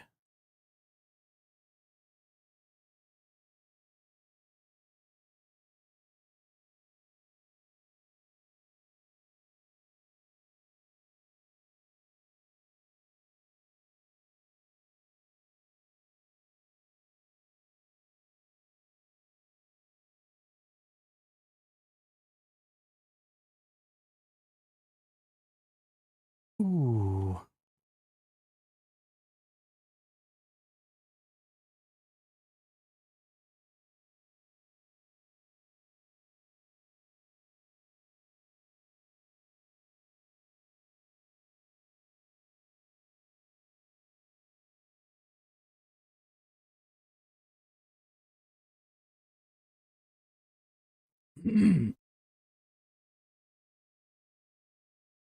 So yeah, it does look like you get about an extra minute or so to avoid sandstorms in the deep desert. In the deep desert. But even so, because of how sparse the rock outcroppings and stuff are, you could find yourself in a pretty bad situation.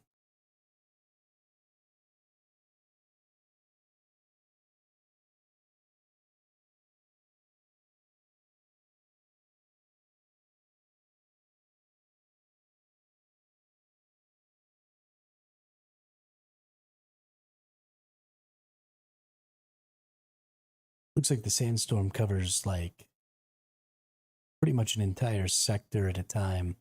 Like it's a sector wide and 3 sectors long.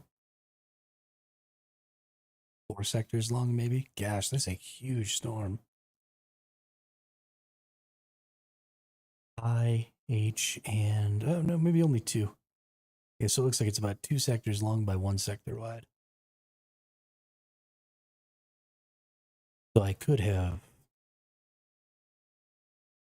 just gone back down into F sector and avoided it, but I didn't see it.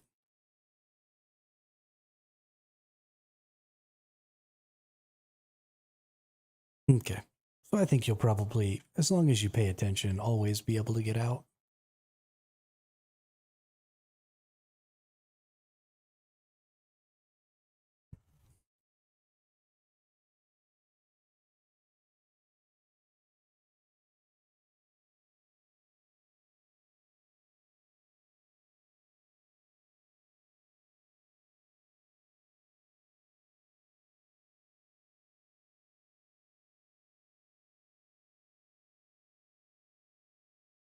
The heck was that just now?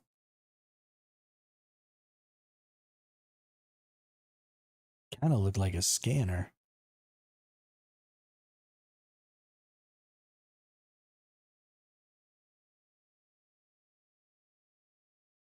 Oh, just a lightning strike. Okay. That's pretty cool.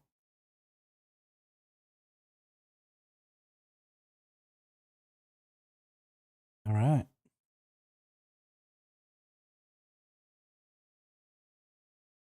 Since I'm here, might as well scan this region, right?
Interesting. So the heat level out here in the deep, deep desert is heat level 5.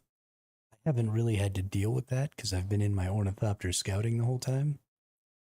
But I imagine if you were actually doing stuff,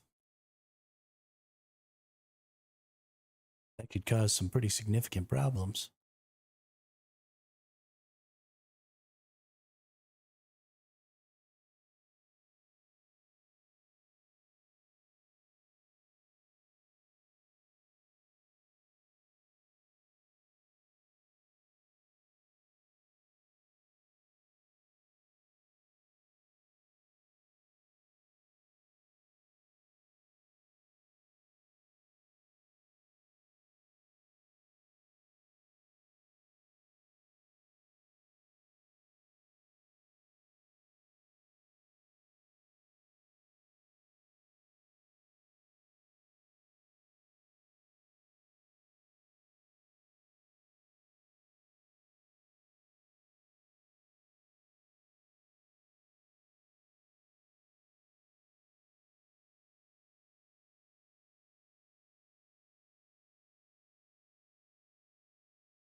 Oh, damn, another spice blow. So as I've gotten further and further out here, I've seen a lot more spice blows. I imagine that's just generally kind of true.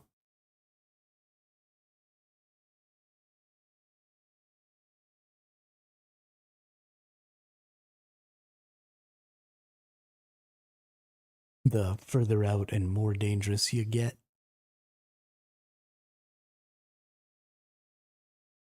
the bigger a deal it's going to be.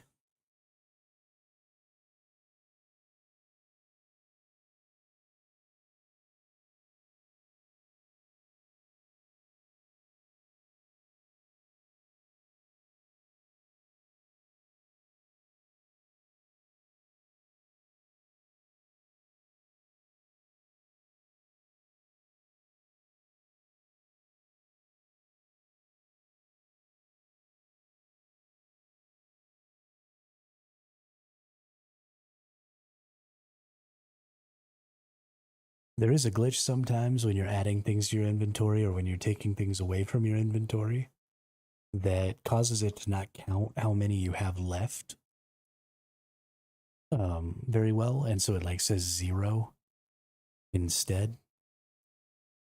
That's a little bit annoying. I'd like to see that get worked out because I think it's pretty important to be able to see at a glance how many you might have of something in your inventory.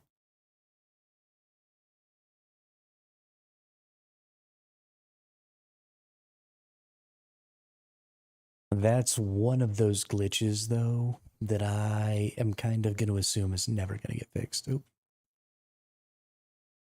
My little shooter's gone.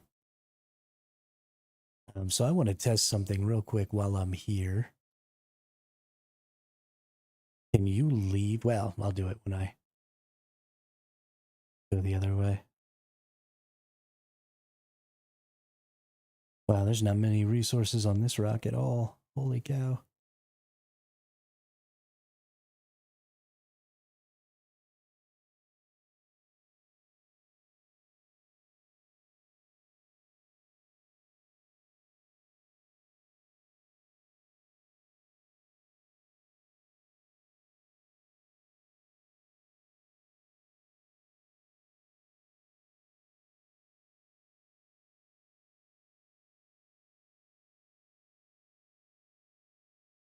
Kind of a medium-sized spice.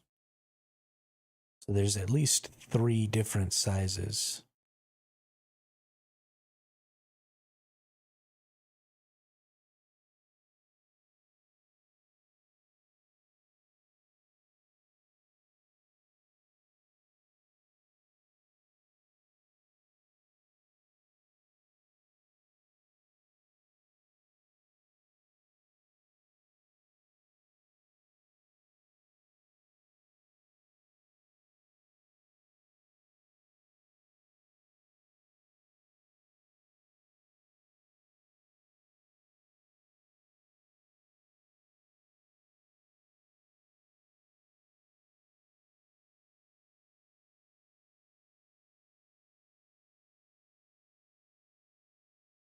It's like a 10 or 15-minute trip just to get all the way back. Once you get out this far, it's freaking crazy.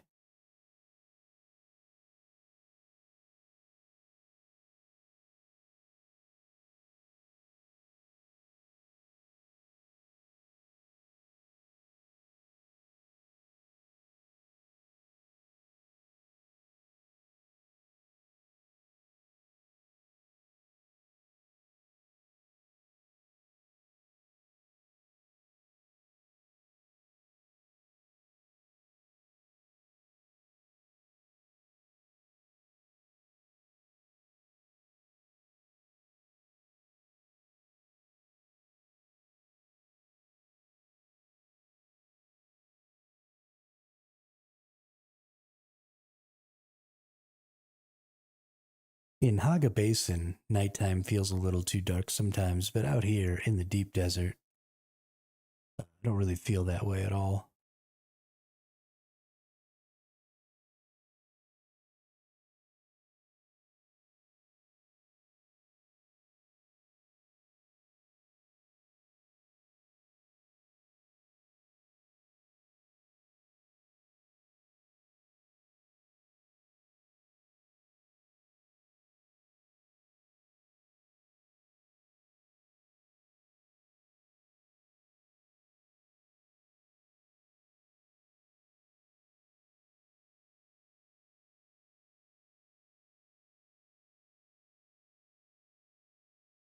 Honestly, looks pretty good at nighttime.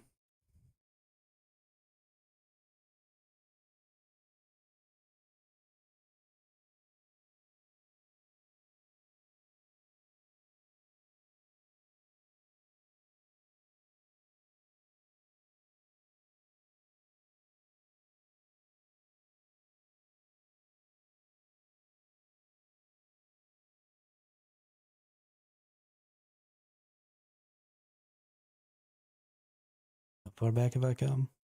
I'm only in E. Oh my goodness, dude. Come on.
So here's something that's kind of interesting.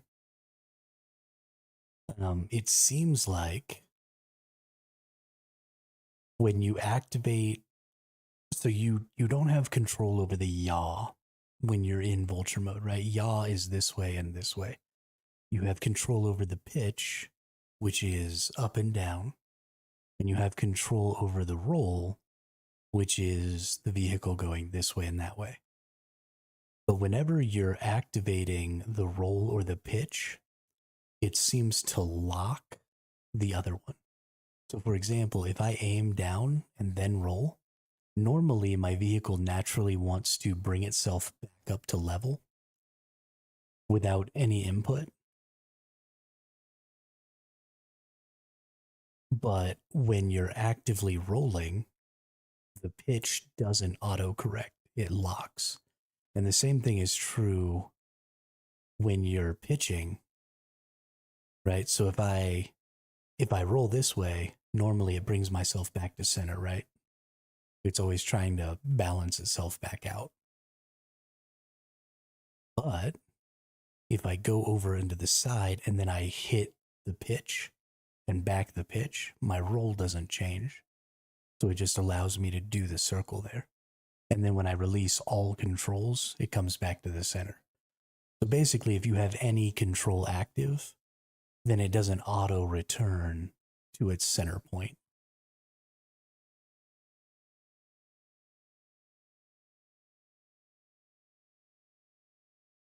But that does make it a little bit difficult if you're just trying to like lazily drift to the left. You have to constantly be like hitting the button because it keeps bringing you back to center. So it's a little hard to do because you have no yaw control at all. You only have pitch and roll control. I guess you sort of have yaw control because I can look over here and it'll naturally bring itself over, right? So you can almost consider that yaw control, although it's really just a form of roll control. And the same is true here. You can change the pitch just by looking with your mouse. But using ASD is honestly much better. I would use the mouse as a way to control what the center line is, like what you're coming back to. And then I would use AS&D to control the actual movements.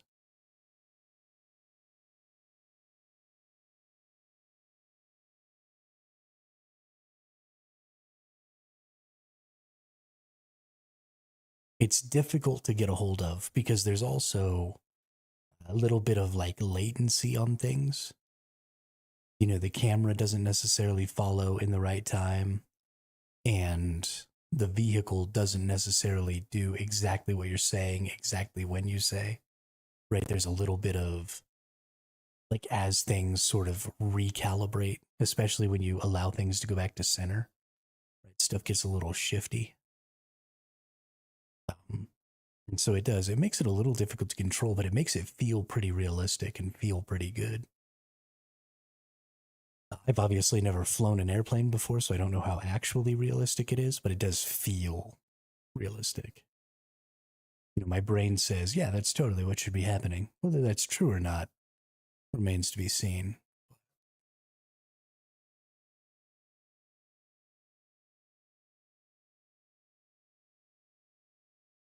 I like it. Pretty happy with it. And then, of course, you can just hold right click. If you don't want your mouse to control where you're going, just hold right click. You'll just keep going forward while you look around.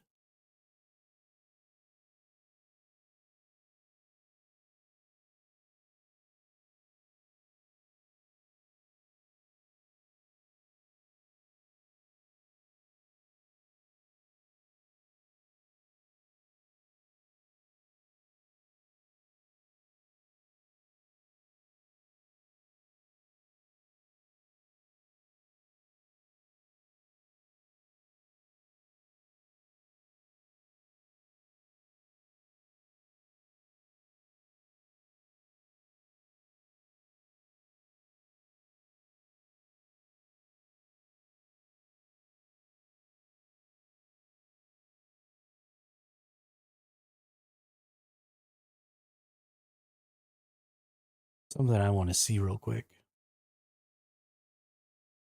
We have the 3 entrances to the deep desert out here. But I was curious. Okay, so there is no possible entrance to the deep desert out the back there.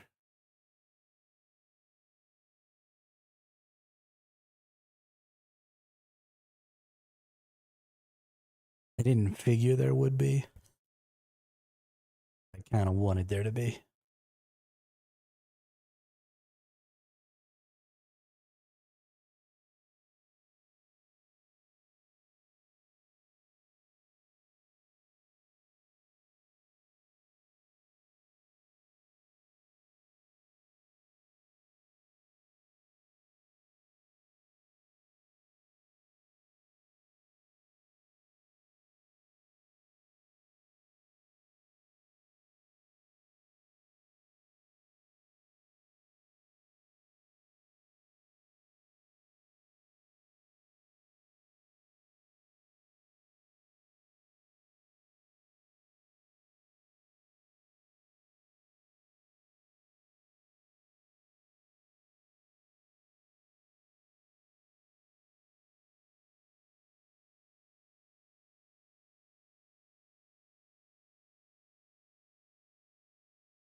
Whoops.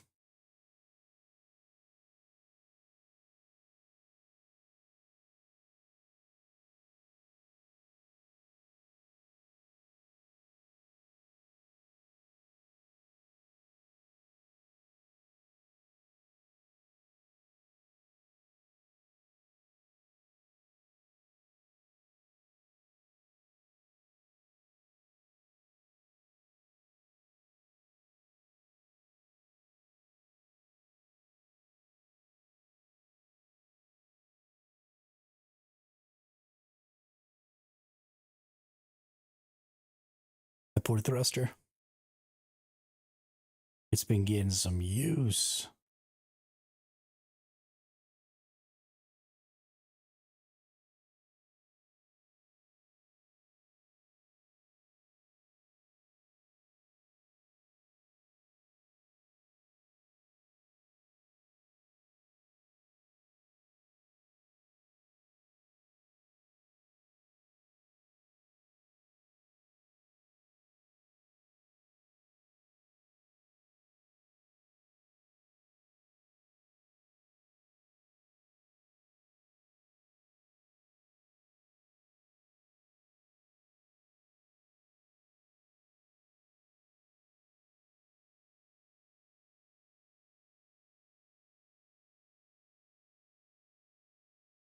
All right, let's get this freaking done. This is the last time I want to go out here, gosh darn it.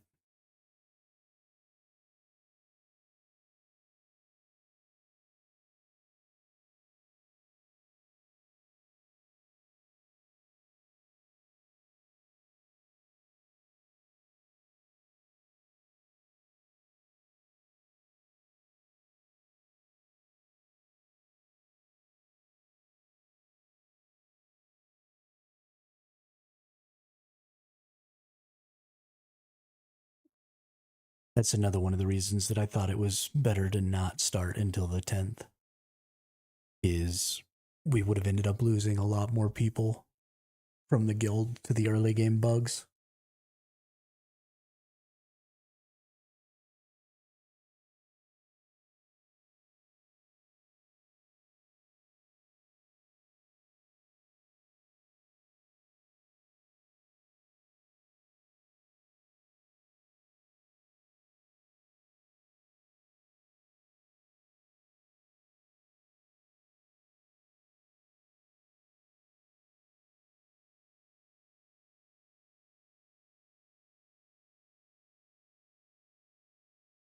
Mm-hmm.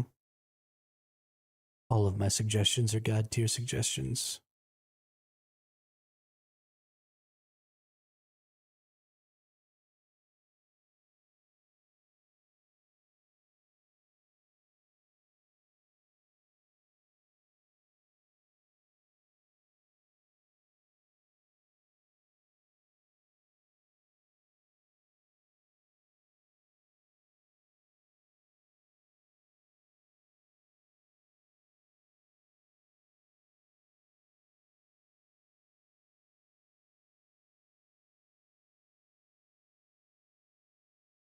You basically make it so that the furthest distance you ever have to travel is 1/3 of the map.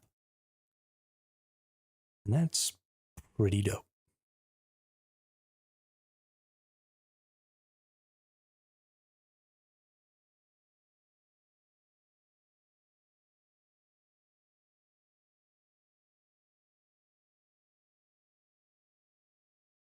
It even works too for bringing other vehicles. So if you didn't want to use your ornithopter necessarily, you could bring another vehicle in your tool and then drop that other vehicle out and put your ornithopter away and then go do whatever you need to do on your sand bike. I don't really know what the use case for something like that would be because it's not like you could do any sort of mining or anything like that. But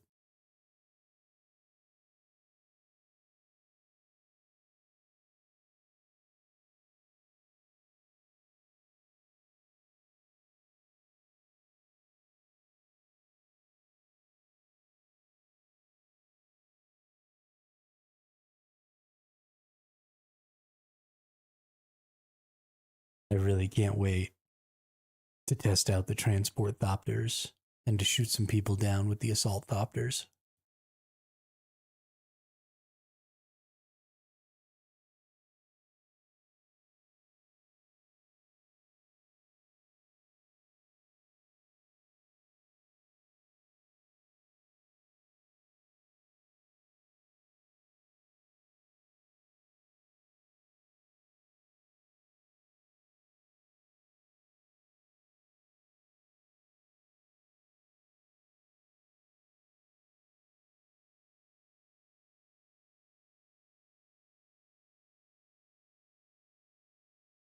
You mean like the player base or the NPCs?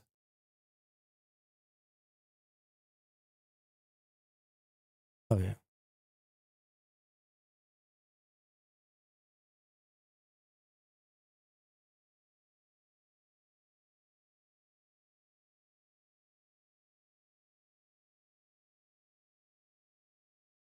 I mean, have you seen the movies?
Oop, there goes another spice blow way out in the distance.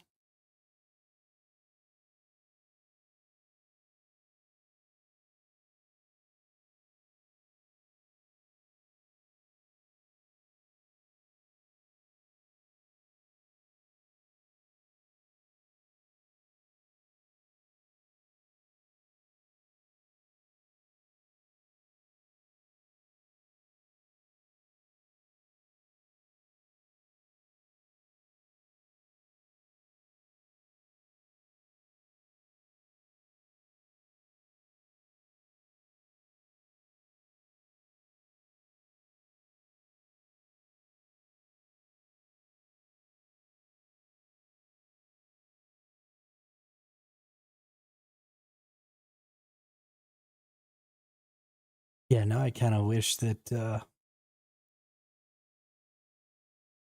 we were staying on this server. We could just stock up.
My brain turned off again.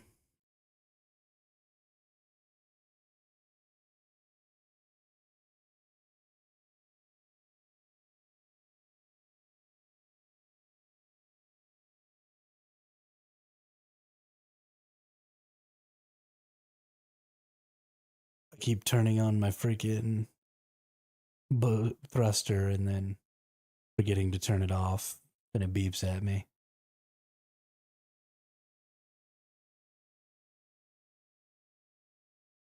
Cause I'm an asshole, Leo, Leo, Leo, Leo, Leo.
So there's a spice blow here, but I don't actually see any spice.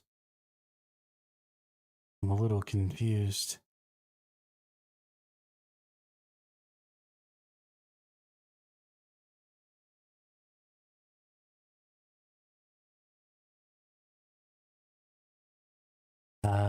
right. I remember that now.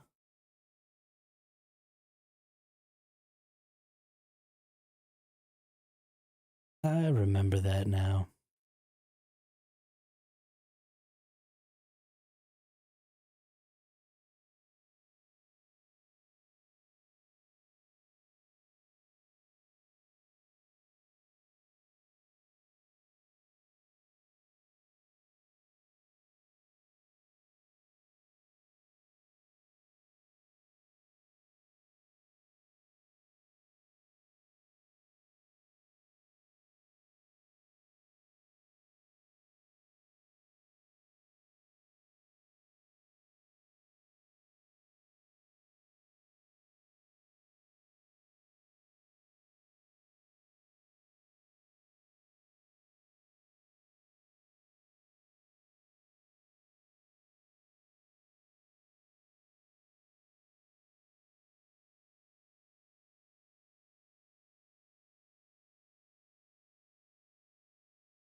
Yeah, that's a pretty good idea.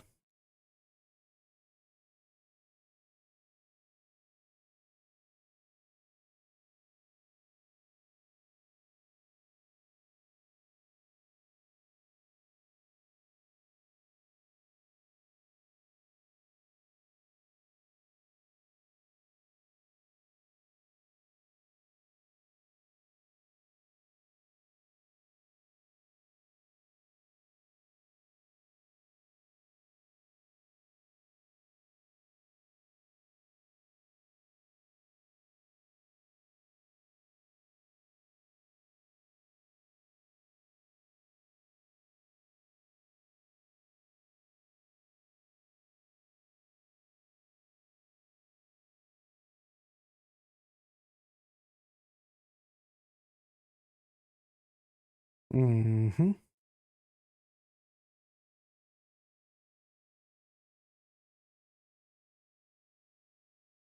That's important, though. Now, all four wings together are about the same price as any other single part.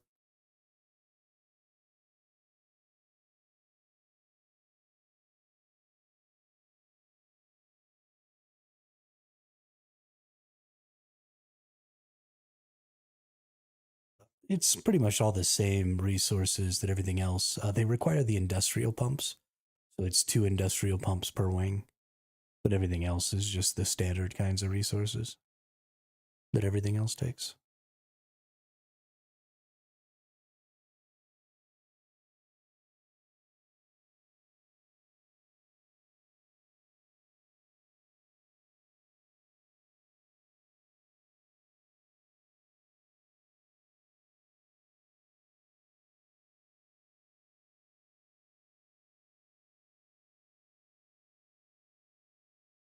Godzilla Rock.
Bye, Ornithopter.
If only it would stay that easy.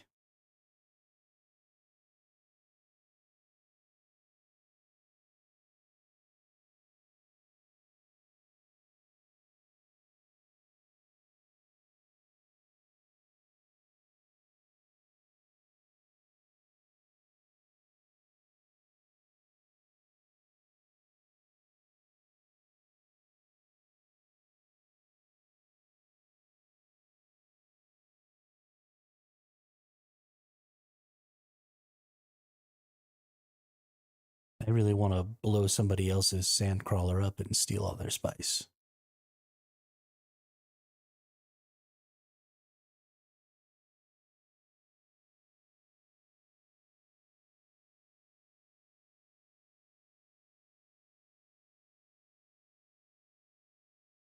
Yeah, they're mostly not. There will be some.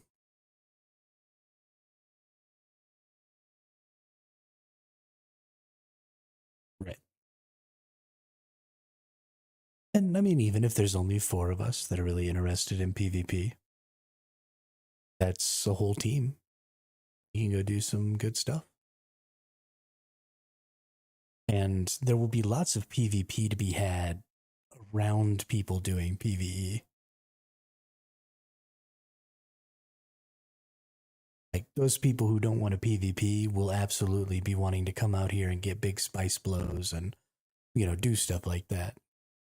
And so while they're running away, we can defend them and kill people.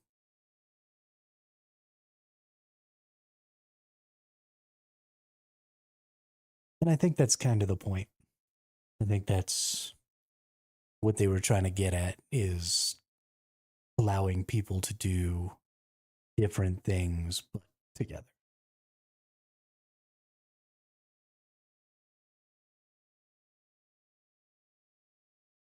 Yo, what's up, Elmas? How are you today, bud?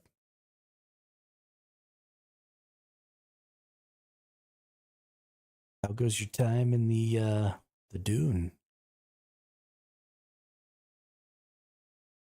I'm out here fully scanning the deep desert,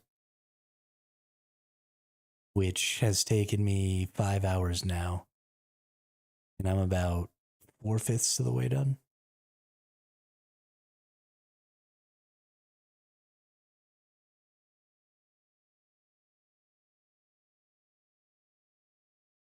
I thought you had already started playing.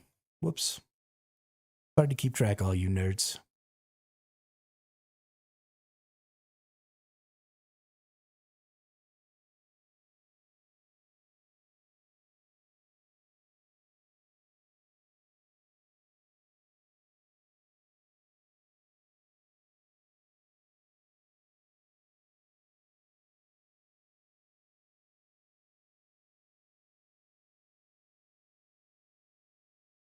No, I don't.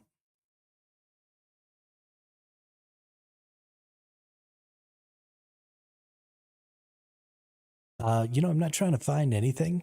Um, Mostly it was just about figuring out how much time it was going to take, like how many hours of effort would need to be put in to go ahead and get the entire thing scanned. And it's giving me an opportunity to fly the ornithopter a little more so that I can learn how to control it a little better. But I figure, so there's 2 different things that you need to do when you scan out here. Number 1 is you need to use the scanner gun to shoot the probe into the air. And that's important because that gives you like the big picture. No, I'm pretty thoroughly in the mid game right now, Elmis. I'm only at tier 4. No, tier 5, sorry. Yeah, I'm at aluminum tier right now. And so there's still duraluminum and plastisteel or whatever that is that I'm not quite to yet. I guess I've got 265 more points. So I have the ability to make duraluminum stuff, but I don't have enough duraluminum for it. And then I have enough point. Nope, not quite. I still need another 200 points before I can get to plastanium. So 200 more tech points, which means quite a few levels. I'm only in level 71. So yeah, I'd say I'm pretty thoroughly in the mid game. I only have the scout ornithopter. I don't have any big ornithopters.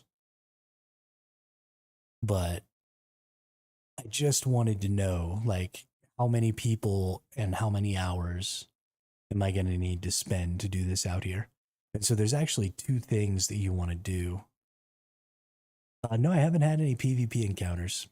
I don't think there's really going to be a lot of PvP going on. I did see one other person out here pretty early on while I was still kind of close to the shield wall. I saw another person flying around in an ornithopter and I kind of chased them around. They ran away from me because they didn't want to fight. And so I was just trying to talk to them and say what's up. And they were kind of running. But it was fun. It was nice to see somebody else out here flying around doing some stuff. But I'm way out now. I'm all the way in sector G9 right now. Oh, speaking of which, I'm going the wrong way.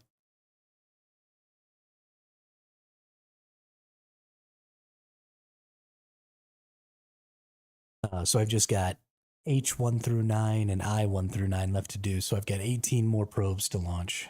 And then I'll be all the way done. But there's actually two things you need to scan when you come out here. You need to use the scanner gun and get the big picture. But then also at each one of these rock outcroppings, you need to come down and scan manually with the vehicle mounted scanners so you can see what all the drops are. Ooh, Spice Blow.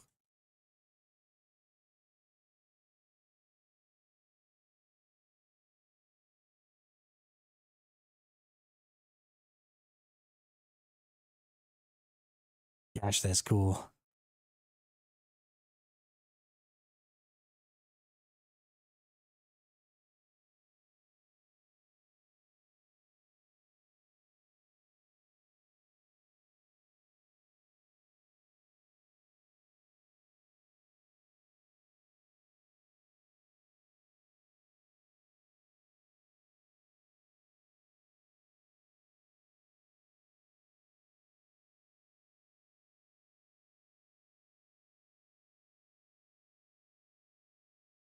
There's no worms right now. But the other thing you want to do, like I was trying to say, I keep getting distracted, is you want to use the vehicle mounted scanners so that you can see specifically where the resource drops are. So, like, you want to come over to this rock outcropping right here, and I've got a scanner on. So I hit my scanner and it does 300 meters, and it tells me, it identifies, oh, that's interesting. It doesn't identify resources that are too high level for me.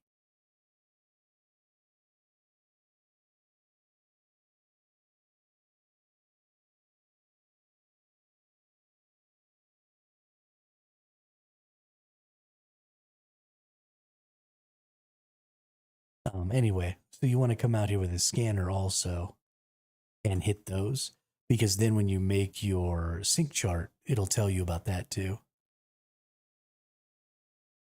And then when you sell the sync charts, you'll actually have resource locations on there as well, which is important. So the spice blue, but there's like no spice. Oh, this is only like a medium one.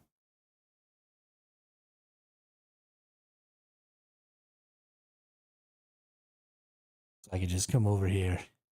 Right now the worms are broken, so there's no worms. I can actually just stand here and harvest spice all day if I wanted.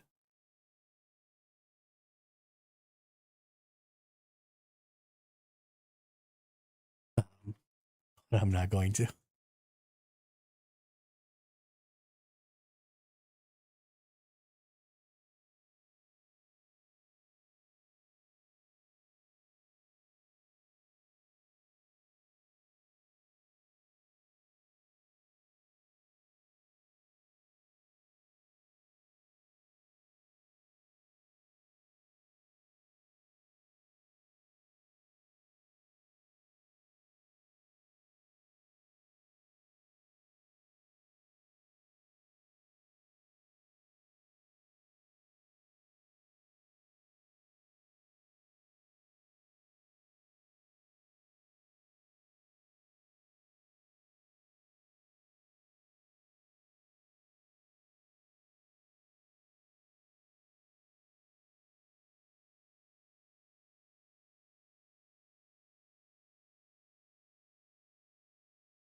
That is a huge amount of stravidium, though. That's crazy. That's something we'll have to remember, is that you want to come all the way out to the final 3x3 regions. So the desert is a 9x9 area, right? There's 9 of these areas. It's A through I and 1 through 9. But it's broken into 3x3 zones. So like H789 through I789 are all a region. Or sorry, G789 through I789 are all a region. And so in those 3x3 zones, you want to like identify where you're going to get the best of the resources you're looking for. And it seems like going out into the last 3x3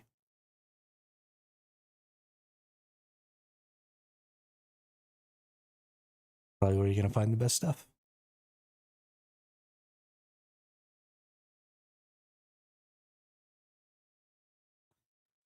There's some more stravidium there.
I'm going to come up short on probes.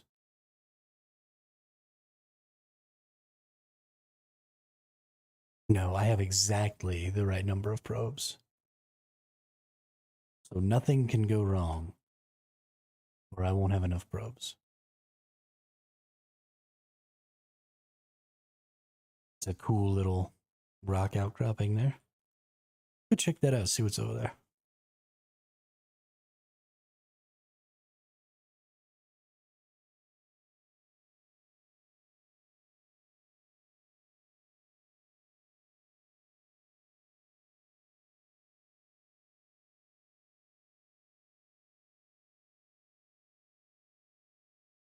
Don't seem to be very many resources at all out here. That's interesting. See, so something like this might make for a good deep desert base location. So there's a few things that I think you would have to consider. So there's no water in the deep desert. And there's no point in having another base unless that base can refine the materials that you gather so that you can transport more material at a time. And so this is, while this seems almost like it could be a good location because it's fairly close to like this spot over here and maybe some other good spots, because there are no bodies here, the big thing you're going to want to use if you're going to make a deep desert mining facility is you're going to need to have a lot of death stills. And then you're going to need to have somewhere where you can reliably get a lot of bodies. Because what I would want to do if I was going to farm resources out in the deep, deep desert like this is every time you travel back to base, you're losing about 30 minutes. Right? So even if I'm just going to be out here for a day, what I want is I want to be able to, oh no, I didn't get a notification saying, okay, I'm above it here. So you can see the enormous ass sandstorm going on. But it's in the sector below me. So that's fine.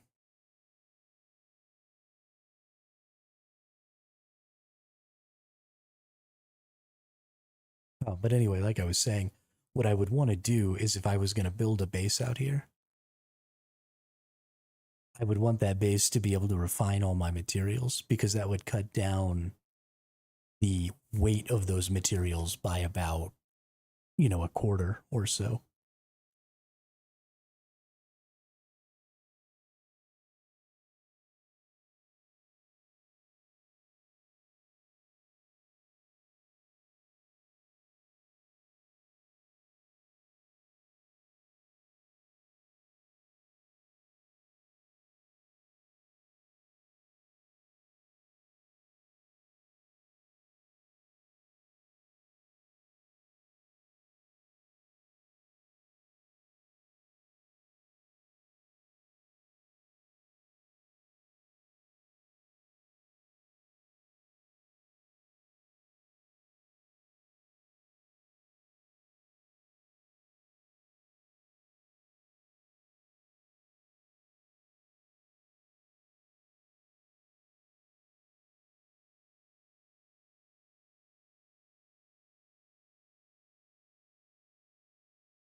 I wonder how much weight the transport thopters can carry.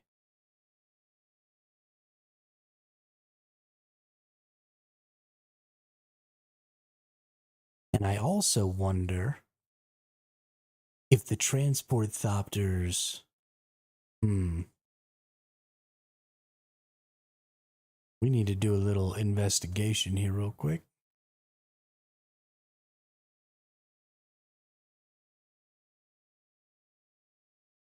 So let's get in here. Let's look at our research. And let's check out our vehicles. And let's specifically go down to the transport thopters. And let's look at their pieces.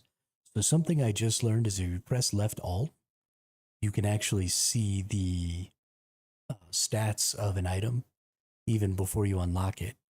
I was having trouble because I used to only be able to see this when I was looking at it in my inventory because I didn't understand. But if you just press the left alt, it works. So we've got the chassis, we've got the engine, we've got the generator, we've got the side hull, main hull, tail hull, and the wings. So let's look for carrier thopter stuff. Carrier thopter thruster. So that's it. That's all you get is carrier thopter thrusters. So carrier thopters can't carry stuff. They only carry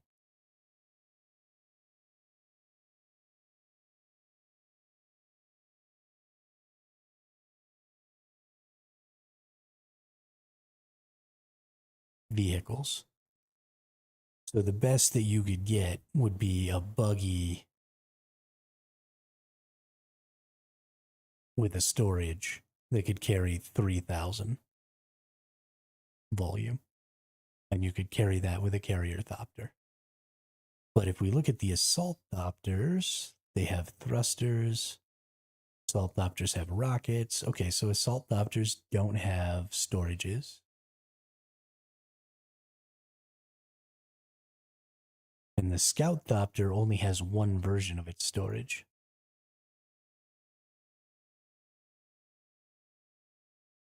It doesn't tier up ever. So the scout thopter can only ever carry 500. Interesting.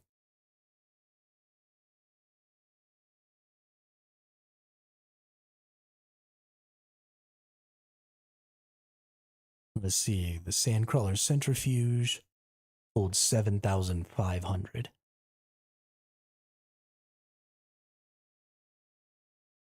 But I think it can only carry spice sand.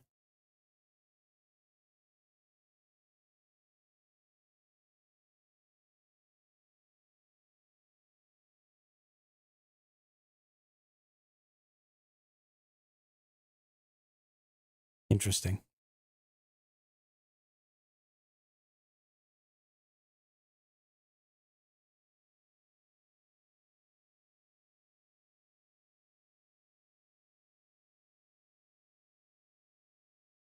Oh, wow, we got 3 control points out here.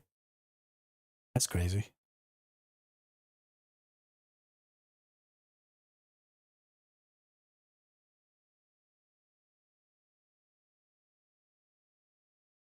Oh, we're about to hit the 6-hour mark.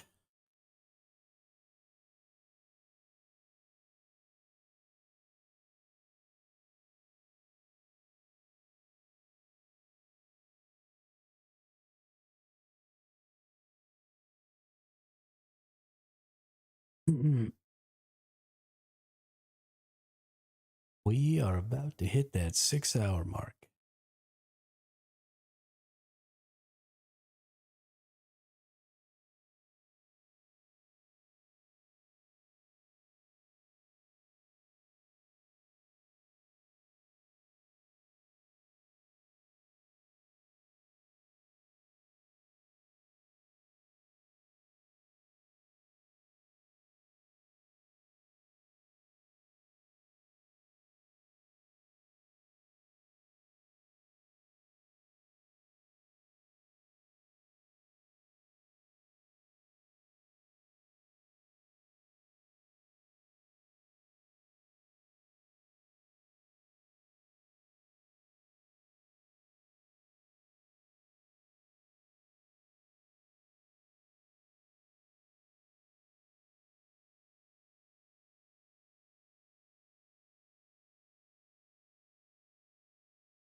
am also getting 100 XP per zone that I scan,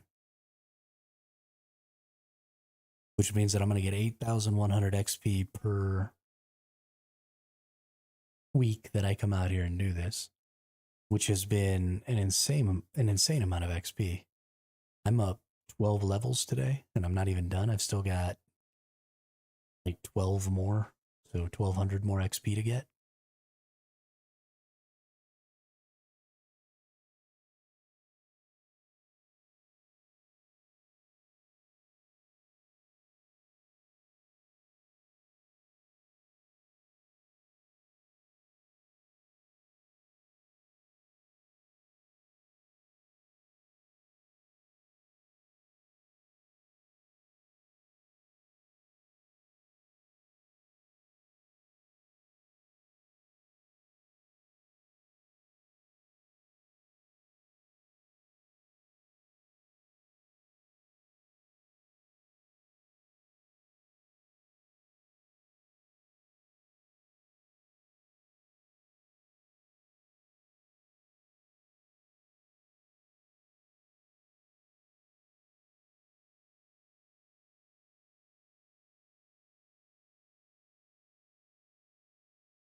Oh, I already scouted this zone. Nice. That's why I was short. I was about to say, I thought I had an extra one. I didn't realize I had wasted it, but I hadn't. I had already scouted this one because I happened to be over here earlier. How much fuel do I have left? Okay, I still got 3 fuels left. Good. Definitely got plenty of water.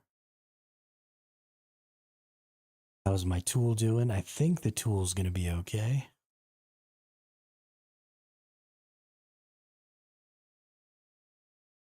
I think we're going to make it this time. I think we're going to get the whole thing scanned.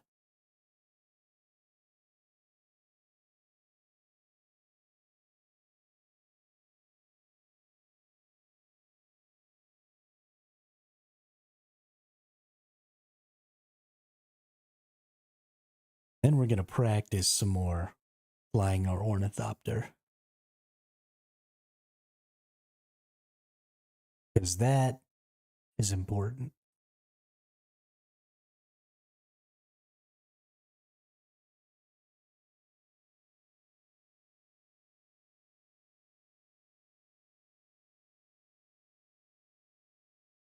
Because I'm not great at it.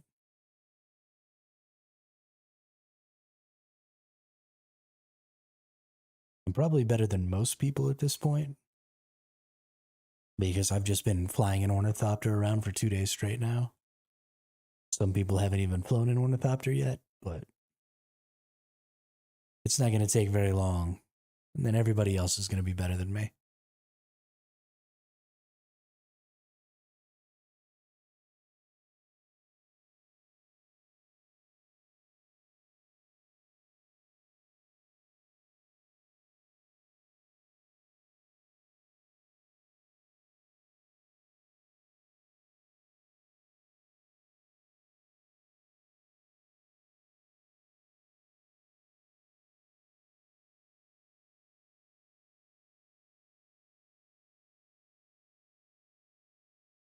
then we're going to fly right up on top of there and get that one.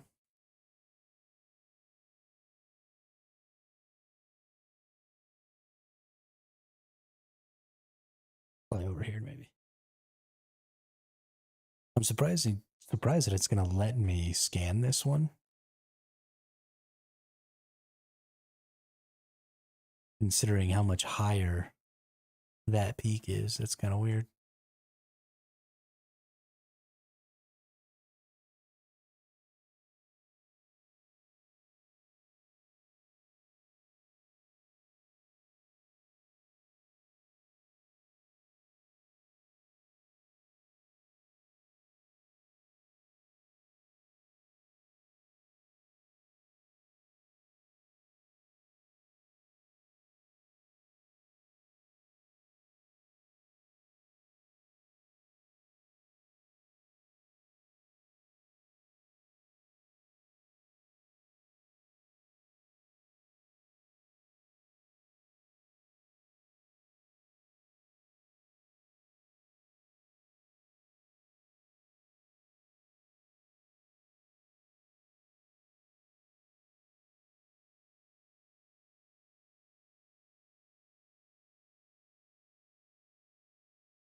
Oh, I'm getting 30 intel points per level now that I'm in level 70. Crazy.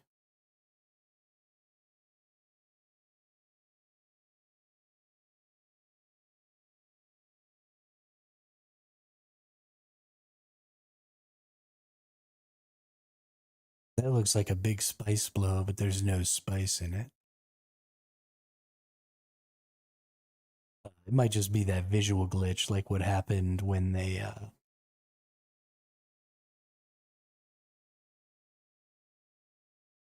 doesn't look like it. Can't gather any spice.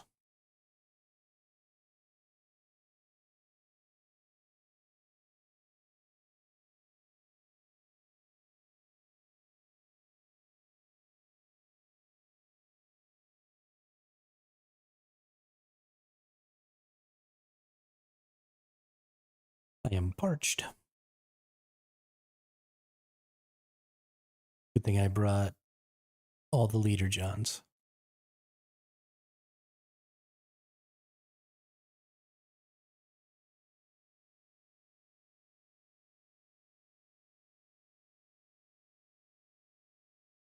All right, sector I-3.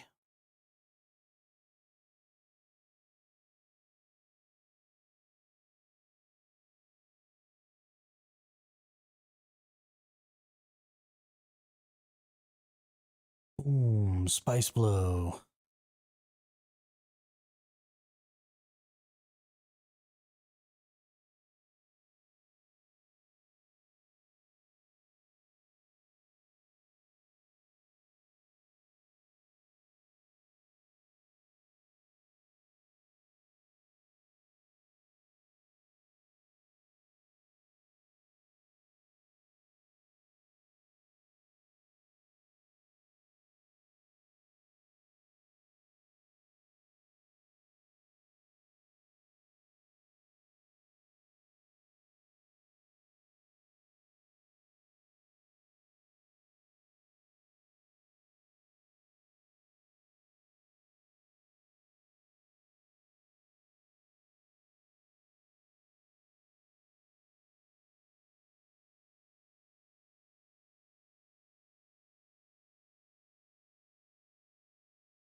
Also seems like the further you get out here, the rarer rock outcroppings are.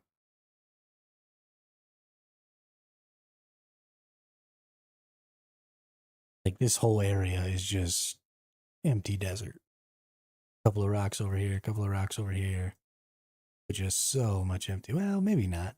Maybe it just happens to be the area I'm at right now. Yeah, no, I'm full of shit. Just the area I happen to be at right now. I do want to see how much 100 XP is. I don't know exactly how much it takes to pass a level. Maybe a fifth, maybe 500 XP per level right now. A little more, maybe 6. I don't know. I assume you require more XP per level as you gain more and more levels. I'm not 100% sure of that.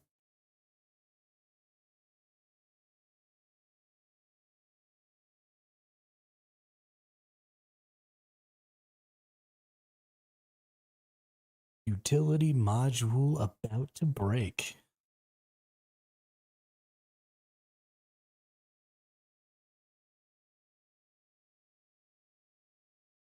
I'm actually kind of curious what's going to happen if I break the module. Flight.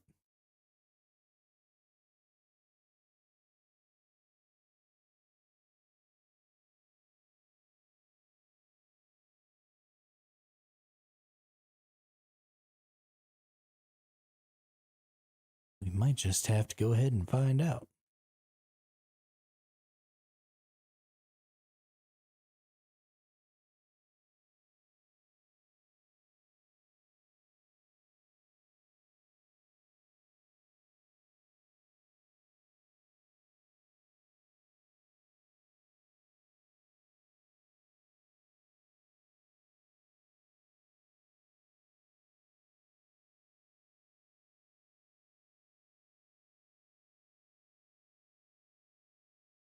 $15 more minutes.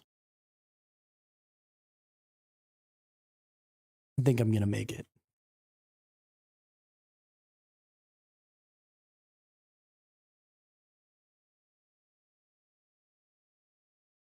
Only got 4 more? Yeah. 6, 7, 8, 9. 4 more to get. And then we're all the way done out here. And then I can get myself a sync chart.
Still entertains the crap out of me.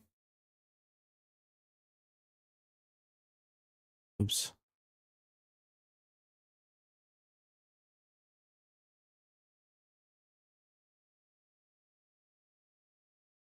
That one was close. That kind of scared the piss out of me. The spice blows seem to sound alarmingly like worm breaches.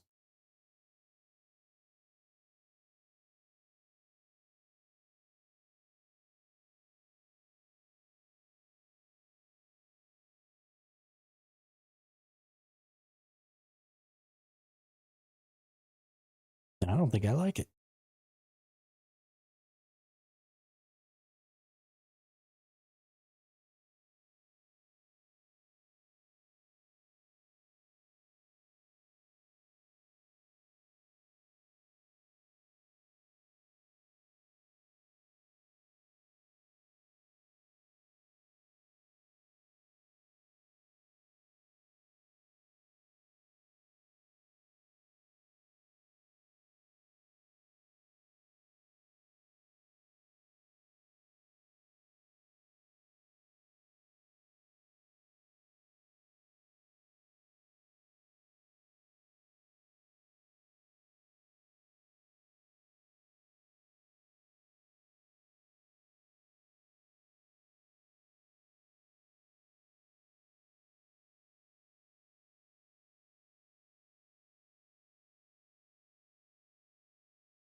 Actually interested to see.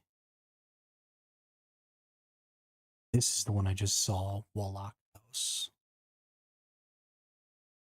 I wonder if the ones that are further out have a better chance of being from houses that are like in the diagonals and stuff, because those are better blocks to pick up.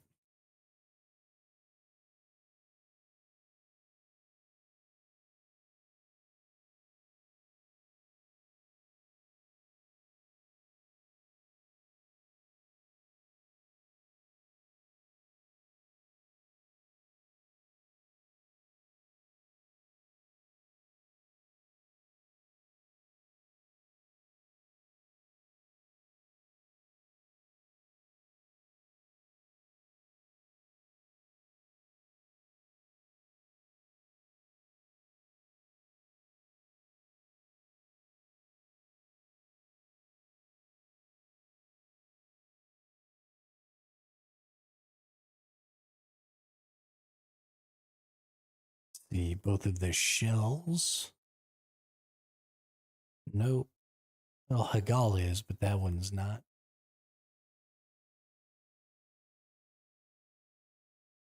Interesting. Interesting. It's the middle one. Nova Burns. Have I found that control point yet?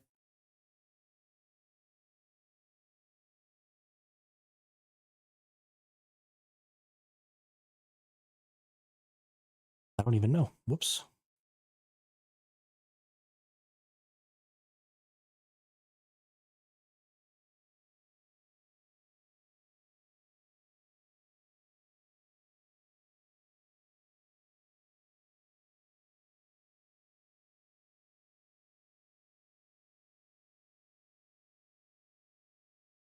Have there been any rock outcroppings? Like barely any in all of the last section?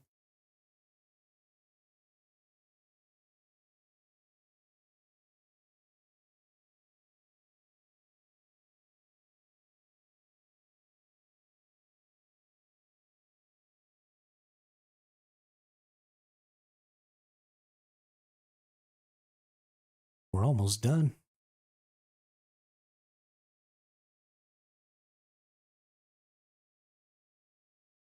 I don't know if any of y'all have noticed this, but when you use the welding tool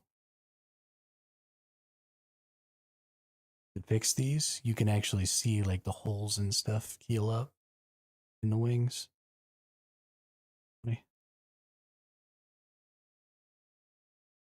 I'm gonna need this game to stop exploding spice right next to me. That'd be great. I just almost pooped.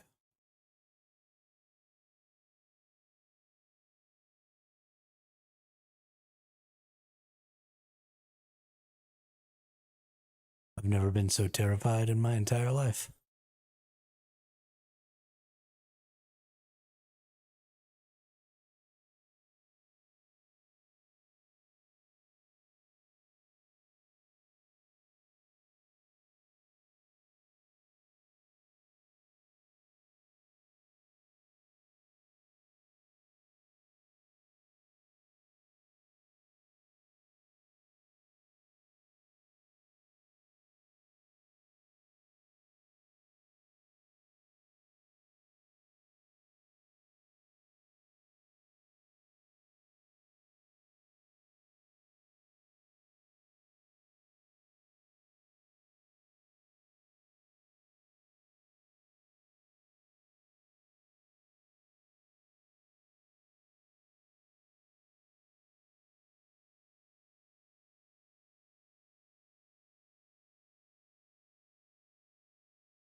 Last sensor.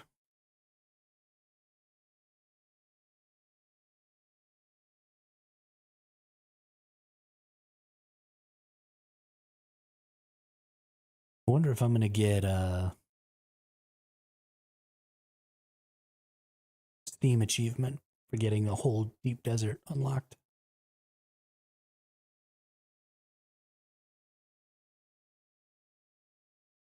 Doesn't look like it. Sad day.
Can I make it back in 5 minutes time?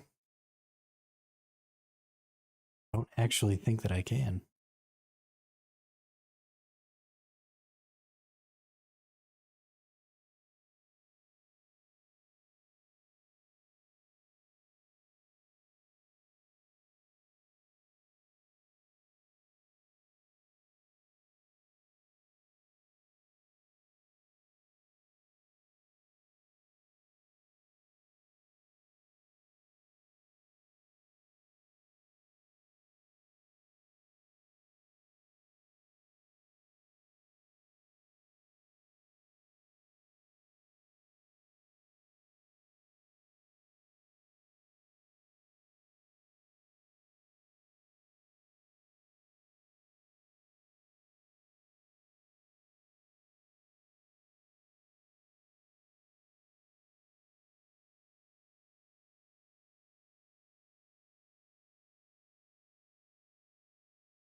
Oh, what up, Damien?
Oh my goodness. Godness? Oh my goodness. It's so freaking far away.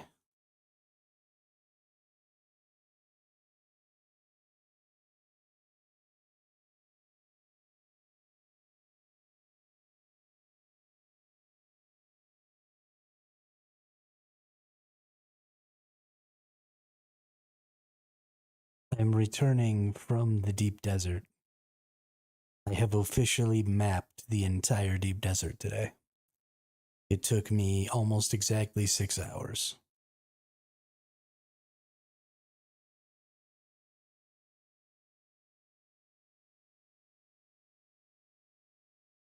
But I have every single zone.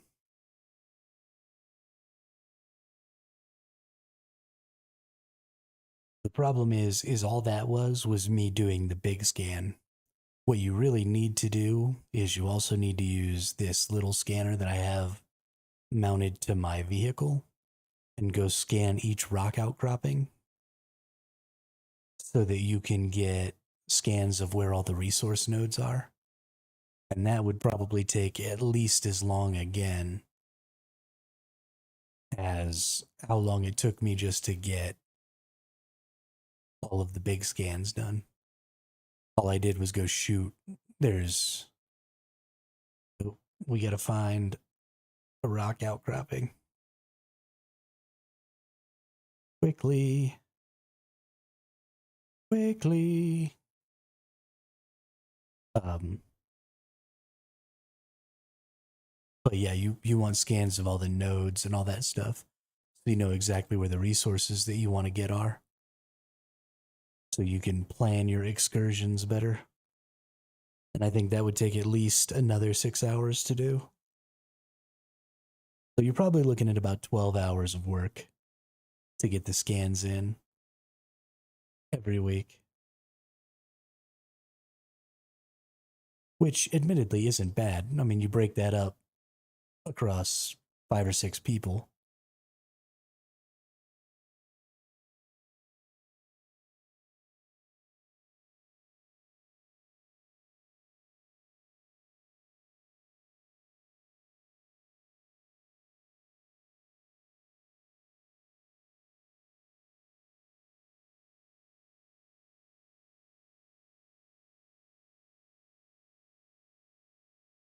I'm still here. I just had to reset my GeForce Now session because we've been playing for 6 hours.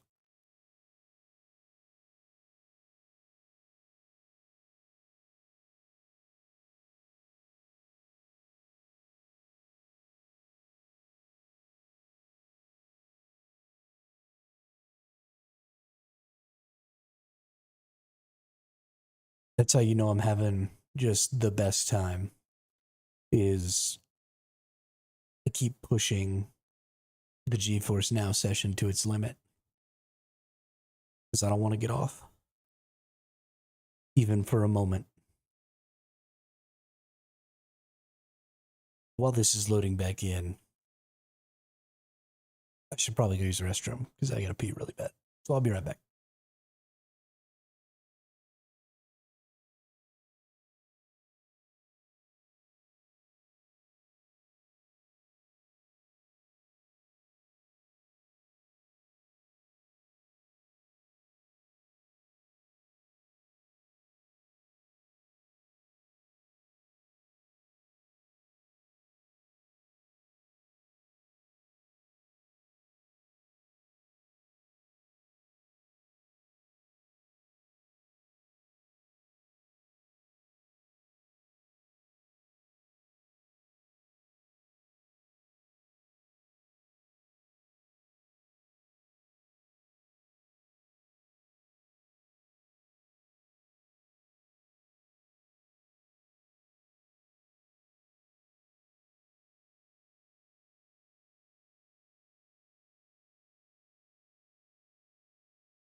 All right, we good. I've been holding that in for a while.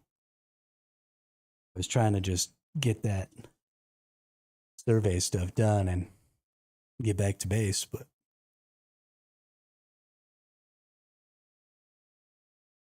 it didn't really want to work.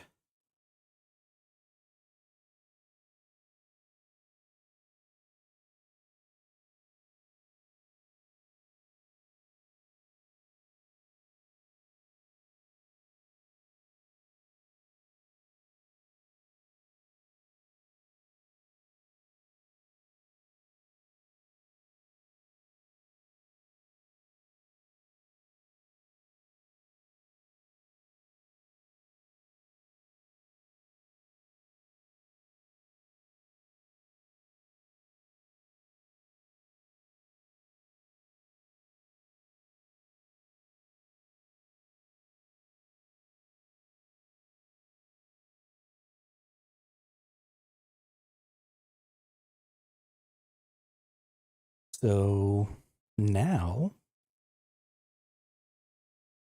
that we have our whole scanner thing done, I'm going to get a sync chart. We're going to see what it takes to do a sync chart and what the sync chart gives you.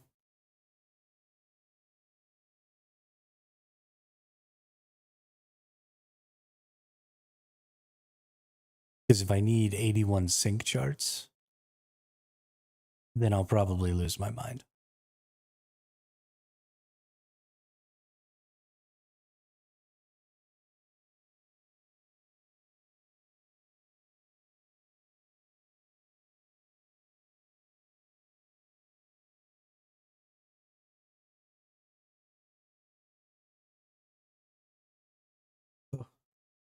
Ornithopter went out onto the sand. No, Ornithopter.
So the reason I keep doing that little spin as I'm going higher is because it locks the pitch. So instead of it trying to correct its pitch, it stays at the same pitch. And so I can just go up, up, up as I go there.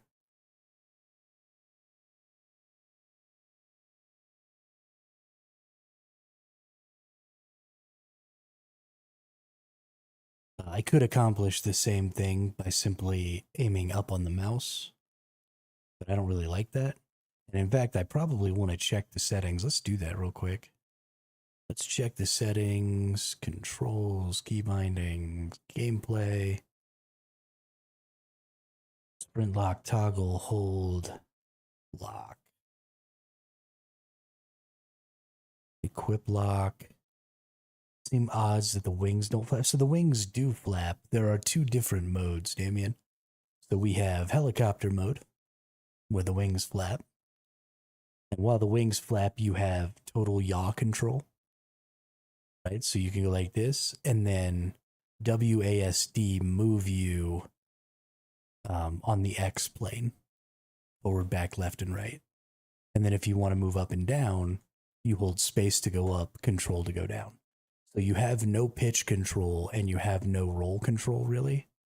You just have planar control on the X and Y axis.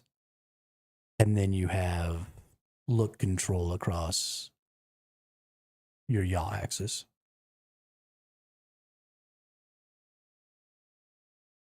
And then when you go into vulture mode, which is a toggle. You hit shift and it locks the wings and puts you into a glide. And then I have a thruster equipped, so I can activate my thruster and basically turn myself into a jet. But it causes my temperatures to rise, so I have to turn off the thruster every now and then and glide. But when you're in vulture mode, you get roll control and you get pitch control with WASD. So A and D control your roll, and then W and S control your pitch. But you have no yaw control, right? Because even if you look with your mouse, it uses your roll to change what your direction is. So you're basically a jet now or a glider. And so that roll control and that yaw control, or that roll control and that pitch control, are my jet module just broke.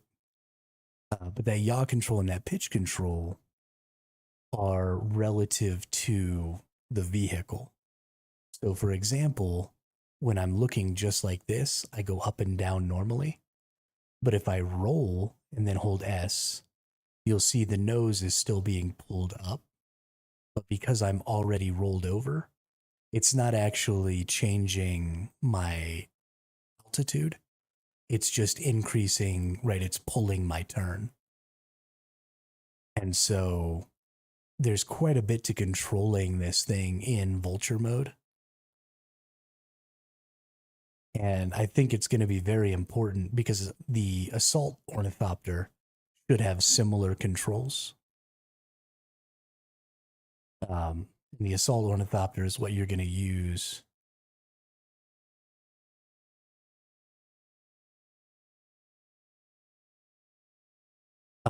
mostly for aerial PvP.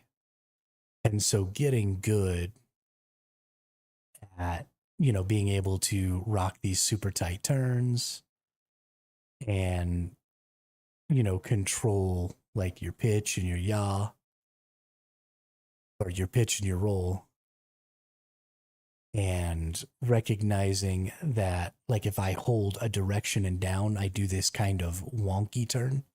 So even though I'm only doing a roll there, it's giving me some elevation change as I do it. So if I was, being attacked by missiles or something, that would probably be a good countermeasure. Now, I don't know if missiles in this game are heat-seeking. But I'm just trying my hardest to get good at controlling the vulture mode, because that's going to be primarily what you're going to be doing. If you're in a scout thopter, right, you're going to be using the thrusters in vulture mode to escape people. If you're in the transport thopter, you're going to be kind of doing the same thing. If you're in the assault thopter, you're probably going to be using thrusters and missiles to chase people and kill them. So just, I think, getting good at driving the ornithopter is going to be insanely important. And then the other thing is that, like I was saying, when you lock, it doesn't just happen to the roll or to the pitch. It also happens to the roll. So when I do like this in vulture mode and then I press down, it locks my roll. But the same thing happens if I go up and then I start spinning. Activating my roll axis locks my pitch axis. And so you only really need to be controlling a single axis at a time.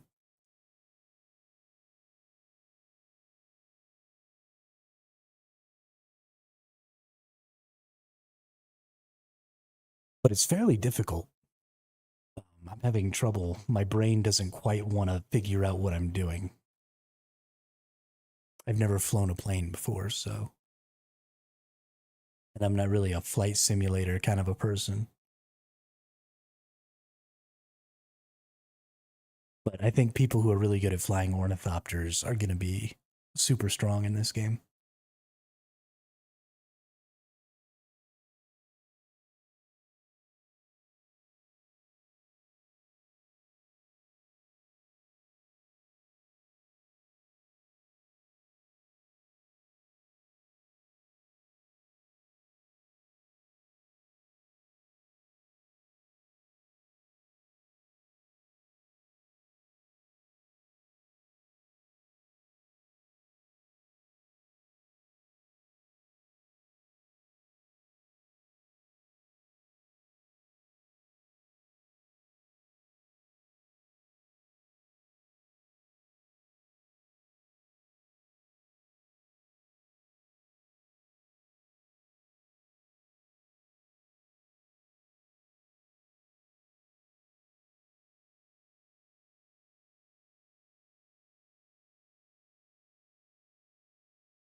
Oh, that's what my problem is being.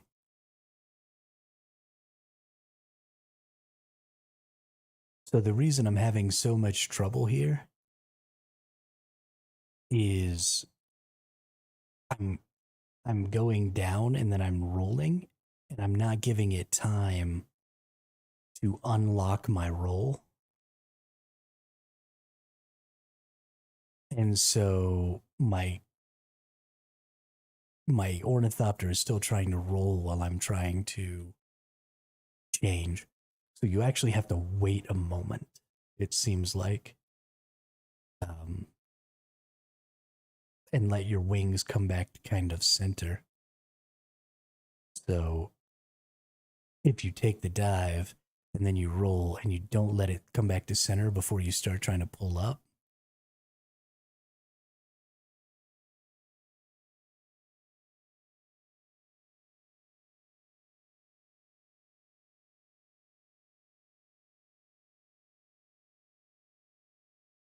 yeah, okay. That's kind of working better. Ouch.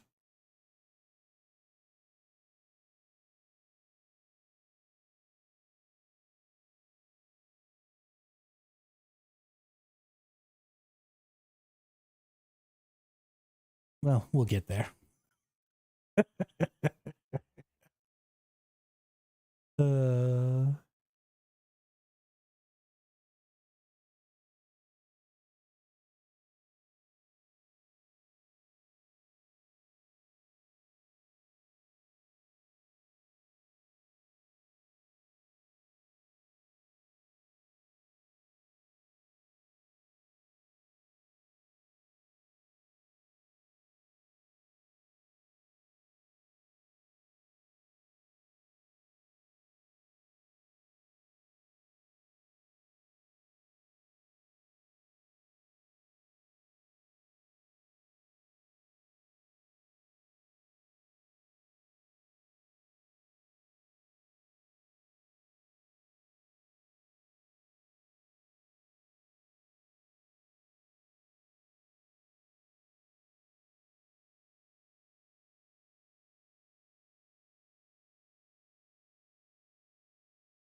right. Booyah.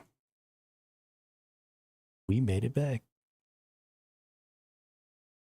We like to party. We like to party.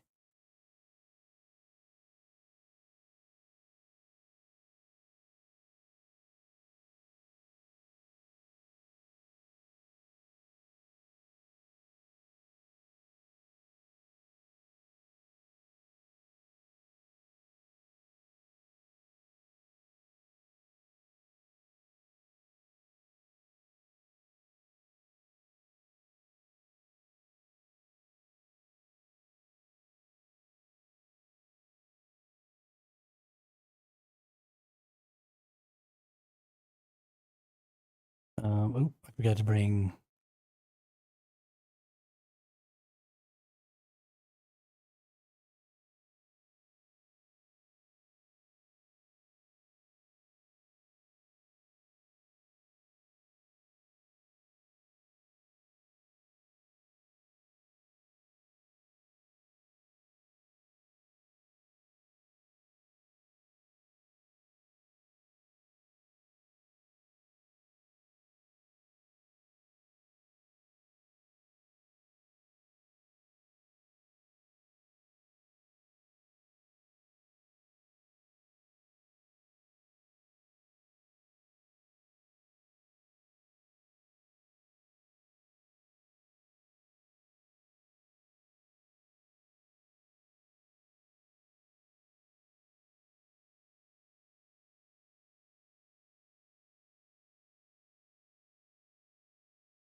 There must be a way to make sync charts then.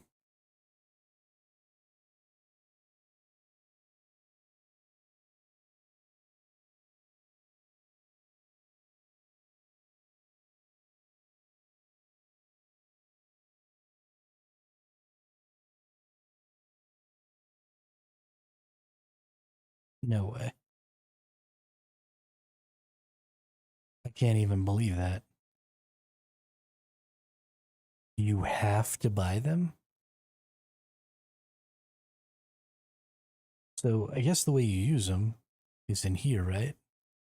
But I'm pretty sure you only get the area.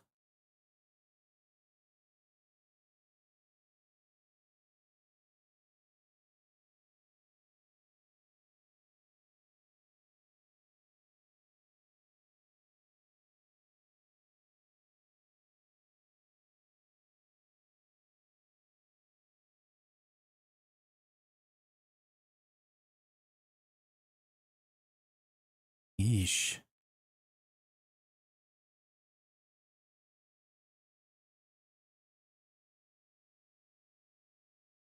Okay, well, let's take my Thopter back out and we'll go make a sync chart and see. But if I got to get 81 sync charts every time just to pass on the entire deep desert to a single ally, that is crazy.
Shite.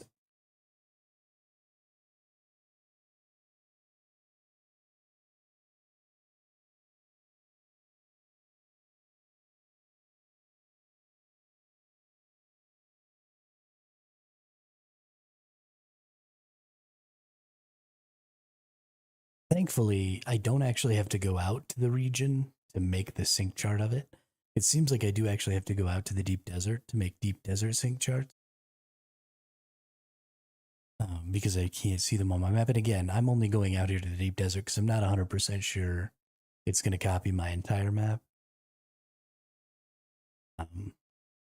So I'm just going to go out here to make sure that I don't actually accidentally do something wrong. It's possible I don't need to come out here. But we'll check it.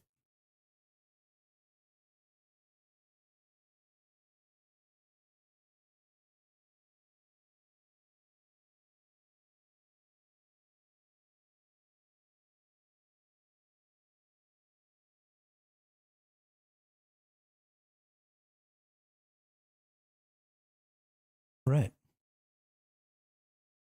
Let's hit the map and let's go check something out here.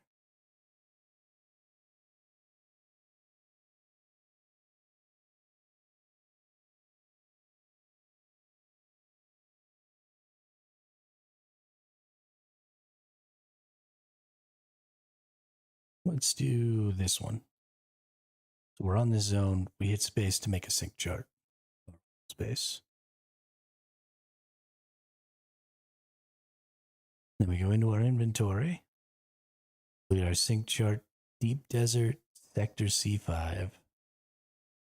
Holy crap. It only does one region. There has to be a way to craft sync charts.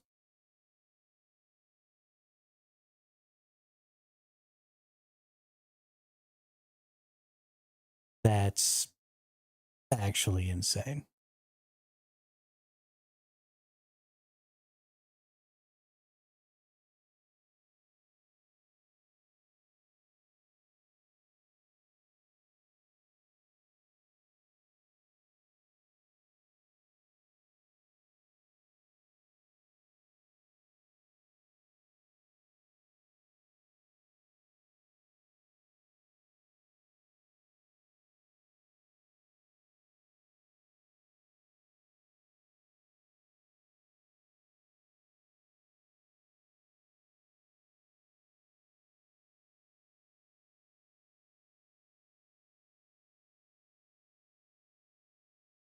I don't know if I like that.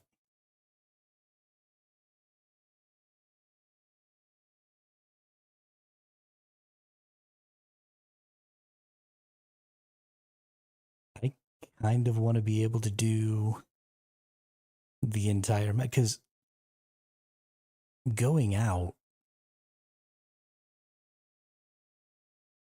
to check a single zone is kind of worth more than 1,500 Solari, or is worth less than 1,500 Solari. It doesn't take that long to go out there, unless Solari is a lot easier to come by than I thought.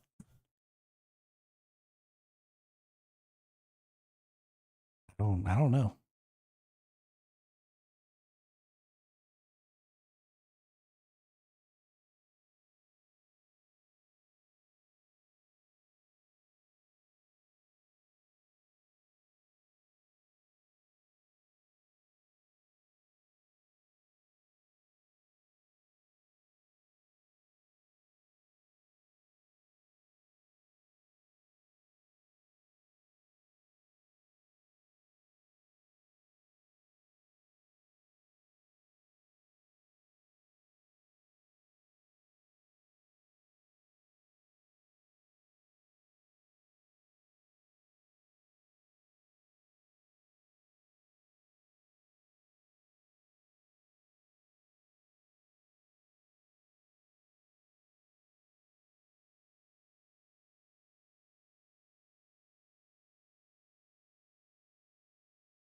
Watch, this thing is hard to fly.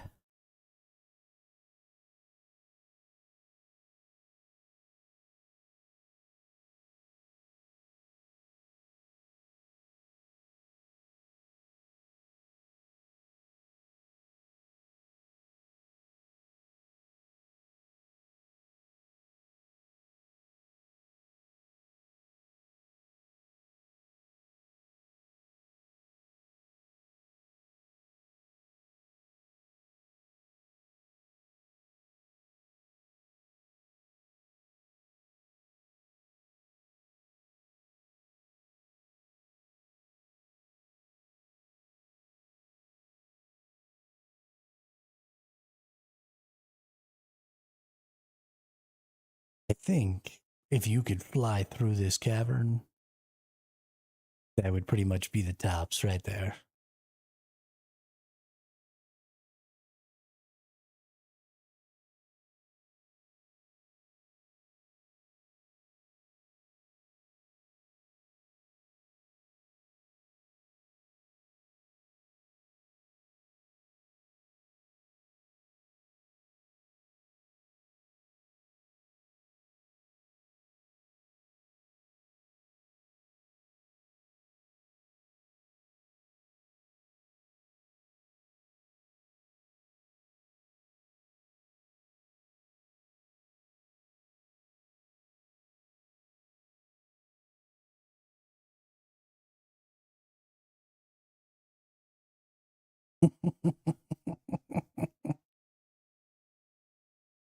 This is not easy. Not easy at all.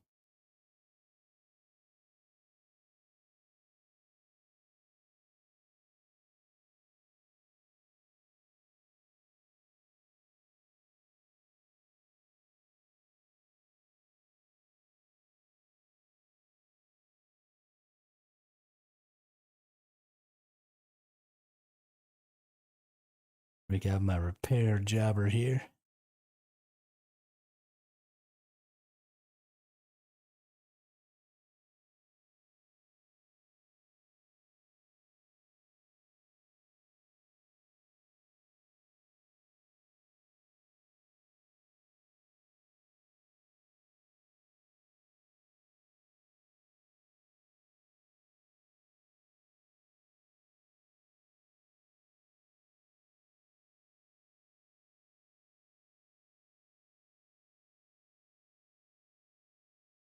Okay, well, it's not quite all the way filled up, but it'll be fine.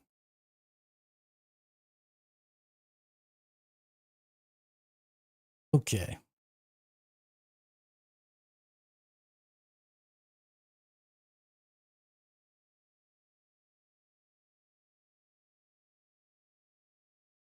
Let's see if we can get through.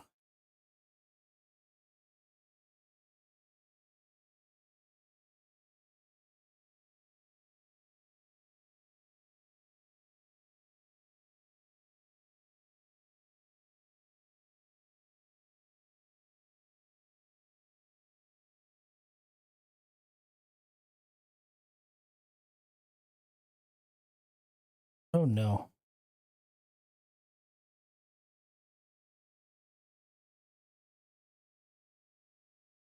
Whoa. As soon as you got to make a correction, you're just like effed.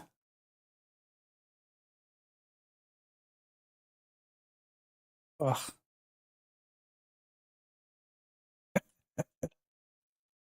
This is so hard.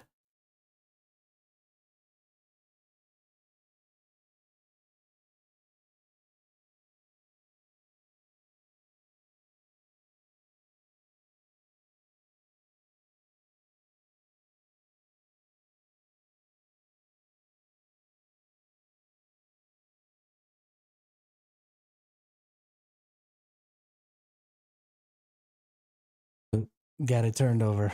Couldn't figure it out.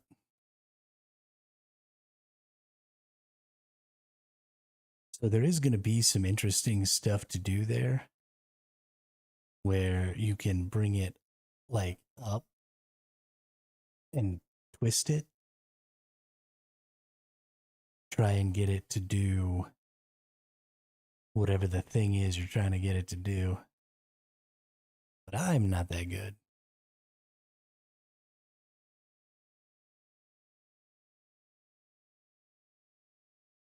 And instead I just crash it.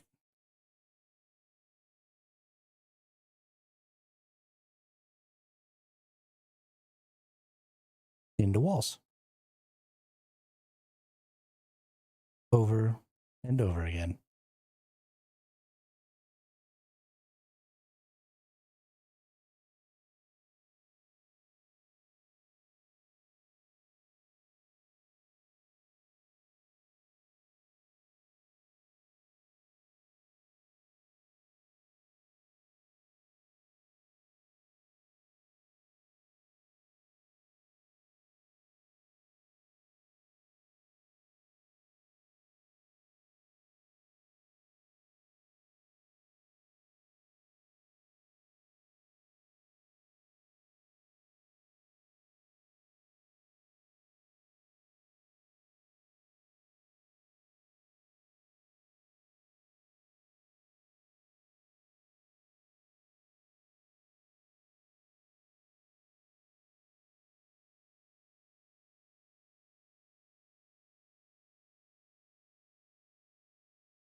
I think maybe I'm being a little too ambitious.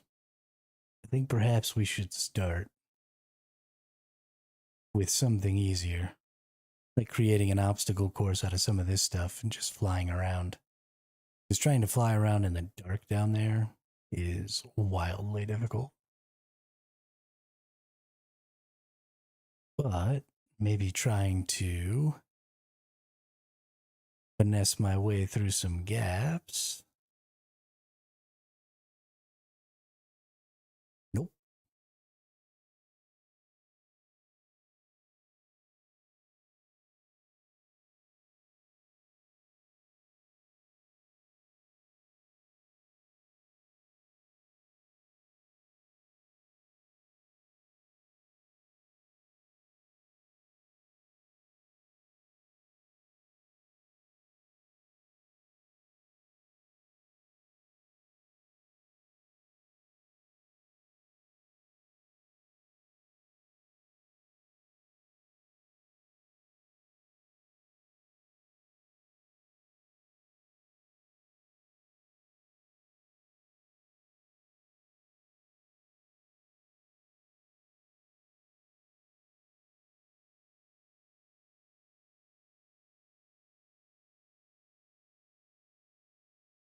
crash.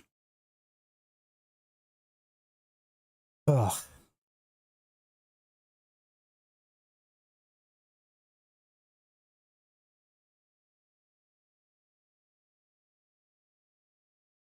I guess the other thing I need to learn is that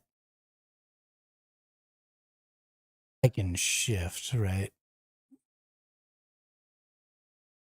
So I've got my glider mode, I've got my thrusters, but if I'm gliding in thruster mode and I don't feel like I'm going to make it, I should be able to just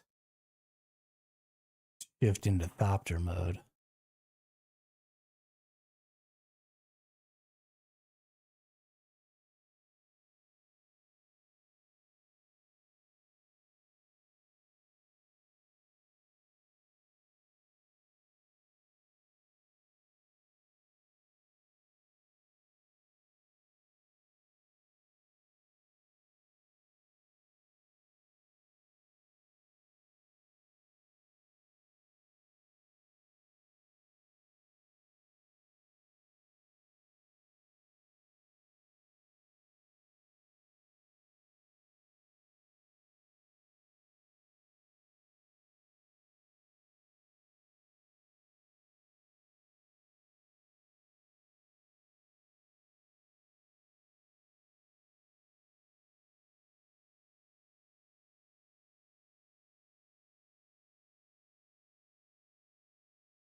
Black.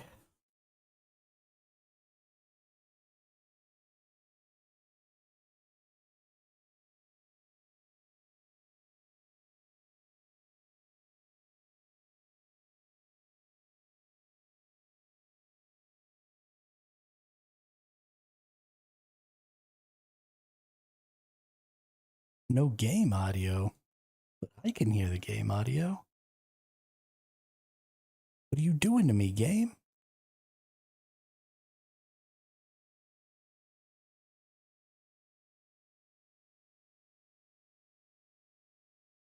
This game has been messing with my audio.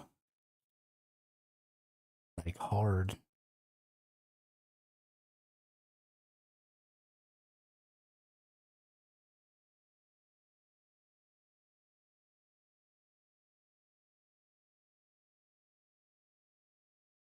Come on.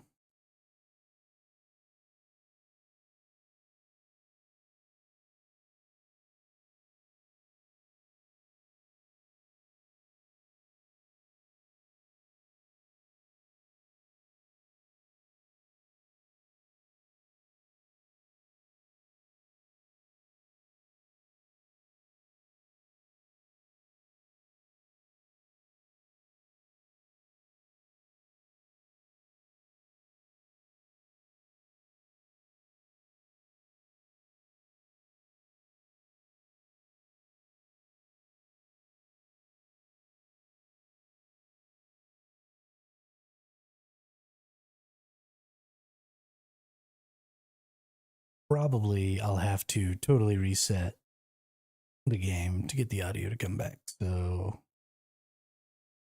I guess that's what we'll do. I'll be right back.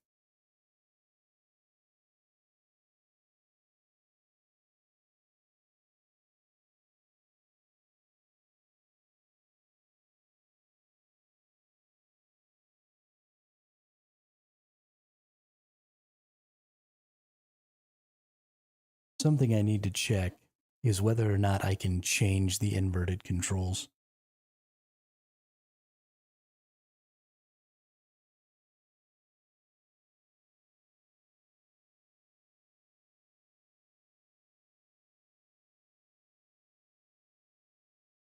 I don't think I like pressing down to pull up and up to push down. I think if I can change that so that up is up and down is down, I'll probably do a better job of flying this thing. But I definitely want to get better at it. I think it's very important.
Now it is time to go back to learning to fly. Although now that y'all can hear the audio, you're just going to hear me crash over and over and over again. Because, oh my goodness.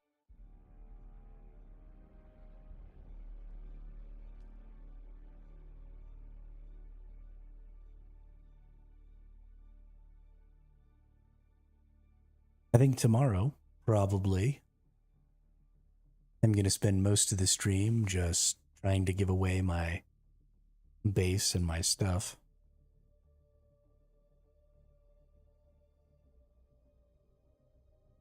I don't know if I'll give it away piecemeal, like just go find people and hand them stuff, or if I'll just try and give one person or one guild my entire base. Maybe if I could find like a 4-person guild, give them everything. That'd be cool. Alright, we back. Y'all have audio. Copters are so loud.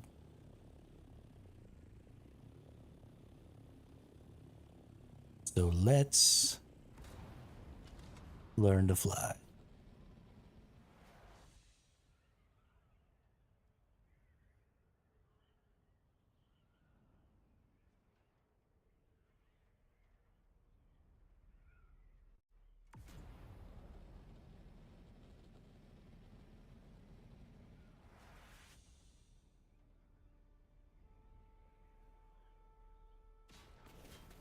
Into the wall.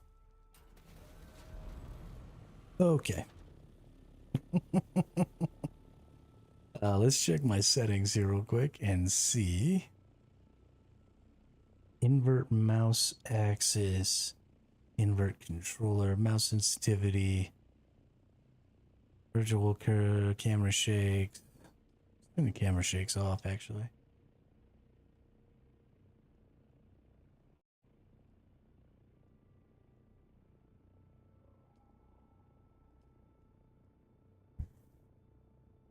Ooh. Disable camera auto center. No, I like that. Air vehicles, invert controller y-axis. Invert mouse y-axis.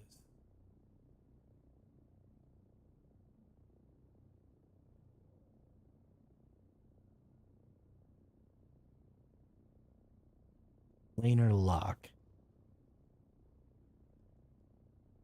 Set the planar lock off or on. On, the ornithopter will change altitude only with the ascend and descend inputs. Off, the ornithopter will change altitude also based on the direction faced when pitching. Let's turn that on. The ornithopter will change altitude only.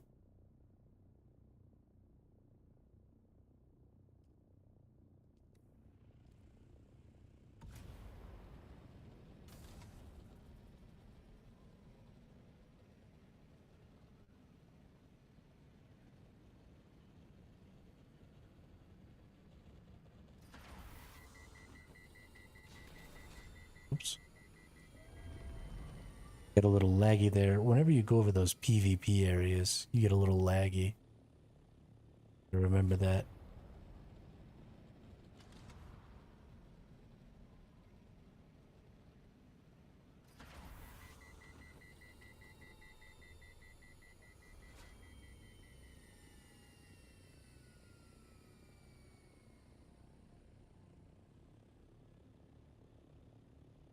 Oh, okay. I get it now. So that's not for the vulture mode. That's for this mode. So now, if I press forward in Thopter mode and look over the top, it still stays on that same Y value. Z value, I guess. But if I had that turned off, then because I was looking from above it, it would actually go down as I did that. So I actually like this much more. So the only way to go up and down now is control and space. But that doesn't do anything to the vulture mode.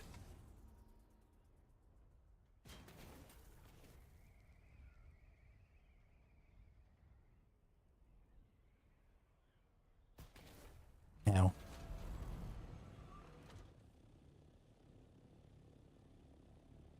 Okay, now let's try inverting the mouse axis.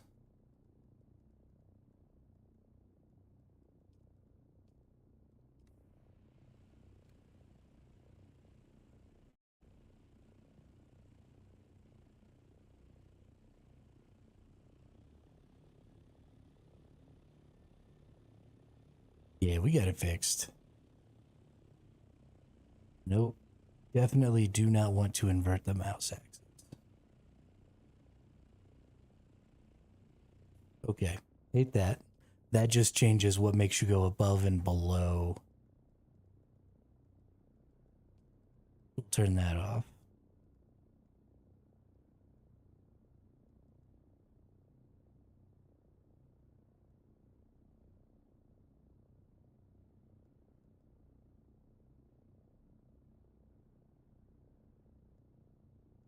Yeah, I don't usually do inverted controls either. What I want is to invert the A and S controls, or the W and S controls. Because when I'm in vulture mode, the S control pulls up the nose, and the W control pushes down the nose. And so that's fine when I'm going straight and I'm just trying to go up or down. But it's really messing me up when I'm turning.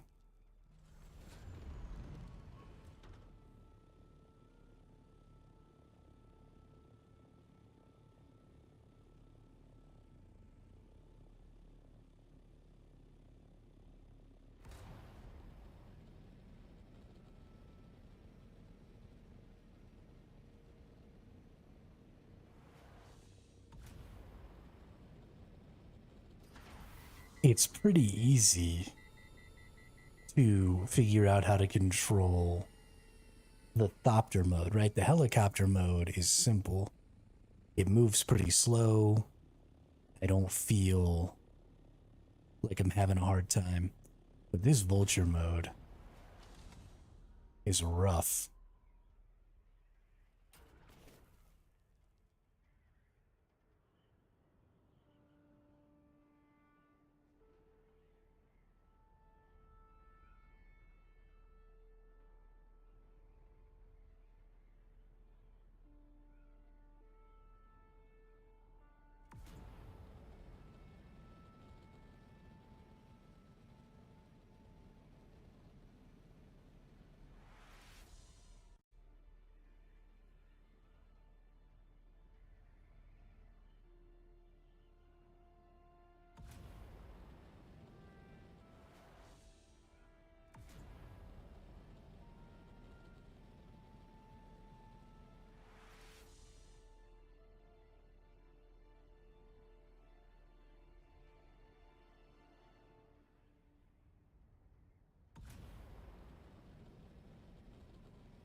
Darn. Accidentally triggered the other mode by getting too close.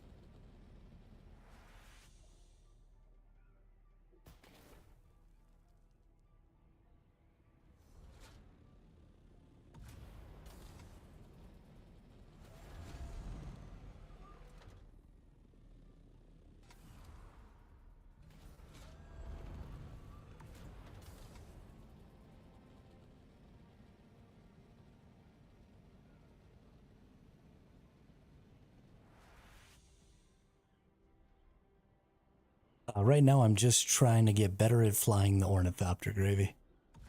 Because I think flying the ornithopter is going to be one of the most important skills in this game.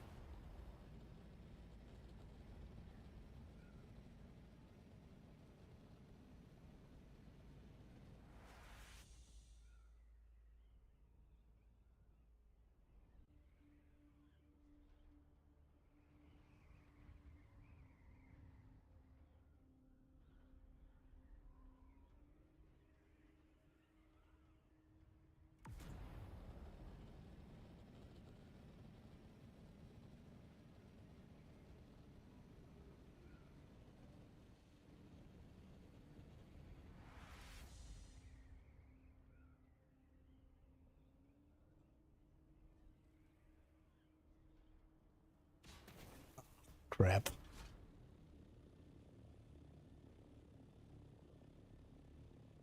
There are some interesting control issues. I wish a couple of things. I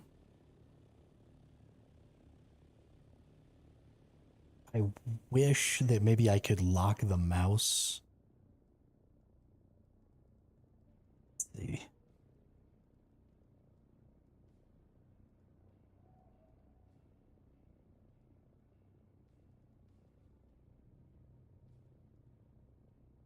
Disable camera auto center.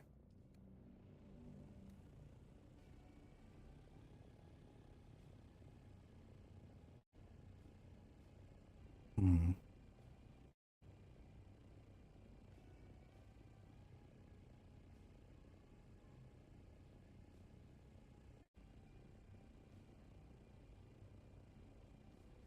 Some server restarts are happening, probably because of the worms being broken and not working. So we may have to restart again at some point, or we'll probably just end the stream whenever our server restart happens, because I don't know how long it'll be, and we'll keep out for some in-game notifications.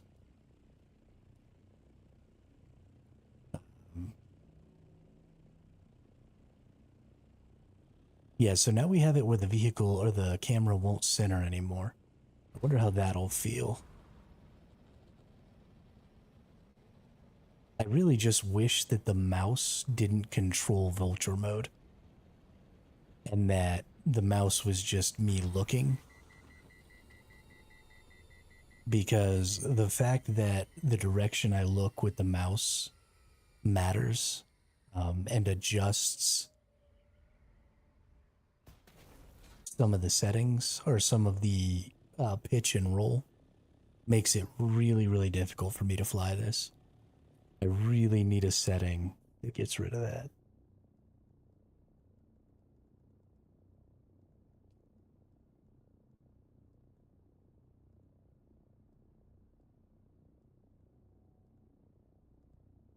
Um,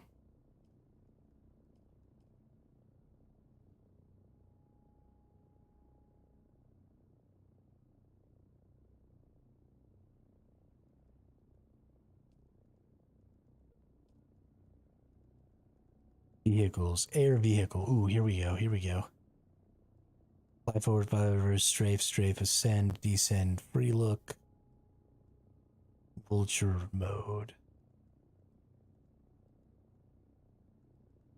Okay, so what if instead, what if I try this? So I can use free look in vulture mode, and that will prevent what I'm talking about. So maybe if I just always hold. Yeah, so now it never centers.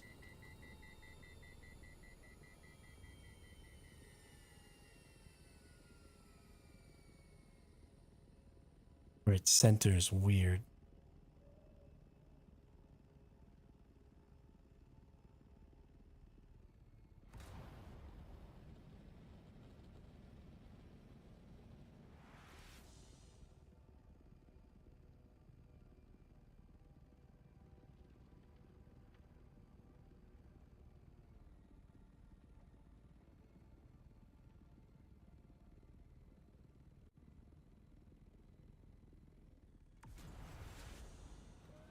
Hmm.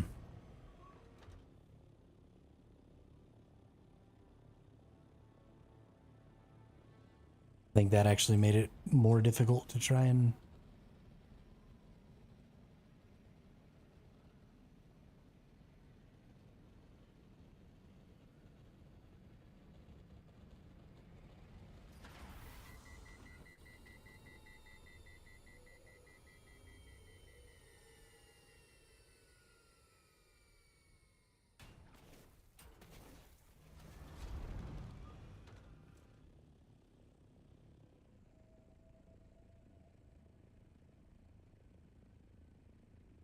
Yeah.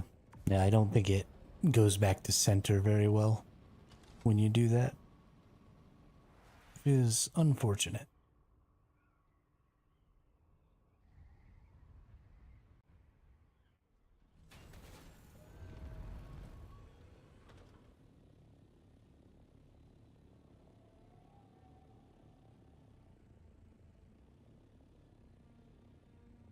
So if I want to go into a rolling,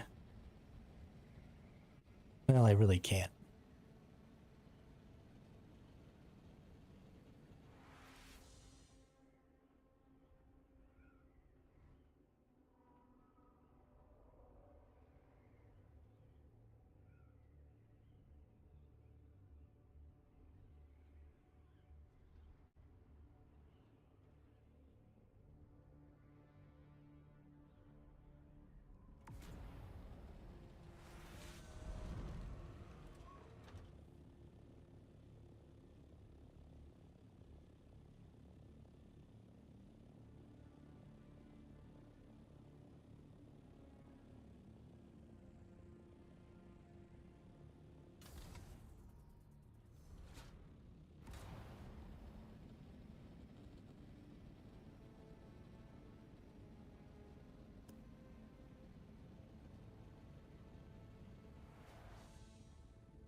That was almost good.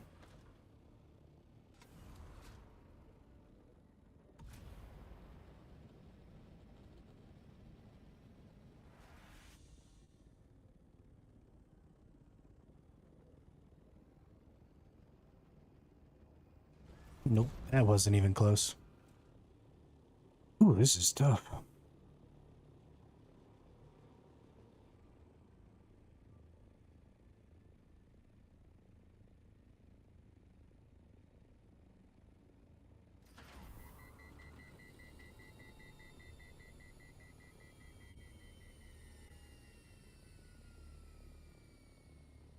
Sector weather alert. A large How did I overheat right there?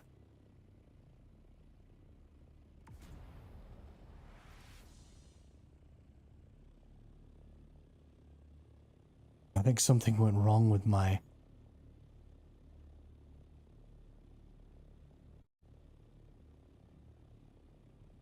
Weird. Check that out. That's the sandstorm coming in. I love that you can see that.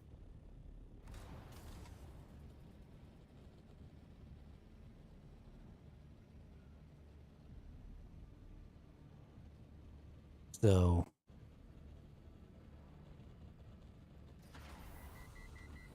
I'm coming in over the top of my sector weather thing here. So I go down, approaching. and then I spin it. Ah, didn't quite catch it.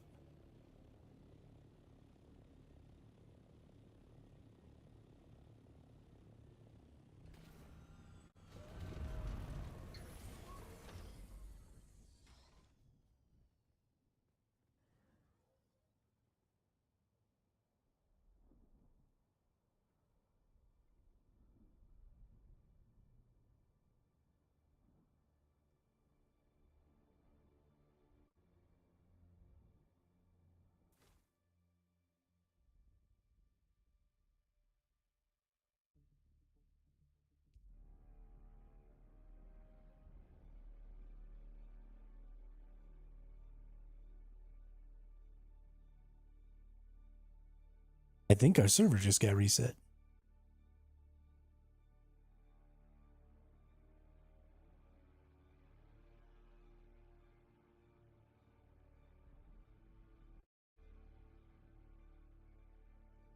Okay.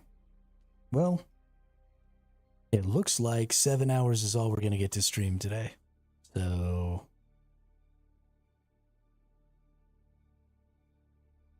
thank everybody for coming out and hanging out and being in the chat. Tomorrow is pre-download for the full release.